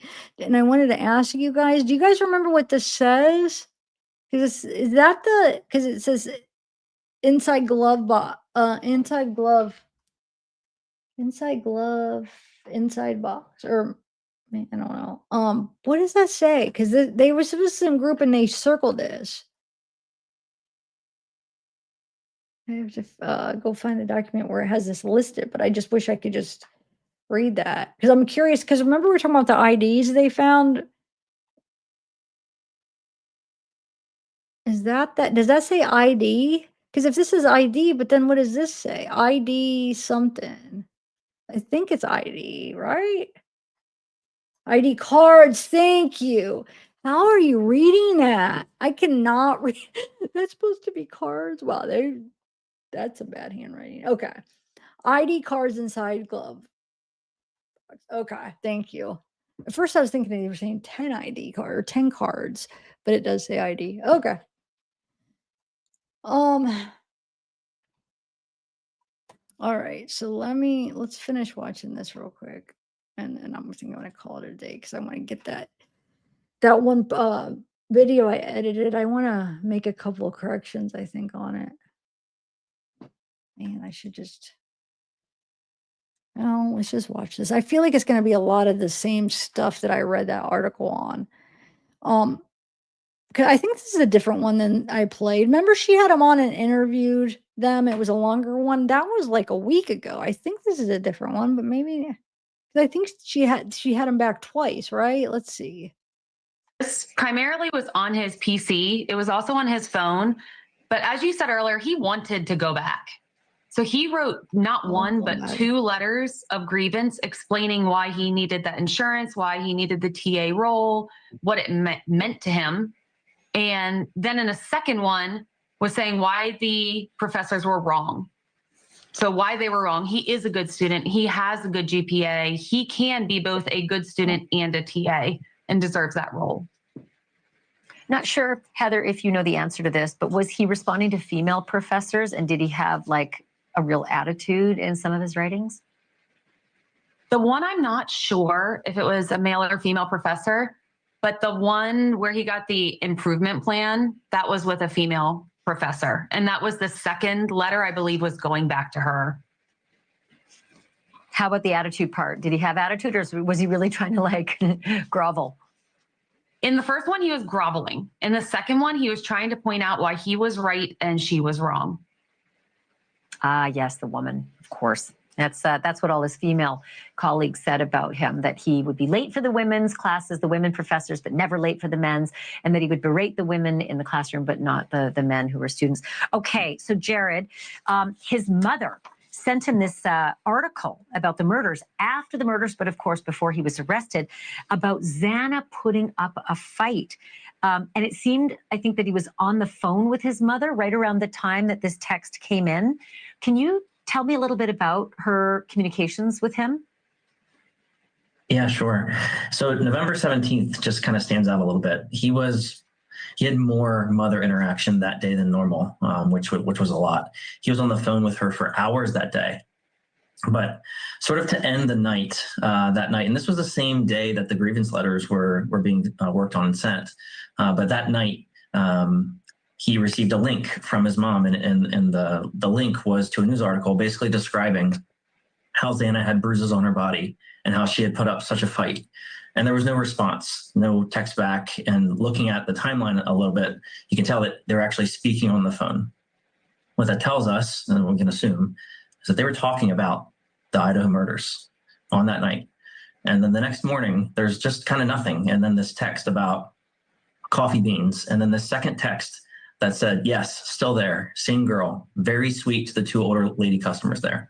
I have no idea what that is, but there's just no context between talking about the murders the night before and then this thing the next morning. Can you just repeat what you said about the nice girls in the coffee shop? Who sent that text that you read, and can you reread it? Yeah, his mother sent it to him and said, yes, still there, same girl, very sweet to the two older lady customers there. God, that's just If there eerie. could have been something in Pennsylvania, I'm not sure. There's just no context. Wait, I missed that. Hold on. What? The two older lady customers there. Text that you read, and can you reread it? Yeah, his mother sent it to him and said, yes, still there, same girl, very sweet to the two older lady customers there. Weird. God, that's just If there eerie. could have been something in Pennsylvania, No. I'm not sure. There's just no context. Well, all I can think of is that the vegan restaurant where the girls work, maybe that was considered a coffee shop. But is there no context because he deleted so much stuff and it was just unretrievable? So that's the tricky part, is when you look at their communication, it looks like he might have been deleting some of his side of the messages. But there's also this complicating factor that they're on the phone all the time. And so the context could just be a voice call that we don't have the words for. It's weird. When I text with people, I'm not usually on the phone with them. It's much quicker just to talk to them if you're on the phone. But I guess if you're going to send a link saying, hey, I'll send it to you, take a look, that would make sense. But the rest of it, still mystifying. Got to have you back because I still have so many more questions. Heather and Jared Barnhart, thank you so much for this. Thank you for that. Was what they were saying. He was actually on the phone when he freaking texted, or when his mom texted that article about Xana's injuries. Huh. All right, guys, like I said, I'm going to go upload or go edit so I can upload that video. What video? Just forgot. Oh, the ring video. I just want to make a couple corrections, I think. Or maybe I will just do it as it is. Because there's always going to be something I hear. But I wanted to maybe take off a couple of the ones that like you could barely hear. I don't know. You might just see it. Upload. Oh, I still have to make a thumbnail on it. But Monday, look for the phone call. I don't know. I think James might be sleeping. I haven't seen him in chat. But we're gonna do listen to those calls starting Monday. I don't think I'm gonna go live tomorrow. I don't know what I'm gonna do this weekend. My mom wants to take me to a movie Saturday before I leave. I'm not leaving Saturday, but just to do something with me before I leave next week. Trying to think. Well, if anything else interesting, like updates come out, I'll definitely do a live. But I don't know when my next one will be. But look for that Idaho, that one ring camera pre-record and go comment under it. It helps. You guys comment under this video too. It hasn't been really helping. I feel like it's slowly getting there. I feel like the ones that have more comments end up getting more views because it's all about Idaho. Oh my gosh, what I'm gonna say Idaho. YouTube pushing them out, like recommending them, you know. So comments help, likes help, like. So I have I made the final payment to the Shonda stuff, so hopefully that'll be coming. I didn't even realize. I thought what I already paid was all of it. I didn't realize that that was just or not an estimate, the first payment. So I only paid for half of it, and so I had to. They're like, "Oh, well, okay, now you have to. This is what's due." I'm like, "Oh my gosh, it's pretty expensive." Just for they said it's 100 pages. Gosh, what is with people with files? I mean, for what I'm getting, but so I have that coming. That should be sent out because I paid it yesterday. So I don't know. I'm a little bit confused if they're saying that it's going to be in the mail or email. I think they're going to send it in the mail. And then, which I don't like because you got to wait for the mail to come. But it's from Michigan, so it shouldn't be that long. And then I'll just combine it with like the couple pages I have of the poll stuff. And then, like I said, I got the kiosk stuff coming. The phone calls, and you guys don't forget next week. Check out, I'm gonna do vertical lives where you know, when you're scrolling through the shorts and you get those vertical lives. I mean, I know like for YouTube, like this setting is the best, but lately, I mean not lately. These days I feel like everybody uses their phone to like the portrait mode. I don't know. Is probably better. I don't know.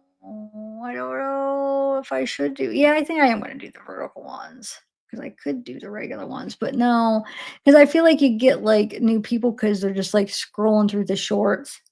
I could probably mix it up, but I'm going to be doing some live streams on my cruise. That's my whole point. Oh my God, I'm just like thinking out loud. So it'll be a little bit different. It won't be like true crime. It'll just be like vacation. Well, we could talk about if there's anything going on with true crime, but I want to show you like my room and the boat and stuff. I think it'll be fun. But I think you guys still get recommended just as much if it's the vertical. Like when I did that walk, um, did I do it twice? I feel like I did two. Oh, and then when I did the driving, yeah, the trip to Columbus. Did those get recommended to you to like normal? Because where does it like come up? Is it just like a normal live or not? I don't know because it's like a different section. It's like the vertical section. I know you're probably like, why are you calling it vertical? It's like it is when you do it's like vertical live. It's what they call it. It's like it's a way of going live. It's different than like when you go. I mean, it's the same, but in a way. But it like I feel like it's performs different the way it goes out to people because when do you see somebody in like regular YouTube just like scrolling like this, like a TikTok, but like when you're in the shorts, you scroll and then lives come up.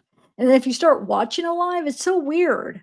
I don't know how. So if you start watching one of the lives for a little bit, then when you scroll the next few, it's all lives. It's so weird, but they intermix the lives with the shorts. So I kind of like it because otherwise, like you could get new people because people that how many people I'm just scrolling, not looking for anybody. I'm just looking at shorts, and then I come to like lives I've never seen. And sometimes I'm like, oh, what's this? Cool. And then I'll check out their channel. So I kind of like that idea.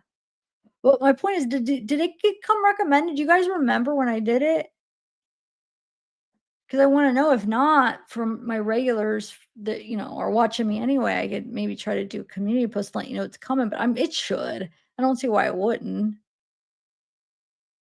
But yeah, I'm excited. So it'll be like just kind of like a fun non-murder knock on wood like lives, just having fun, hanging out, showing you the boat and stuff. It sucks vertical lives for TV. I know. I used to always when I watch YouTube, it's like when people turn the camera the wrong way like this, like no, YouTube is made for this way, the landscape mode, but now they have those the vertical section, so it's actually not bad. And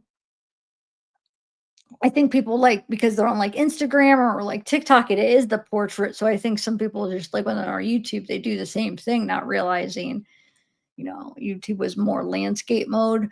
But like I said, now that they have the vertical section, more people are doing that. So,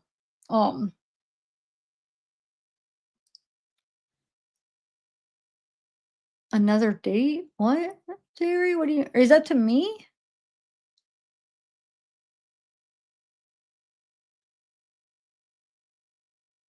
I don't understand what you, I don't know. Maybe you're not talking to me because I don't understand what you mean another date. Well, let me take this out. I'm gonna look up this up what we were talking about. Um, no, it's just the vertical, like portrait mode. I don't know why they just say vertical. It's the vertical live because it's not. It comes up like under the shorts because it's like vertical. I don't know. That's what they call it. Huh.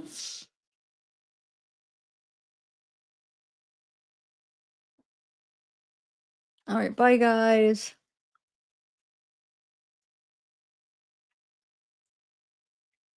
Thanks for coming.